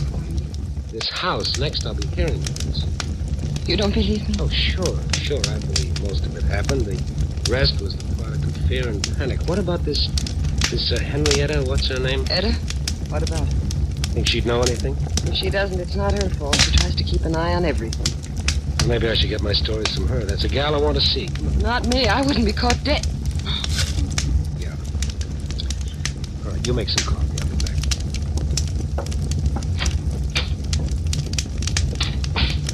I stepped across the hall, rang the buzzer. There was no answer. I rang again several times. I knocked, and I waited. Then I heard it. Sounded like someone in trouble, someone moaning. I put my shoulder to the door. At the same time, I tried to knock. The door opened to my touch, and I almost fell into the room. There in the center of the floor swayed a little white-haired lady. She was singing. In her hand, she held a typewritten note. When she saw me, she smiled pleasantly. Hello? I'm sorry to break in like this. I rang. Well, come in. I see you got a note, too. What? That note. Oh, this. Oh, yes, isn't it exciting? Here, see? I know your secret. What? I know your secret. Speak up, young man. Don't be afraid of me. I know your secret. Oh, you do? Then you must be the one who sent this. Do you have one? Oh, dear. Just a minute while I fasten my aid. Now, what did you say? Do you have one? You needn't shout, young man. I can hear perfectly well. Now, what is it you want to borrow? Do I have one what? Do you have a secret? A secret? I thought you said you knew. All right, look, let's start over. Now, I walked in. You were holding a typewritten note in your hand which said, I know your secret. I read the note. I did not send it. That clear? Why, yes, it seems so to me. What is it you don't understand? Miss Dietz, do you have a secret? Young man, I am 60. That is 58. I taught school for more than 25 years. I am not deformed nor disfigured. There are those who even thought me attractive. Is it so hard to believe that at some time in my life there has occurred one event that could be called my secret? Well, has there? Not that I can think of. I should have known better. All right, thank you, Miss Dietz. I'm afraid you can't help me after all. Well, try. Ask me something. All right, okay. Once more. What can you tell me about the tenants who were here, the last ones to move? Oh, I can tell you plenty. Now, there was that Mr. Taylor. He was a traveling man, and you know how traveling men are. Yes. Then there was that Mrs. May. That one, she spent a fortune on psychiatrists, but that didn't keep her from drinking alone. You know, she would draw the shades. She said it was her eyes. And she would come out for 3 or 4 days. Do you know why they moved? No, I don't. I know where they moved, though. Yes, I have it right here. There, here you are. Thank you. Now, let me tell you about them. No, thank you, Miss Dietz. I know when I've had enough. Wanda had coffee made when I got back to her apartment. It was strong and hot. Wanda sipped and watched me. I drank 1 cup and I started on another. See her? Yeah. Why didn't you tell me? I tried to. I feel like I'm playing hopscotch. Yeah, I know what you mean. Oh, this whole thing's out of my line. I'm pulling out of it. Oh, well, that's just then. Oh, now, wait a minute. This is a matter for the police. I don't want the police to know anything about it. And I say that they should. If you've committed a crime and you're hiding, go to them and get it over. If not, they have detectives who can clear this up. No. I haven't broken any law. If there'd be publicity, I've seen it happen before. Pictures, names in the papers. Okay, all right. It's your ballgame. You'll play your rules. I'll go see what I can find out from the ones that move. You are going to help me. Sure, baby, sure. Promise me you'll stay right here. Oh, I won't try it again. Once was enough.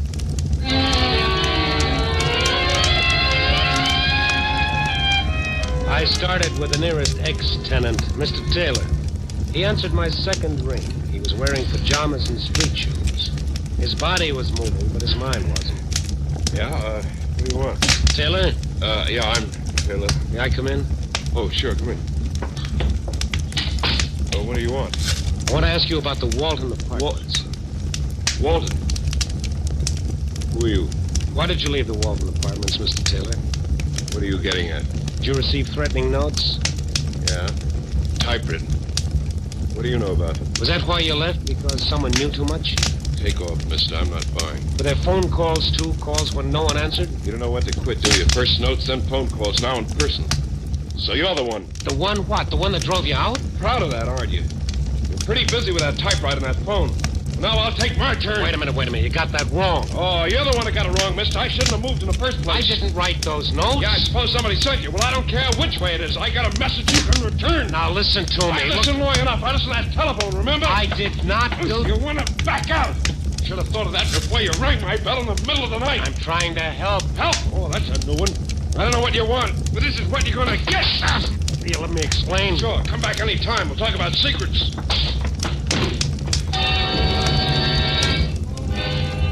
For a traveling man, Taylor had a good right. I don't know what he sold, but it must have been heavy, for his arm was in good condition. When I came to, I was lying in the hall in front of his door like a watchdog. I was convinced that Taylor was not interested in my explanations, so I went to see Mrs. May. I knocked several times at her door before it opened a little way. She looked at me and started to close the door again. I stopped her with my foot. She was in cream and curlers. I could have chinned myself on her breath. What do you want? I want to talk to you about the Walton apartments. I don't know anything about them. Who are you? I'm a reporter, Chicago Star. No, I don't know you. You get out before I call the police. I wouldn't do that, Mrs. May. Why? The Walton apartments, remember? The Walton apartments. Why did you move? There's no law against it. What business is that of a reporter? Did you ever receive threatening notes or phone calls? No, I just wanted to move. That's all. So I did. Mrs. May, I know your secret. You're the one that sent those notes. You're the one that rang me all day and all night. What do you want with me? You can't blackmail me. I'll go to the police. I'll put a stop to this here. I'll put a stop to this. So you did receive typewritten notes? Man, not the papers. I'll do anything you say, but don't print anything in the papers. What do you want? Mrs. May, I'll pay anything, but don't tell my secret. And all the time, I thought it was her. She watched me all the time. I was ashamed of what I'd done, but it was the quickest way, and there wasn't much time. I apologized for the ruse and the shock it had given her.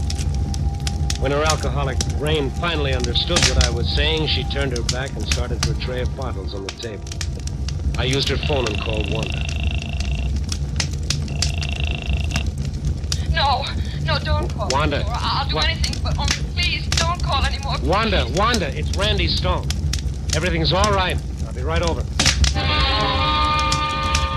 Mrs. May didn't hear me when I left. Wanda was near collapse when I reached her apartment. Her phone had rung almost constantly since I left her, and it was still ringing. Randy, that phone is driving me crazy. All right, let it ring. I can't stand it. I gotta get out of here. Maybe that would be better. I'll take you to a hotel. You can stay there the rest of the night. Pick up your things tomorrow. No, I've got to get out of this house. I won't live here with just a loony old woman and a snooping janitor. Okay, baby. Okay, I'll ring for your trunks. The house phone. Use the house phone over there. Okay. Do I press a button? No, just lift the receiver up. He'll answer. I guess he isn't there. Oh, Pop, it's Randy Stone. I'm in Miss Rhodes' apartment. Will you bring up her trunk? She's moving out tonight. Okay, Lucky. That phone, I can't stand it. I've got to answer it, Randy. I've got... It stopped. Randy, it stopped. Yeah. It nearly had me stuck. Sometimes you look right at a thing and you never see it. It was there from the very beginning, but it was too easy and I refused to see it. I met Lucky at the door and helped him carry the trunk into Wanda's apartment. I closed the door behind us. What's that for? Why'd you shut the door? There's another trunk out there. We won't be needing it, Lucky. But you said... She's changed her mind. She's not leaving tonight. Well, but you said she was moving. Why do you want to drive the tenants to move? I don't do nothing. It was them, the people, around at all hours, peeping in the pry. Are you hiding something, Lucky? You've been snooping too, just like the others. I saw them down there, and you too, Miss Rhodes, trying to find out where I hid it. I don't know what you mean. You can't fool me. You found out about it. I saw you snooping in the basement, pretending you was doing your laundry. I know you want to steal it from me. I've never stolen anything in my life. I don't know what you're talking about. What did you steal, Lucky? What did you steal and hide in the basement? I didn't steal it. I found it. Found it? Well, the same thing's finding it. It was in that suitcase Mr. Judson stored here when he come back from the war. It was loot. It weren't his. He stole it. I didn't. What was it, Lucky? Bag of jewels. Plain old canvas bag of jewels. Oh, it was so pretty. I never had nothing so pretty before. If you took them from his case, that's stealing. But I didn't. Case got knocked off in the basement and come open. He never come back. He was killed in that plane crash. That makes it mine. Now, don't it the same as I find it? You were the one that was phoning me? Sure. I knew if I could scare you off, you'd quit snooping. I would have, too, if that nosy newspaper guy hadn't butted in. But how did you know about my secret? Then why did you type those notes? I knew you had a secret. Everybody has one. And if you thought I knew about it, you wouldn't tell about me. You didn't know anything about Wanda? No. When I tried the first time, the people moved. And that gave me ideas, so I've been doing it ever since. Lucky. That's what they call me, Lucky. And now your luck has run out. Okay. This was in the bag, too. A gun? Yes, Miss Snow. Your loaded gun. Hey, what's that? It's the phone. I'll take care of that gun now. Oh, no, not again. All right, baby. I'll answer. Hello. We have been able to check your line. We cannot locate your trouble. Oh, yes. Thanks a lot, operator. You can cancel the complaint. We've located the trouble right here. Oh, an operator. Give me the police.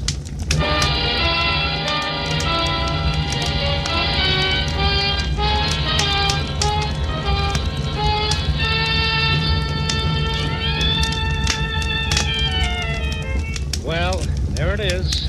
The story of what can happen when guilt starts eating a man's insides. He didn't intend to hurt all those people, but he did. He just happened to hit a sore spot they all had. And Wanda's secret was something very small, but she'd made it important. That's not so hard to do. You can hold a dime in front of your eye and black out a whole city. A pretty good writer once wrote, "Thus doth our conscience make cowards of us all." Yeah, I guess everybody has a secret, something they'd rather nobody else knew. That is, everybody except you and me. Yeah. Copy, boy.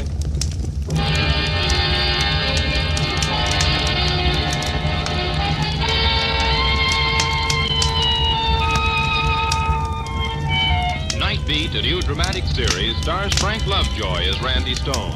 Tonight's script was written by Joel Hunt. Night Beat is edited by Larry Marcus and directed by Warren Lewis. Music is by Frank Worth. The part of Wanda was played by Joan Banks. Others in tonight's cast were Jeff Corey, Martha Wentworth, Betty Lou Gerson, Colleen Collins, and Will Wright. Frank Lovejoy will next be seen in Milton Sperling's production Rock Bottom, released by Warner Brothers.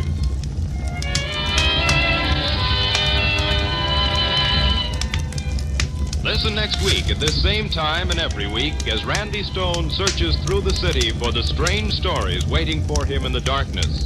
The stories that come out of the shadows to find their way into Night Beat.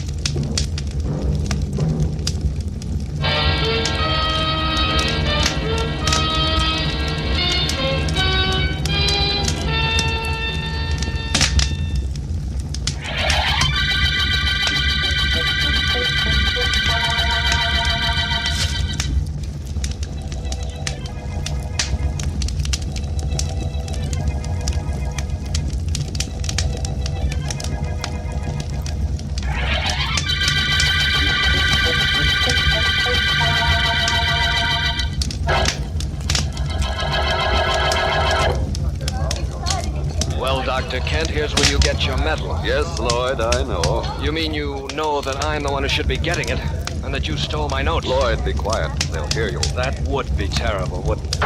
For you. Lloyd. Ladies and gentlemen, as president of the International Astronomical Society, it is my privilege to introduce our guest of honor at this banquet, the eminent astronomer, Dr. Humphrey J. Kent. Dr. Kent. Thank you, Dr. Hall. Ladies and gentlemen, permit me to thank you for this testimonial dinner and for the honor you have paid me in tendering it. It is an occasion for which I am deeply grateful and which I will long remember. I thank you. Before Dr. Kent returns to his seat, I should like, on behalf of the Society, to present him with this medal for his long and successful search for the first new planet to be discovered since Dr. Lowell brought to light the planet Pluto. Allow me, Dr. Kent. Thank you. Thank you very much on behalf of my two colleagues and myself. This has been a very great honor.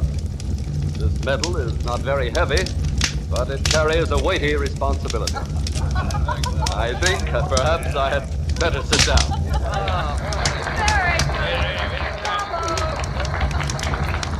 Quite a speech, Dr. Kent. Thank you, Lloyd. For 2 years, you and Diane and I worked together.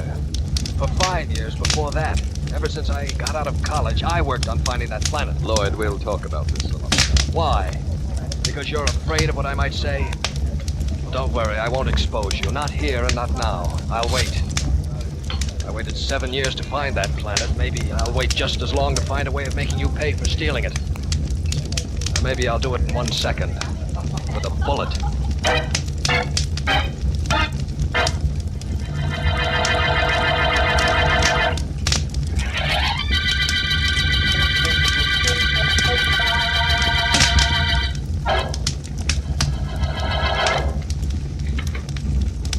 Oh, good morning, Dr. Kent.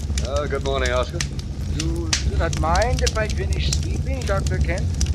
I will not be too long. No, go ahead. Doesn't matter. Something's wrong? Yes, Oscar. Too many things. This morning, I read. Last night they give you a medal because you find a new planet. Yeah, they gave me a medal. For a new planet, the medal. For me, a broom, a dustpan, a mop.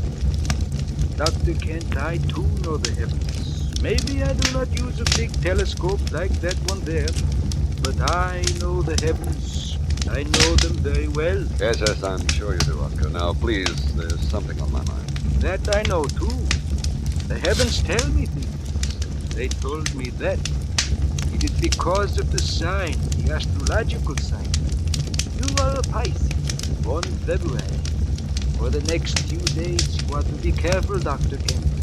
Very careful. Oscar, I've told you this before. I tell you again now. Astrology is nothing but hokum. It's sheer hokum bunkum. Completely false and with no foundation in fact. To you. But me is the science. The only true science. Wait, you will see. Remember, you are a Pisces.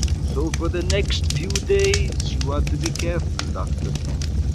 Very careful. The signs could mean death.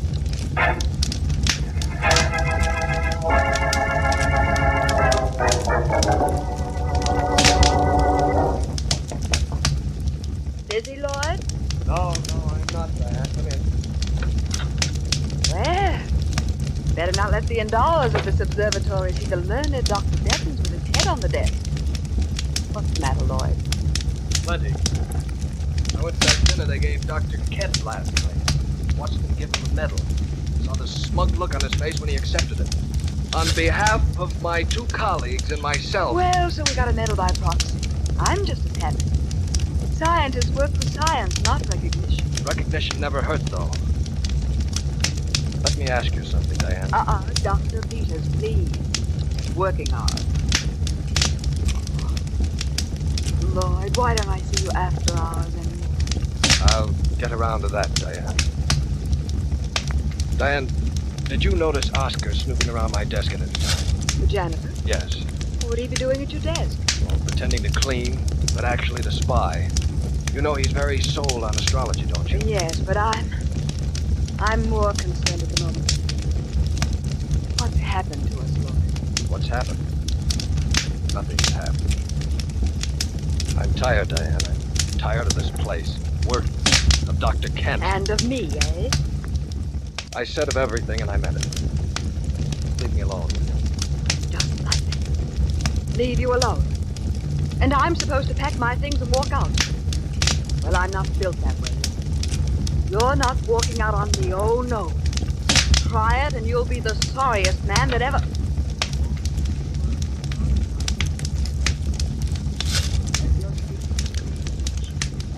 Oh, come on in, Oscar. I'm leaving.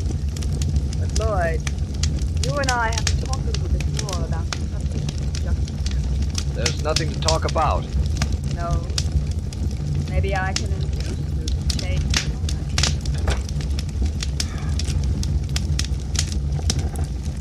Well, Oscar, you said you came in here to clean. So clean. I only say that because Dr. Peters was here. Actually, I come to talk to you. About what?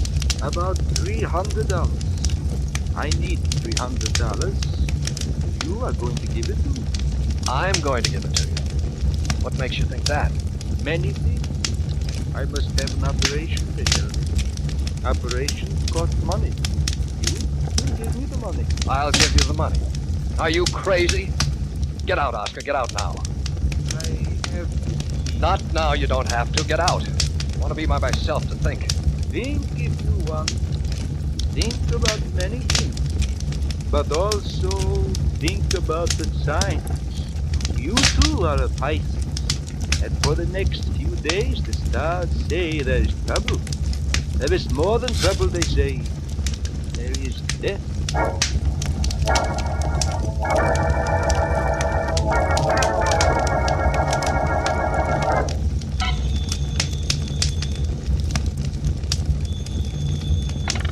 Hello. Vance? Markham. Well, how is my friend, the district attorney? How did you know I was home? I called your office and Miss Deering told me, Vance. She's been very conscientious since coming back to work, hasn't she? Ellen's always worked all hours. She says she likes it. That might be. And I have something you might like, Vance. How are you fixed for murders? Committing them, knowing of any, or investigating? Investigating them. I've got a wonderful one for you, Vance. Happened a little while ago up at the Kent Observatory. You know anything about astronomy? A little. I know that Dr. Kent, head of the observatory, got a medal last night for finding a new planet. And to astronomers, getting medals is the highest possible honor they can receive. That's undoubtedly correct, but did you know that he has 2 assistants, Dr. Lloyd Devons and Dr. Diane Peters, a very attractive young lady? No, I didn't. If Dr. Kent was murdered, when can I see them? Oh, it wasn't Dr. Kent, man. It was young Dr. Devons. He was killed in his office a little while ago. Oh? I'm up at the observatory now, and the body hasn't been removed yet. Can you come up? I'll be right up, Mark. Apparently, astral bodies aren't the only things to be found there.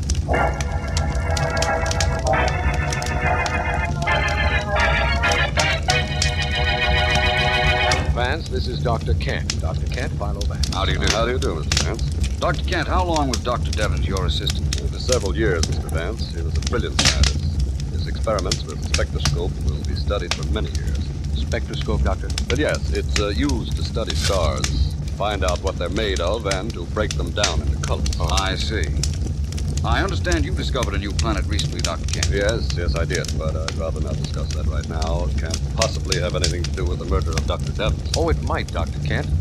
In fact, you have no idea how many times it is the apparently irrelevant factors that lead us to crime solutions. Right, Vance? Yes, of course, Mark. Tell me, Doctor, how are new planets found? I understand there hasn't been one discovered in 10 or 15 years. Yeah, that's quite true, Mr. Vance. The last one, prior to my discovery, was predicted and located by Dr. Percival Lowell of the Lowell Observatory in Flagstaff, Arizona. Really? You say predicted and then discovered? Yes. You see, planets are not always seen through telescopes such as that huge one over there. They're found after years of mathematical calculations, noting the formation and motions of the other planets, trying to rationalize their movements. If I understand correctly, when extragravitation of other planets becomes apparent, there must be something to cause that. And sometimes the something is an undiscovered planet. That's precisely right, Mr. Vance. But it has no bearing on Dr. Devon's death, as you can see. Perhaps after I see Dr. Peters, I might agree with that. Anyone else you might suggest my talking to, Dr. Kent? No, I don't think so. Yes, there is, Vance. You might see Oscar, the handyman here. He predicted there might be a death in this observatory, although, frankly, I thought it was my death he was talking about.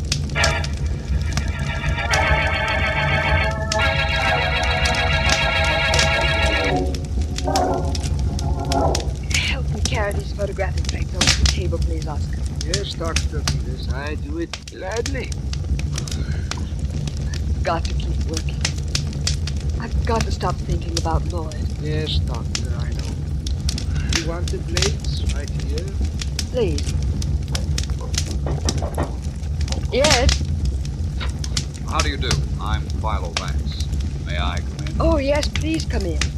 I've been expecting you. Mr. Markham said you might want to question me. I do, very definitely. And this is Oscar?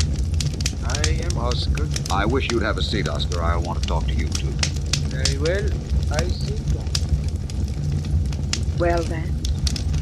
Dr. Peters, may I start by saying that I think you're a very attractive scientist. What are you going to finish by saying? I really don't know yet. How well did you know the dead man, Dr. Devens? I knew him very well. We worked together for years. I see. You and Dr. Devens were merely scientific companions? Not exactly. Except that he was very busy recently. Doing what? Trying to compute the location of the planet Dr. Kent found. Only his notes were stolen. His notes were stolen. And Dr. Kent then discovered the brand new planet? Well, what, Mr. Vance? It's a little too early to tell yet, Dr. Peters. The dead man's notes were stolen. Mine are not yet. Oscar. Yes. Yes? What do you want with me? I'm not sure yet, beyond the fact that I'd like to know how you could predict death as you did yesterday. How I could do it? Anybody could do it. Anybody who knows how to read the stars correctly. By that, I suppose you mean astrology? Of course. These are trouble days for everyone born under Pisces. Dr. Devens is a Pisces. I understand your original indication was that it was Dr. Kent who was to die. I do not indicate anything. Stars. They indicate everything. And the stars do not make mistakes. Possibly not.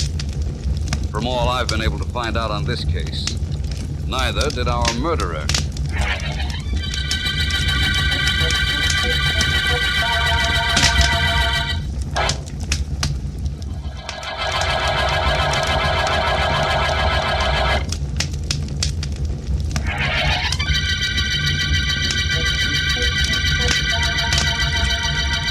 This is District Attorney Markham. The star-studded murder case began the night Dr. Humphrey J. Kent, famous astronomer, was rewarded for discovering a new planet.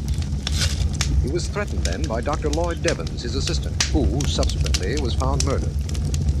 Vance knows that at one time, another assistant, Dr. Diane Peters, had been friendly with the dead man, but had had little time for her lately. Vance's other suspect is Oscar, general handyman at the Kent Observatory, where the murder was committed. As we return to our story, my men report that Oscar has just gone into Dr. Kent's office.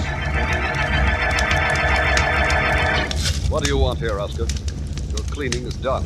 This time I do not want to clean, Dr. Kent. From you, I want money. Money? You want money from me? What for? Well, Dr. Kent, Dr. Devons, he talks to himself when he is alone. Sometimes he only thinks he is alone. Well? Just before he is killed, he talks to himself. He say, he stole my planet. That planet was mine. I find it, but he steal it.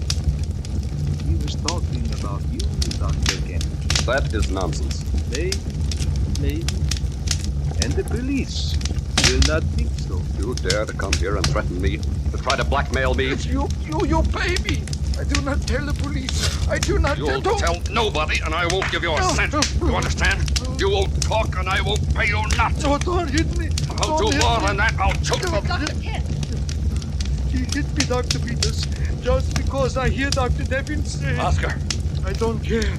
I hear Dr. Devins say that it was Dr. Kent who steal the planet from him, that he find it, and Dr. Kent gets the medal. I hear him say this before he get killed. This man doesn't know No, what Dr. Kent. Perhaps you and I better talk this over. Oscar, don't say anything about this to anyone. Not just yet. Not if you ask me not to, Dr. Peters. Then, you leave, Oscar. Dr. Kent and I want to discuss this more in detail. Don't we, Doctor?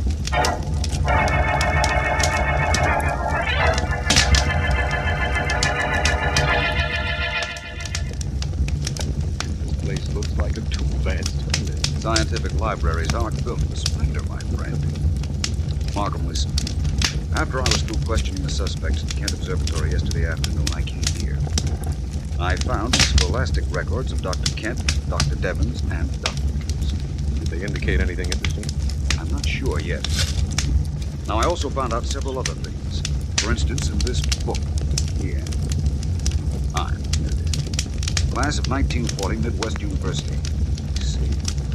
It's page 131, I believe. Yeah, here we are. Here's the dead man's record.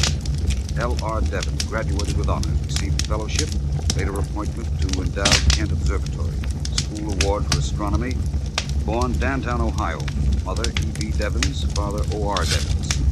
I want to make a note of those names. I remember the names. Now let's look up the scholastic careers of Dr. Kent and his pretty assistant, Dr. Peters. There are some notes I want to take on them, too. Well, that's what we're here for. Where do we begin? That, at the moment, is secondary in importance to a much more vital factor. Where do we end on this case?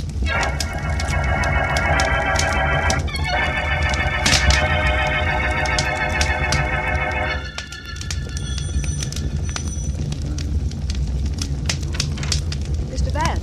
Oh, sorry to disturb you at your home, Dr. Peters, but it's a matter of necessity. May I? Well, I have company. I won't stay long. Thank you very much. Dr. Peters, I've found something very interesting in the science library this evening. I found that, Dan? Dr. Kent's voice, isn't it, Dr. Peters? Good evening, Dr. Kent. It's Philo Vance. Come in, Vance. Thank you. How are you, Dr. Kent? I'm well. I was just leaving. Please stay. Dr. Peters, I came to tell you I want you at the observatory at 10 o'clock tomorrow morning. And I'd like you there, too, Dr. Kent. Would you? Why? Very obvious reason. I've been doing some research. Dr. Kent, I've found out several very interesting things. For instance? Well, from what I learned from Oscar, I believe Dr. Devons died believing that you, Dr. Kent, had stolen his research information on the new planet. That's preposterous. Is it? Perhaps. Dr. Peters. Yes? You mentioned something to me earlier which I haven't thought much about, but which perhaps you might clarify just a bit. I will if I can. What is it? I had asked you if you and the late Dr. Devons were purely scientific companions. You said, not exactly. What did that mean? It meant just that. Not exactly. You saw him socially. At one time. Then? Then I didn't. Who lost interest, Dr. Peters? You or Dr. Devons? He was working very hard on his notes. And had no time for you. Look, Mr. Vance, don't try to shape a woman's scorned angle to fit me. Do you know what Dr. Devons believed about Dr. Kent here? I know about Dr. Kent here, all about it. I'll meet you both tomorrow morning at the observatory at, shall we say, 10 o'clock.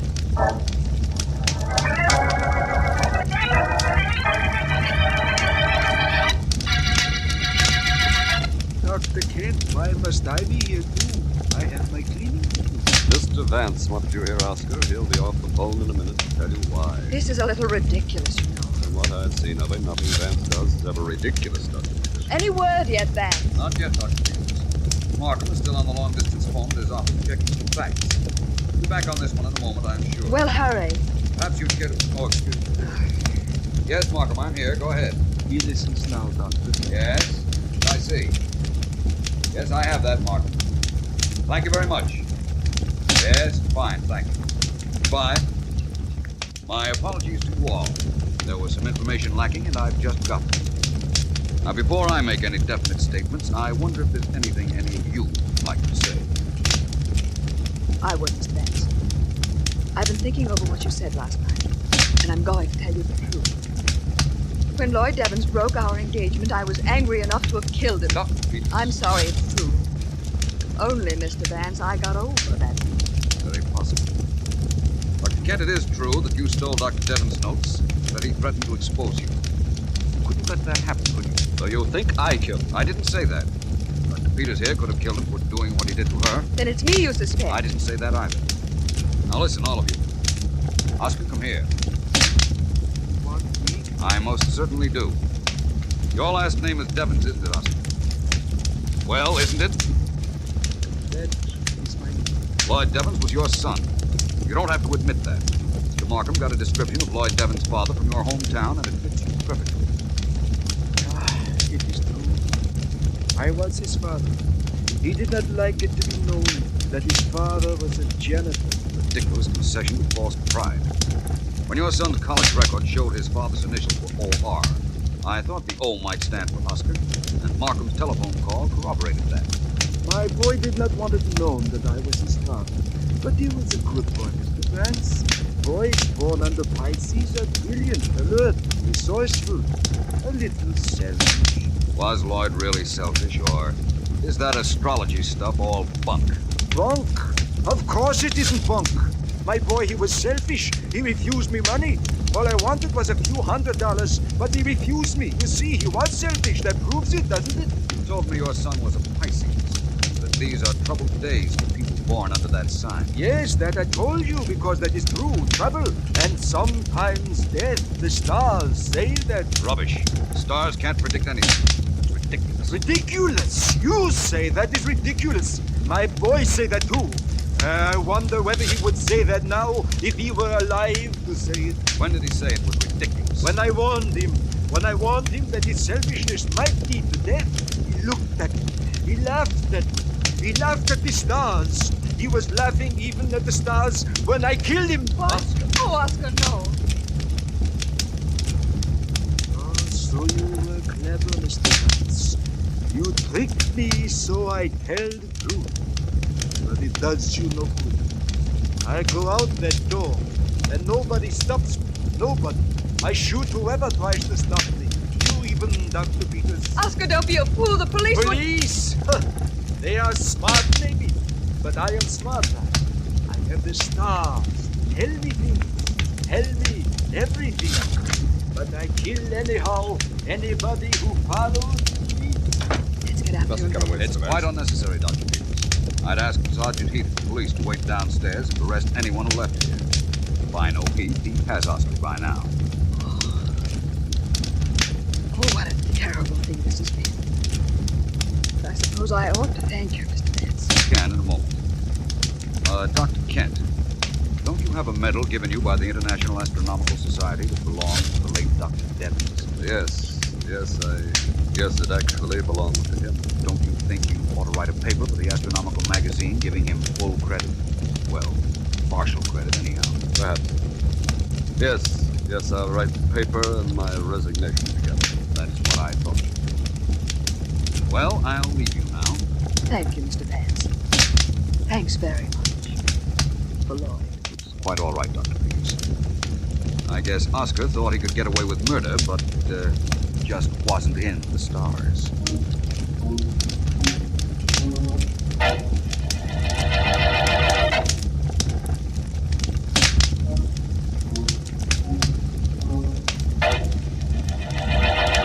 Well, Vance, thanks for cleaning cleaning up the murder of Dr. Devons for us. And incidentally, I think you did quite a brilliant job on this case. Well, don't sound so surprised. I'm really a very brilliant person. Vance?